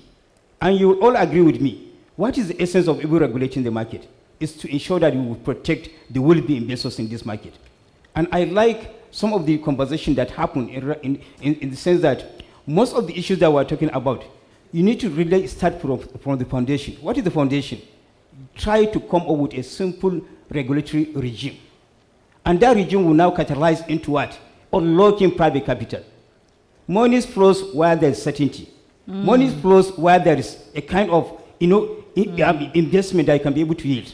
And I like this kind of conversation. And that is why we at SEC, Securities and Exchange Commission, we go out of our way. We regulate all issuances. We regulate corporate issuance. We regulate subnational. His Excellency talked about that he has not borrowed money. They have borrowed money before he came in. Nasarawa State actually came to the market to borrow money from the capital market. So what am I talking about in a nutshell? I'm talking about certainty in terms of regulation. Yes, sir. And know the objective of regulation, which is investor protection. That is the foundation. And then to your second aspect of the question, how can an ordinary citizen of Nigeria feel the impact of the capital market? I think we are feeling it directly or indirectly. I'll give you a very simple example. Federal government has been issuing different types of instruments in the capital market. One very simple example is Sukuk. Sukuk is a non-interest instrument that federal government have been leveraging to unlock capital for what? For road construction. Whether you know capital market or you don't know, you can see those signboard of Sukuk that this project is built by Sukuk proceed. So that is a very example of how a layman can understand the connection between capital market and infrastructure and the impact to the citizen. That's just one example. The Dangote that His Excellency talked about, the Dangote sugar, it came to the market. The first offer Alhaji Aliko did to this market, he came and donated over 50 billion that time.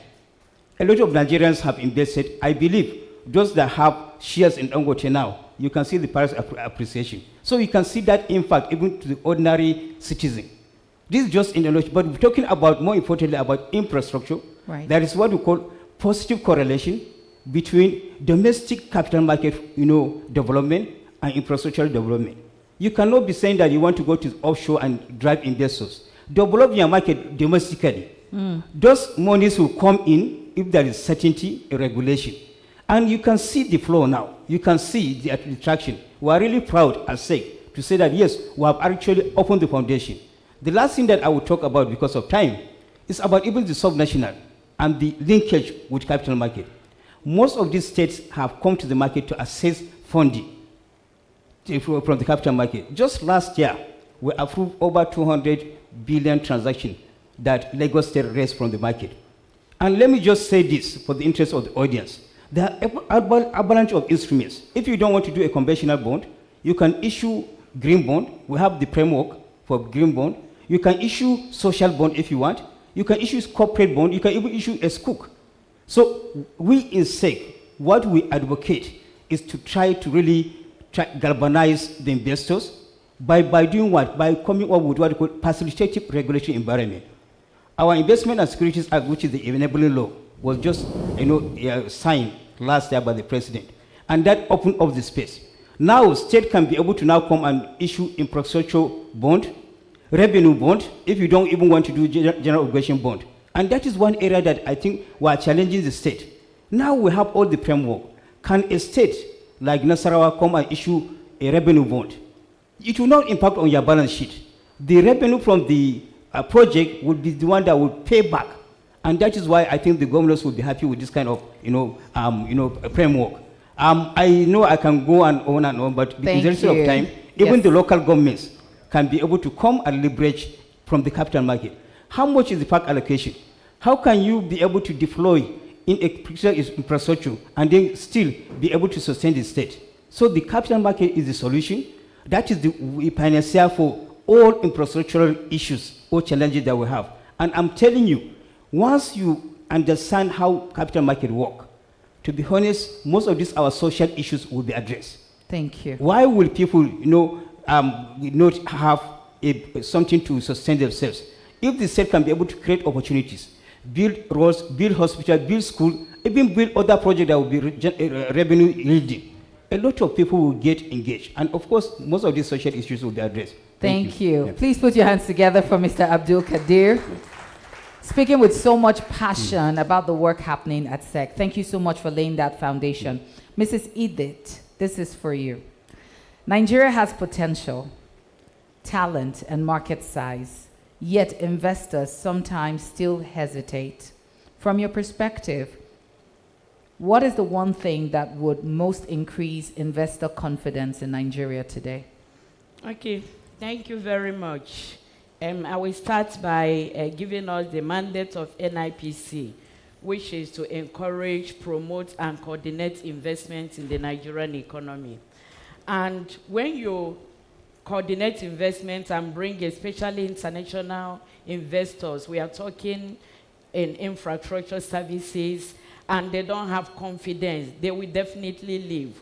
we have many companies that have left due to harsh operational environment. I will say, you asked one thing, I will say bankability is the entry point, yes. If opportunities are bankable, then investors will remain. Then we talk about, and not, okay, you asked me one, but I have... No, please give me two more. I can take two more. Okay, you talk about predictability, for instance. If you invite investor or you told the investor that you have like 10 years tax holiday, it means nothing to the investors. If the investor will come and it will take him or her like 18 months to access licenses, land, and the rest.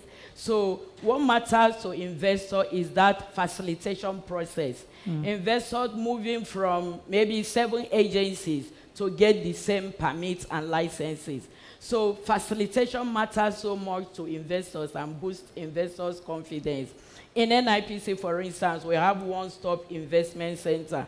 In one-stop investment center, we have about 27 agencies that have to do with investment, bringing investors from immigration, from visas, from CAC's registration. And we know that this investment, when we bring investors into the country, the investment domicile in states, we heard the examples that Nasarawa State government gave. Investment domicile in the state. So if the investor will be moving from, let's say, 7 different agencies to get permits, it means nothing to investor, and their confidence will not be there in investing in the state. Then again, when the National State Governor was talking, he talked about the contract sanctity and trust. If there is trust, especially in the contract, implementation of the contract, not canceling the contract midway, it will make investors to lose confidence in the state. So the investor should, when investor knows that the commercial courts are very effective, there is fairness in the arbitration, especially when the states have regards to the international arbitration community, it goes a lot to ensure that investors have confidence in the state where they are coming to domicile. And again, a strong fiscal, regulatory environment matters a lot also. I will give us an example. Before, we are having pioneer status incentive, and we migrate from pioneer status incentive to economic development incentive. This economic development incentive, as regards the new tax law, is a boost to investors. The reason is because the pioneer status incentive is just like you rent a shop and ask someone to go and stay in the shop and do business, let's say for 5 years. Right. But the shift in economic development incentive made it that such investor, you are investing in the infrastructure services, and capital expenditure on that infrastructure services, you will be giving credit, 5% credit annually. So this new tax incentive is a boost that for boosts investors' confidence. Thank you. Thank you. Please, can we put our hands together for Mrs. Edith Udofia? Thank you for laying that foundation very strongly on behalf of NIPC. I want to come now to Engineer Dr. Naomi Tanko Agbu. Your question: energy affects everything from businesses to education to healthcare. In your view, how can investment in energy infrastructure directly transform the everyday lives of people at the state level and also perhaps at the national level? Okay, thank you very much for that question. Before answering the question, I'll give you a little bit of a background on where the energy sector is in Nigeria right now. Please. So energy, or power, as most people would mostly refer to, it was in the exclusive list in the Constitution before it now was amended to be in the concurrent list in the Constitution. So what that did was it empowered state governments to be able to create their regulatory markets. So in essence, the 36 states in Nigeria can actually govern the affairs of the energy individually in each state. So for investors, and on the mandate for the subnational government is to create your legal framework where you set out your terms, where you set out your licensing framework, you set out your licensing terms and conditions that an investor can come in to invest in such markets. And the good thing about what Mr. President had done in achieving that, it creates a very competitive stage all across the country. So you as a state, let's say you as a state in the northern part of Nigeria as compared to a state in the southern part of Nigeria, you can put incentive for investors to say, if you're coming to my state to invest in the energy sector, I'm going to give you so and so local tax levy, or I can, as a state government, be able to invest some form of equity in your company as compared to what the legal framework down south, a state in the southern part of the country would set up for themselves. So energy, as we all know, is a key driver for almost every sector in the world, basically. I mean, if you take, for instance, this room, once the light trips off, it's like the mood of the entire room changes. Right. So for a subnational government, at this point is a very critical point where we can all leverage from it and transition our market from the federal electricity market to the state market. Some states have already achieved that. In Taraba State, we have our electricity law, and we're in the process of transitioning our market from the federal government. Some states have achieved that, Lagos State, Enugu State, and all of that. And that would also help mitigate a number of the issues from the national grid, a lot of the grid blackouts that we're experiencing and all of that. Because if you have your state market, you shut yourself off, you get to a point where you're able to shut yourself off from the national grid, you definitely guarantee electricity supply to hospitals, schools, residential and industrial customers to ensure that their businesses keep thriving and growing accordingly. Yeah, thank you. Thank you so much. Please let's put our hands together for Engineer Dr. Naomi Tanko Agbo. So I'm coming to you now, Chairman. As someone working closely with business leaders and investors, what do you believe separates regions or economies that attract sustainable development and investment from those that remain full of untapped potential? Thank you for the question. The keynote speech we had this morning from the governor of Nasarawa, to my mind, outlines the difference between states or subnationals that are able to attract development and those who cannot. First and foremost is the predictability of the environment. If we have a situation where governors leave and their successors abandon projects, clearly no investor who is rational, who is investing his own resources, who want to come into that kind of environment because he does not know what will happen when that investor leaves. Even funders would hesitate to give you money until the change is made. Right. And oftentimes, resources they provide to states, they want to limit it to the tenure of the government that is borrowing the money. And if you're doing a project in the infrastructure space that will take a long time, it's unlikely that you'll get resources from governments or from financial institutions that will outlive that particular administration. Right. Oftentimes, one of the conditions precedent is that you should get the concurrence of the state houses of assembly. If we currently have an APC government in a particular state that issues such concurrence, and after the election there's a change in government, a new governor from a different party who is hostile to his predecessor takes over, he would abandon all the commitments made by the previous government. Right. So it's important that we have, like what he described, you had what they called a Lafia declaration. And people from across the state, including physically challenged people, their representatives, the traditional rulers, the students' unions, all of them representatives collectively signed the document that they call Lafia Declaration, which means that when he leaves, whoever succeeds him is obliged to continue to honor the contract he has entered into. So governance is a key factor, predictability of the environment, and security that we were told earlier in the day. If you recall, the contractors who were working on the Abuja-Kaduna highway had to abandon site at a time because their staff were being kidnapped along the road.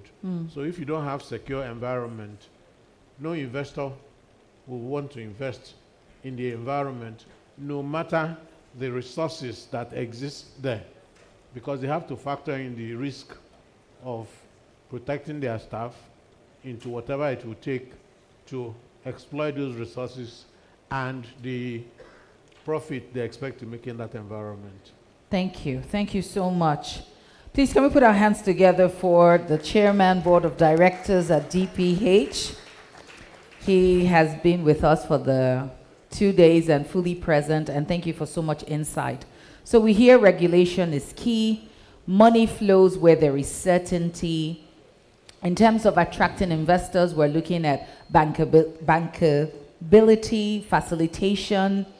Again, regulation came up. If the environment is well regulated, then it becomes attractive for investors to come in. And of course, our chairman mentioned predictability of the environment. At this point, I would love for us to have questions from the audience, even before I come back to my panelists for their closing thoughts. So, okay, sir, Your Excellency, can I have the Compare team help me coordinate this? Annabelle? Calling on Annabelle. But sir, please, I believe one of this is working. Hello, sir. Are you with me? Okay. Your Excellency has a question. Please give him the microphone. Okay. Is it working?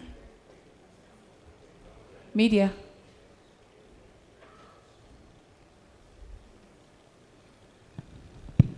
Okay.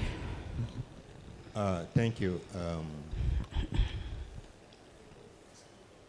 There are two issues I've observed in this conversation. Certainty of regulation and predictability to structure policy predictability. How do we make this justiciable? How do we make the breach of regulation and the disruption of a policy, how do we make it justiciable? How can citizens go and enforce their rights that this was what was agreed? Like in Nasarawa, this was what was agreed in the area of investment. And somebody has gone now to disrupt it or to cause some changes. How can citizens make it justiciable? By going to court and stopping it. Okay, so that nobody will change. But what we try to do in the capital market, we try to institutionalize this in this way. When a state try to come and access money from the capital market, and it says it's going to do project A, B, C, we have a registered trustees that are protecting the interests of the citizen. If you decide to come to change or to alter the use of that proceed to now do another project, the trustees will not consent to it, and it will now become an issue that you cannot by fiat, change the utilization of that project to a different project, for instance. So institutionalizing it in the document, I think, is one of the key issues that we are trying to do. Just to see that, and again, the citizens have the right, through that process, to now raise issue where there are clear deviation from what was approved and what has been actually been deployed. I know it is a big challenge because subnational sometimes we have this kind of challenge of, let's say, when you have change in administration, that issue is really an issue. But I think the most important thing in our own view is to try to make it institutionalized. Institutionalize it in the offering document, in the bond law, and in the indenture that is going to be issued, so that citizens will know that they have a kind of leeway to protest when there are clear deviation from what was initially approved as per the offering document. That's what we do at the SCC. Thank you. But Chairman, I think you have. Okay. Thank you, sir. Mr. Chairman. I align with everything he has said, but more importantly, we are not oblivious of the fact that we are in a society where people don't honor the sanctity of contracts.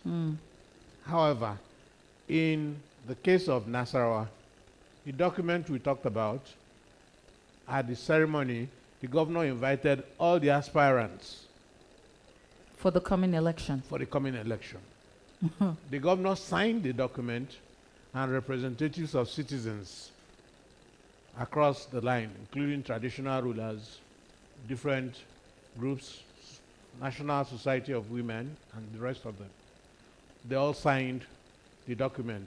In that context, it's like a contract. Right. And if they are willing to push their rights, they should be able to make an effort to stop deviation from the project. We don't expect that it's cast in concrete, but it's a good start. Right. And if all the states adopt something like that, I imagine that it will have some traction. Yes, I was going to say it would definitely take some intentionality and willpower, because I can imagine the thought process and the work that went into the project of getting everybody together, including the aspirants, even saying, before you come into office, be rest assured there's something on ground that you need to honor. Thank you so much for your contributions. I think we have room for, can we please put our hands together for our panelists? I know you're eating, it's been a long day, we're almost done. This is the final panel. Do we have any more questions? Okay, please, I'll take the first three people that get here. The first three people that get here. We have about 13 minutes. So first three people that get here, we'll take your questions. Please help me. Your name and your questions, straight to the point so we can wrap up quickly. Thank you. Yeah, good afternoon, everybody. Good afternoon. My name is Oluwatobi Okoyemi Joshua. I work with Amisham Property. I'm so sorry, I didn't hear your name. My name is Oluwatobi Okoyemi Joshua. Okay, come closer to Joshua. me. Joshua Yes, is my because of the, no, come closer to prevent the sound back. Yeah. So my question is, if we are talking about infrastructure in Nigeria, it will not say of any good if we not talk about the refinery that we have in Nigeria. I'm talking about the oil and gas sector. So we're not hearing you. Okay, I said if we are talking about the infrastructure, as we are saying at this conversation, I say it will not be complete if we don't talk about oil and gas sector in Nigeria, as we have been saying. So I want to talk about the refinery. So my question is that should government just privatize all the refinery that we have? Because Dangote just make us to see that private sector can actually handle this sector very well. So my question is that should government just privatize all the refineries that we have in Nigeria? That's number one. And the number two question similar to it is that if they do, how should the government come on board that they regulate the price so that we won't just have exorbitant prices from all the marketers or all the private investors? Thank you. Thank you very much, Joshua. Yes, who will take this one? SEC, Chairman, NIPC. Joshua, my quick response is that Dangote has demystified the oil and gas sector. Prior to this the building of the Dangote refinery, there had been attempts to privatize our refinery, and beneficiaries of the rot sabotaged the system. So the fact that Dangote has built one and it's working and is in the process of building a second refinery in Kenya tells us that indeed there's nothing wrong with having a private sector person run the refineries. Now, for those existing ones that had been allowed to dilapidate, should government change its mind to now privatize them, we can have an agency of government. What do you call them? BPP. The BPE can play that role of monitoring the pricing of the products to make sure that citizens are not unduly exploited. All right. Thank you, sir. Thank you very much. Please put your hands together for Mr. Dave. Next question.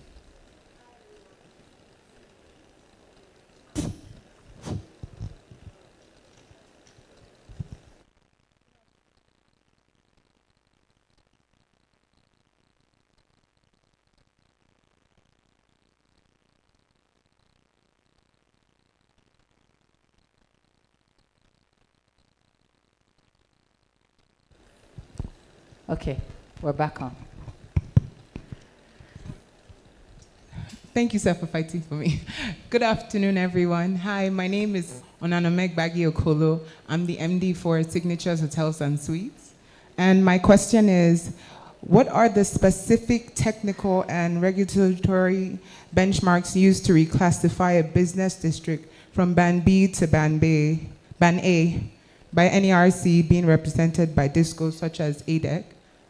Furthermore, what transparent dispute resolution mechanisms exist for hotel or business owners to contest sudden reclassifications that result in a 500% increase in utility overhead? So, Band for example, A I and can Band give B. you. Who is in Band B here? I'm not Band A. I think most of us are on Band A. Who's yeah, Band A? Okay, so who would take Right. energy? Yes, Yeah, Engineer okay, Dr. okay. Naomi, please. I'm actually a bit scared of answering that question. Okay, so there are different criteria that every distribution company have to undergo to be able to categorize their customers. I know some customers may feel like they're being marginalized, being downgraded to certain band, and some being placed in upper bands. But actually, there is a fair process that the regulator NEC has already set in place. But I'll give you just some primary examples. Like most places where you would have the Band A feeders are usually where you have a lot of industrial customers. You have a lot of high-end residential areas, because as a distribution company, my priority is to make money. So if I'm going to categorize my priority of giving 17 hours of electricity to a particular feeder, I will definitely look at customers that will be able to pay effectively as compared to certain areas where even if I give you 17 hours, the consumption is not high enough for me to recover my money. Or secondly, where you have customers that are more metered. So I will prefer to give more hours of supply in places where a lot of the customers are metered, because I know it's kind of guaranteed for me to have more returns on my investment, on my sales of power. But before you crucify me on the metering aspect, the federal government, there's a metering initiative currently ongoing where I think the allocations for states were deducted to be able to provide meters for distribution companies to be able to meter customers across all 36 states. So that is currently ongoing. So hopefully they'll be able to upgrade certain areas more into Band A. But you can petition if you want to be upgraded to Band A. And there's also a provision for eligible customer. I don't know if you've heard of that. So if a group of you people in a particular area, you feel your consumption is high enough and the distribution company can make more money there, you can all come together as eligible customer, go to the distribution company and say, provide us constant electricity. Okay, so your case is too high. She thinks Position in band A So is unfair. when we were on band B, we're having, like you said, 17, 18, in fact, almost 24 hours late. We went from band B to band A. So we went from paying about 200,000 or over 200,000 to about 1.3 now. Wow. So, and we're still getting like the same amount of hours we got. So that was my question.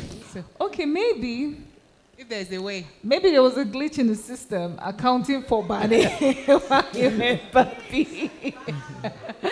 No. But on a serious note, I hear you, and I think the upgrade is something that is continuous. Just because you're in band B today does not mean you can't be upgraded to band A tomorrow. So I guess you live in an opulent area, so that's why. We say zone 4. Okay. All right. I'm on band A. You're on band A. I'm not enjoying light. You're not enjoying life No. in band A. Nah. You said we can Very appeal, high right? density You area. can appeal, You sure. can appeal. So, next person. No. Thank you very much for the opportunity. Some guy. My name is Engineer Ikechukwu Enestubu, Negus Africa Enterprise CEO. My question would rather be for the panelists and especially our convener, Dr. Inachi.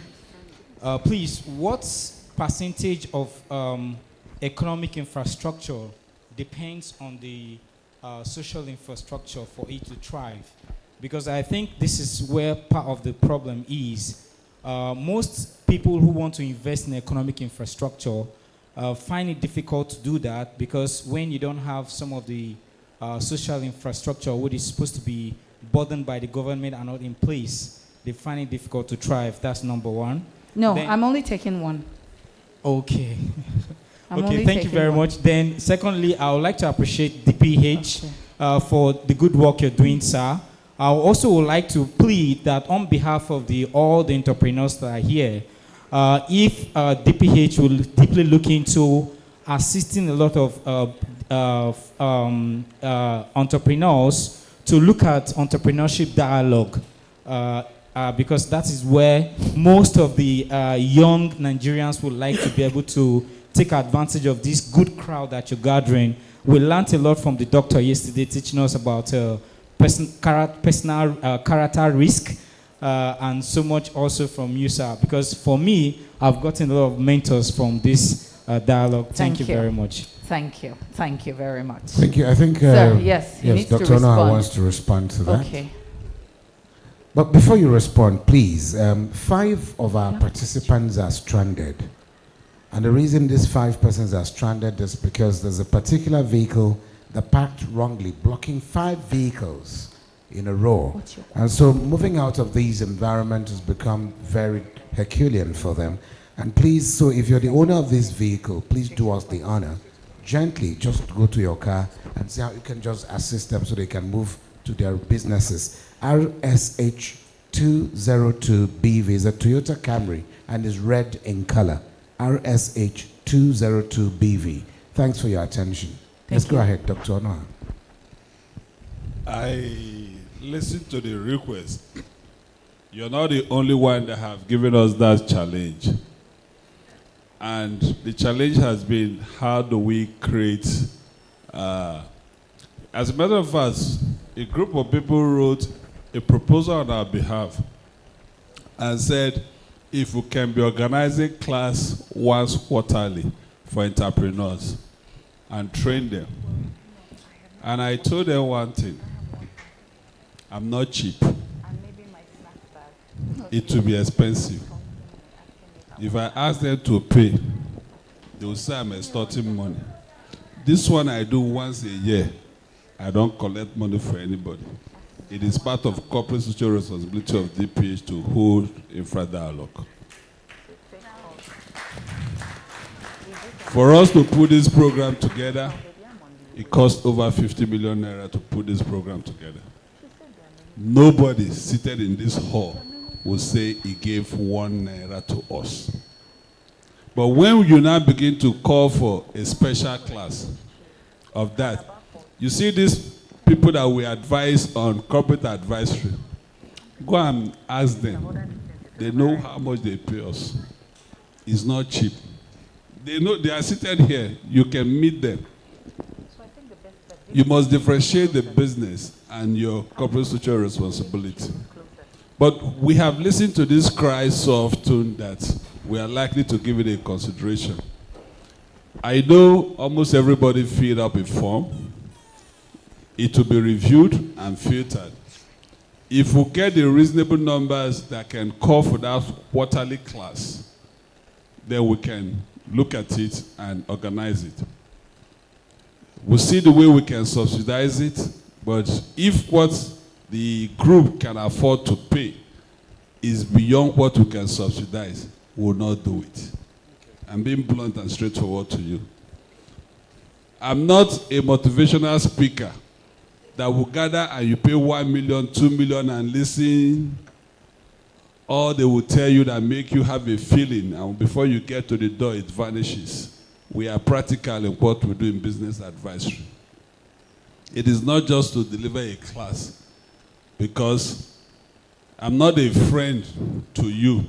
When I begin to look into your business and I want you to succeed, you won't like me, because the words that will come out of my mouth to you, you may take it very offensive, but that is what it takes to get it right. If I'm advising your business to grow and I set a parameter for you, and there are do's and don'ts that we sign on, mostly when it comes to your financial services, I must make you sign undertaking to your bank that I can block your account, so that when you abuse it, I will invoke it. Because you remember what I taught you people yesterday? Discipline. Discipline. That discipline is very key.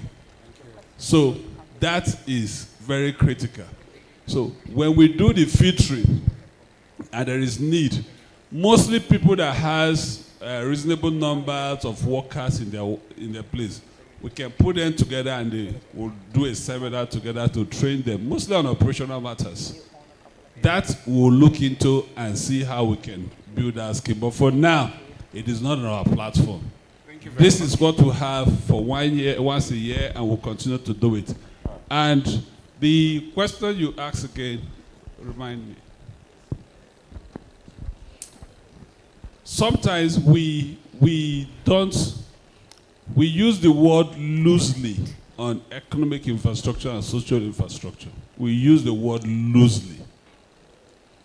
Somebody called me when we were to do a seaport and airport. A seaport and airport. When I finished the analysis to him, I said, if you don't have a traffic, you cannot build an airport. But you don't need a traffic to build a seaport. Seaport create the traffic itself. And seaport create the businesses around it, and it grows itself. But airport, you must actually have a closed traffic that you can ring-fence. And taking that too, if you're to borrow money to finance, it is easier to finance the airport, to the seaport, than the airport, because the financial model will actually show the difference. It's just like having to fund a hotel and a hospital. If I ask you today, you will tell me a hotel is more profitable. Hotel and hospital run the same business model.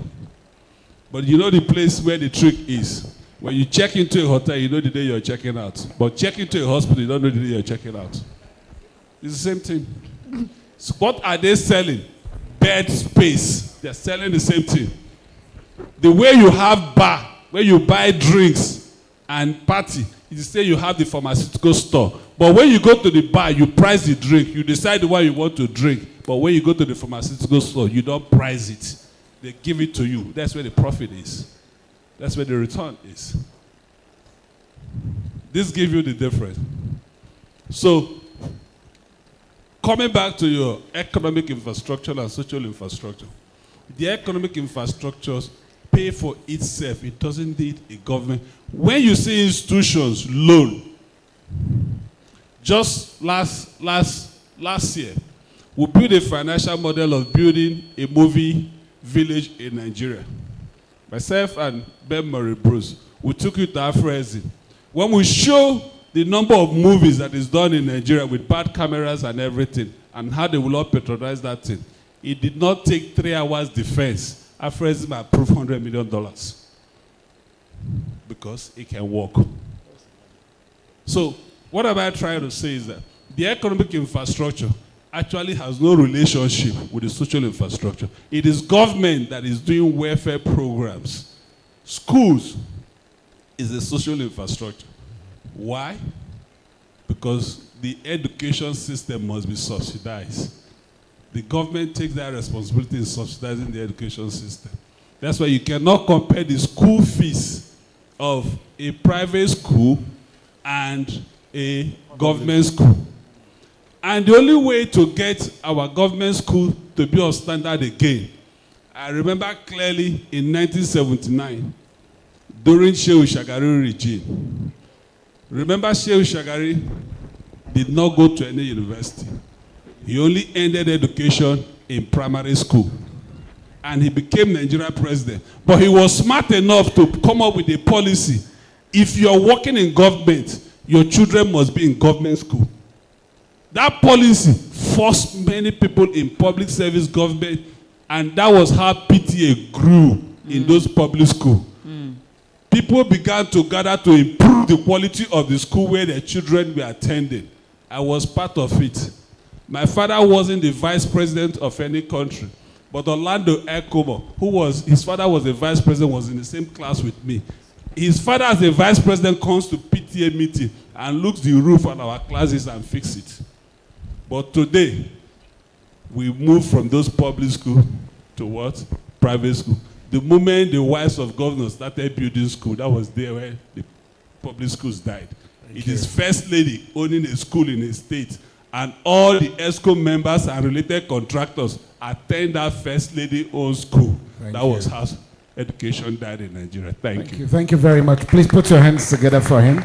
On the other hand, the Honorable Dr. Onoha, on the other hand, the entrepreneurial dialogue can become a segment in infrastructure dialogue. That can be built in.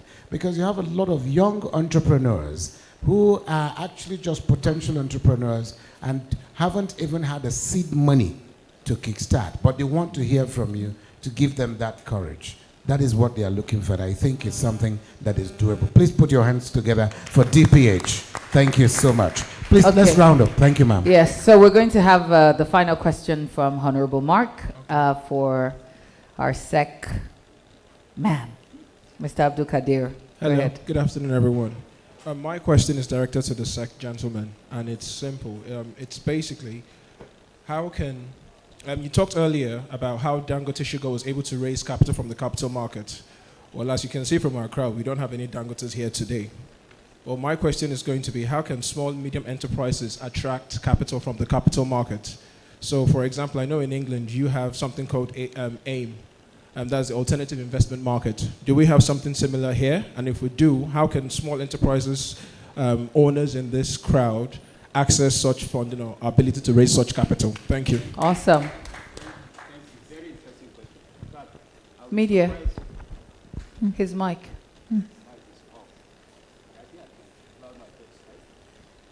Maybe, can I have a microphone? In case. Thank you. I'm not sure. Maybe power. All right. Thank you. Thank you very much. Honestly, I would be surprised if we leave this conversation without somebody raising this kind of question. SMEs are the backbone of the economy, and they need capital market, really. They need patient capital. Whichever way you look at it, short-term money market is not the solution. So you need to have leverage on the capital market. The question is, how will you do it? And I think we really try to come up with certain regulation, certain framework, and you touched about one of them. Creating this alternative market is actually made for SMEs.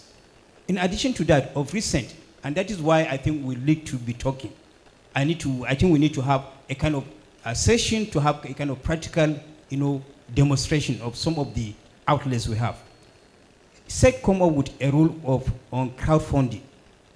Crowdfunding is a mechanism where you can be able to crowdfund capital, even though you don't have the requirement to be listed on an exchange, for instance. So that is one avenue that SMEs can be able to leverage. Yes, absolutely regulated. The crowdfunding platform is fully regulated. We have registered about 3 or 4 currently, and I think it's one of the ways to really open up and unlock capital. So in addition to that, there are other avenues that you can be able to, you can do what you call a private offering.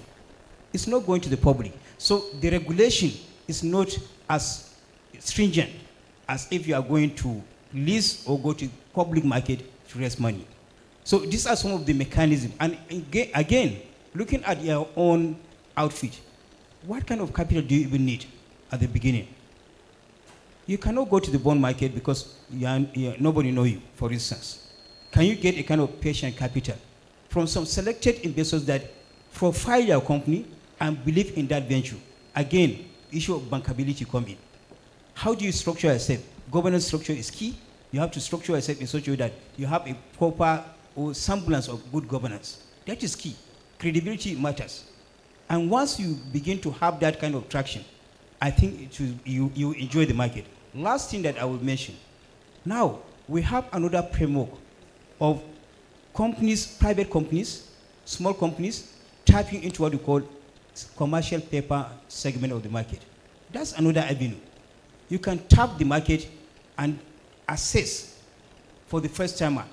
You know, you cannot do a big ticket transaction, but at least you can start from somewhere. And once you start to do that, I think it will be a game changer for you. And one last thing, sorry, about alternative financing options. You know, these non-interest, instruments are very good, ways to start. Some will not like to, go and borrow money, but you can do what you call partnership arrangement. So all those kind of contracts are actually embedded in our framework. I think we need to encourage to have more of this kind of forum. Again, I thank the organizers for giving us this opportunity. Thank you. So there's all this information on your website. Yes, absolutely, absolutely. And you can also connect with him. On our website, I think you would really enjoy it. One other thing that, because you asked about website, this issue about trying to get youth to come into the capital market. Now we have a rule or regulation on digital asset tokenization, all these cryptos that, so in a very responsible manner, you can be able to invest on that tokenization arrangement. And it will be a win-win situation for you as an investor and for the issuers as well. So I think I will encourage, let's have more of this kind of conversation so that we can showcase the value proposition of the capital market, at least to our SMEs and to our youth population. Thank you. Thank you very much. But please don't forget, you can interact with him afterwards. Yes. Time for networking will be there at the end of this exercise, so don't be in a hurry to leave, so you can engage him. Thank you. All right, so that brings us to the end of our panel discussion, but I did promise my panelists a closing thought. So just one final thought, 10 seconds. Okay, thank you very much. For us in NIPC, our mission is clear: to proactively position Nigeria as a preferred investment destination. And we do this by organizing roadshows, roundtables, internationally, and we go with our subnationals because, like I said earlier, that is where investment domiciled. We go with them, we engage them with international investors and to strike a deal. So we can go to your website as well and find all of this information. Yeah. Thank you. Please put your hands together for Mrs. Edith. I'm going to take you final. Engineer Dr. Naomi, your final thoughts. Okay, I would say this: the energy demand and need for Nigeria is very vast, and any investor looking forward to investing in the energy market, there are different aspects, there are different layers, there are different aspects of the value chain that you can consider, especially noting that right now the franchising model is coming into place. And I would also say that some states are ready, some subnational governments are ready, and have already established their regulatory framework that anyone willing can tap into it. And there are lots of available financing options for any investor or anyone willing to come into the energy sector, especially the renewable energy space. Thank you. Thank you, Engineer Dr. Naomi. I will come now to Dr. Chief Dave Wanchukwu, the chairman of the board of directors and the convener of today's event. Sir, your closing thoughts. Over the last 2 days, we have tried to x-ray the opportunities available for funding projects locally.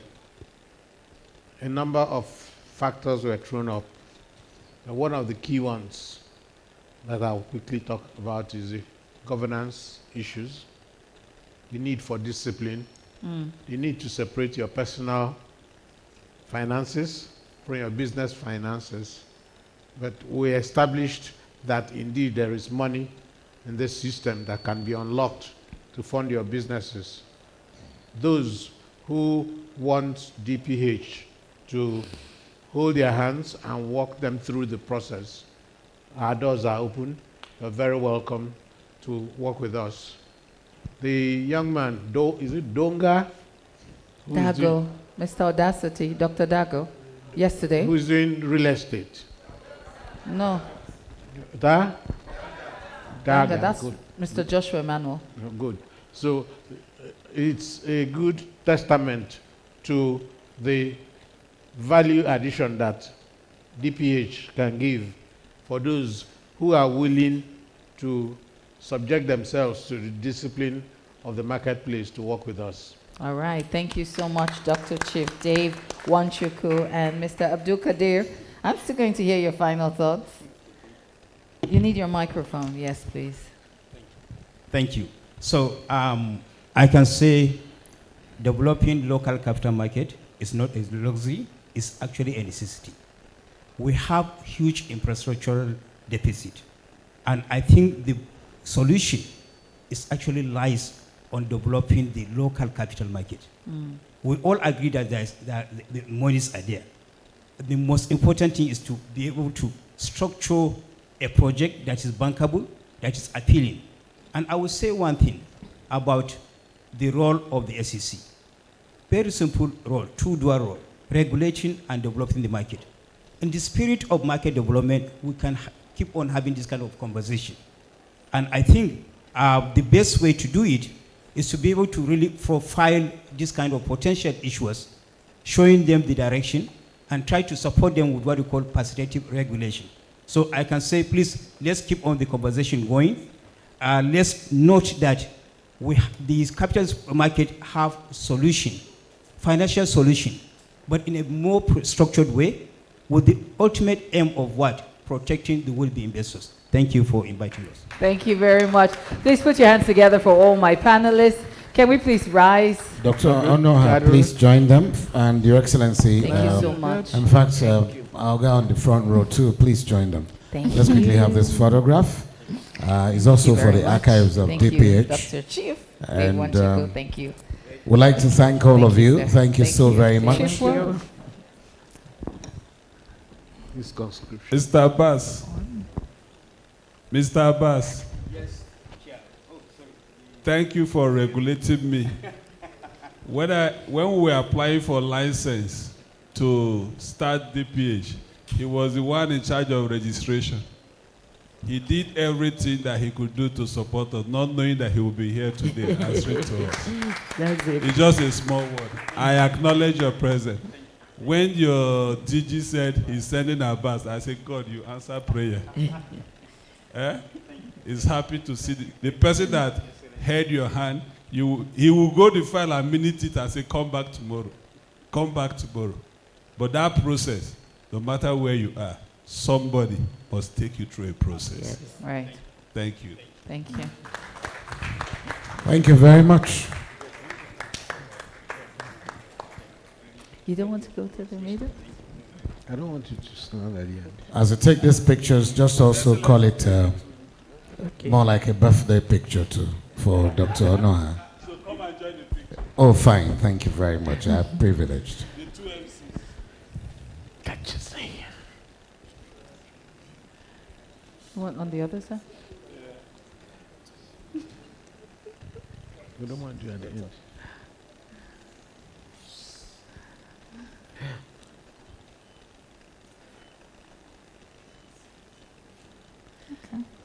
Thank you. Thank you very much. All right. Thank you, sir. Yes, sir. Because we said it's a birthday picture we're taking, can you come in with that cake? Just show it around.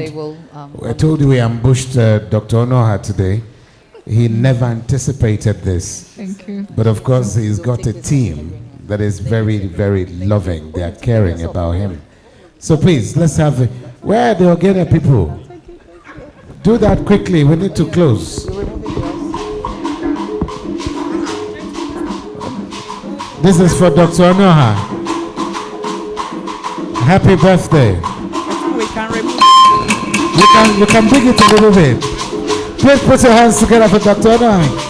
Can you bring the cake to the stage?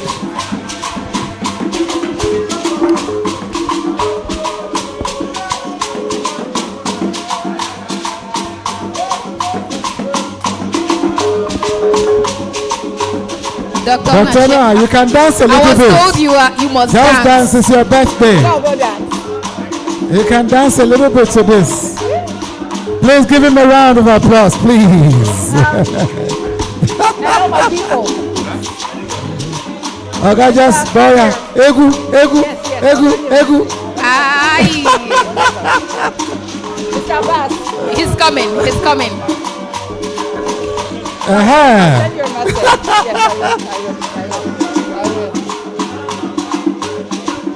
Well done. I'll send you the message.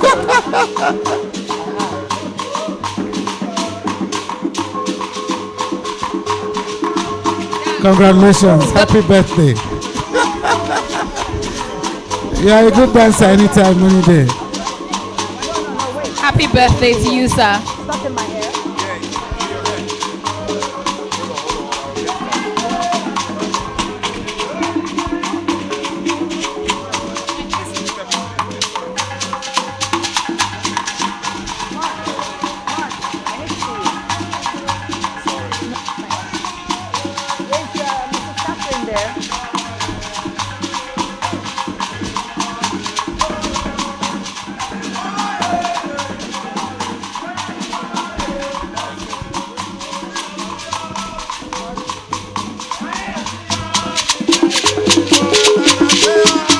Intend to join him in the dance.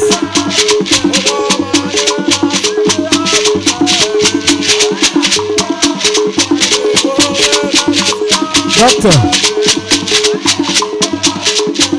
No, that's not how to dance this dance. That's not how to dance this dance.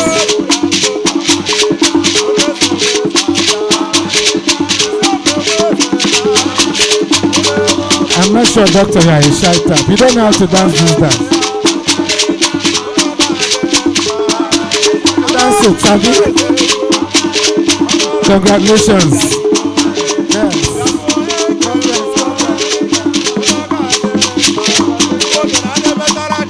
Thank you. Ozogo. When he's done from here. Ozogo. When he's done from here, then you can continue the rest of the party. I just spoke Igbo to them. That with the moment he's done from here, they can go with him to his house and continue the party. Thank you, and thank you very much. I think we're about to bring this to a close. The panel, they're done, and they've done the Your Woman's job, and the men also did Your Man's job. Can we give them a round of applause, please, one more time?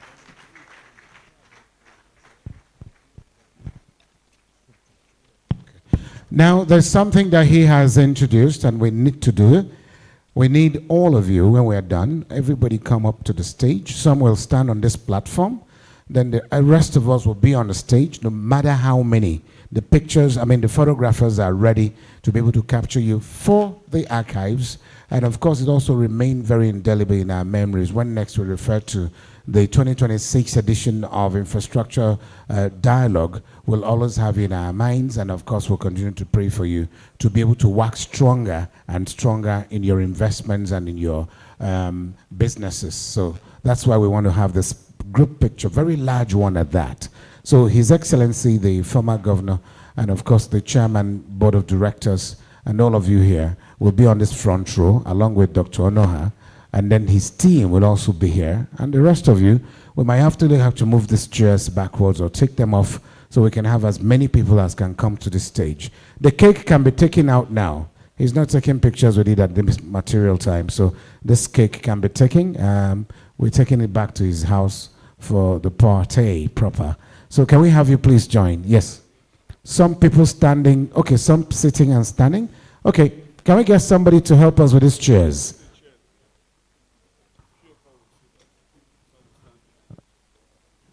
But they'll be blocked, those here will be blocking those of you sitting. I'll be shocked, you'll be shocked, sir. Please, can you help us with the chairs? Come, quickly. Bring the chairs forward. Let's try this. Put the first chair, take the tables away. No, it has to go back. Okay? Let it go back. So close, close. No. Bring it close. Close. Close. Take the tables out. And then please let's have that chair. There's one more there. Can someone assist us with that, please? Very quickly, we need to be very snappy about this. Okay, that too can come. Those chairs, those tables can actually, they can sit on them. Let's have one chair here quickly. Okay, help us with that chair, please. Sorry. Engineer, help us with that chair. They said some will sit here. Then they, okay, those of you on the front row, Dr. Naomi and Co, please. Dr. Noha, please come. Your Excellency, sir. Where is His Excellency? Okay, fine. Please come up, take your seat. Yes. Then, if you stand here, my issue is, when you're standing here and these people are seated, you'll be blocking them. So, no, they will, sir. Okay, fine. Stand like that. Let's see. Stand. Okay. Don't worry. Let's see how that flies. Now, the rest of us, some of us can go on the stage and go right to the back. If not, we take this in 2 batches. My stuff are there. My phone's there. You can afford to stand here, but if you're standing here, then you don't have to curve. Excuse me, sir. If you have to stand here, you don't have to curve. You have to stand straight. Good. Let's see how many of us. Some of you can stand here. Excuse me, sir. Excuse me. Hello, sir. You can be here. Please give me the phones. My phones. Thank you. Yes, please come here. Stand here, Olga. Okay. Who else is there? We can take this in 2 batches. Is that okay? 2 batches? 1 is okay and not everybody is there. Madam, if you stand there, you're blocking the lady behind you already. She's actually taller than you are. So can you please pull that lady to come forward? Hello, ma'am. Just very close to Dr. Ayua. Dr. Ayua, the lady standing next to you is being blocked. Okay, fine. Just move forward a bit. Fine, that's good. That's good. All right. So some of you can still climb up. We still have those of you that are taller. Madam, you're not coming because you haven't come.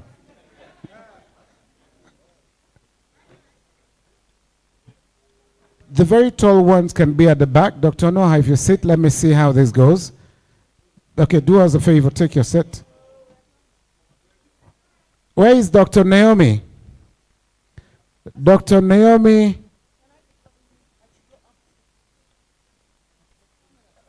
Dr. Naomi, is she here? Do we have anyone in the holding? Dr. Naomi, oh, please, she's here. Okay, please go right there and sit. No, just use the other entrance, yes. So let's have this picture. And at some point, when the first set of pictures or photographs are taken, I'll ask. Yes, sir.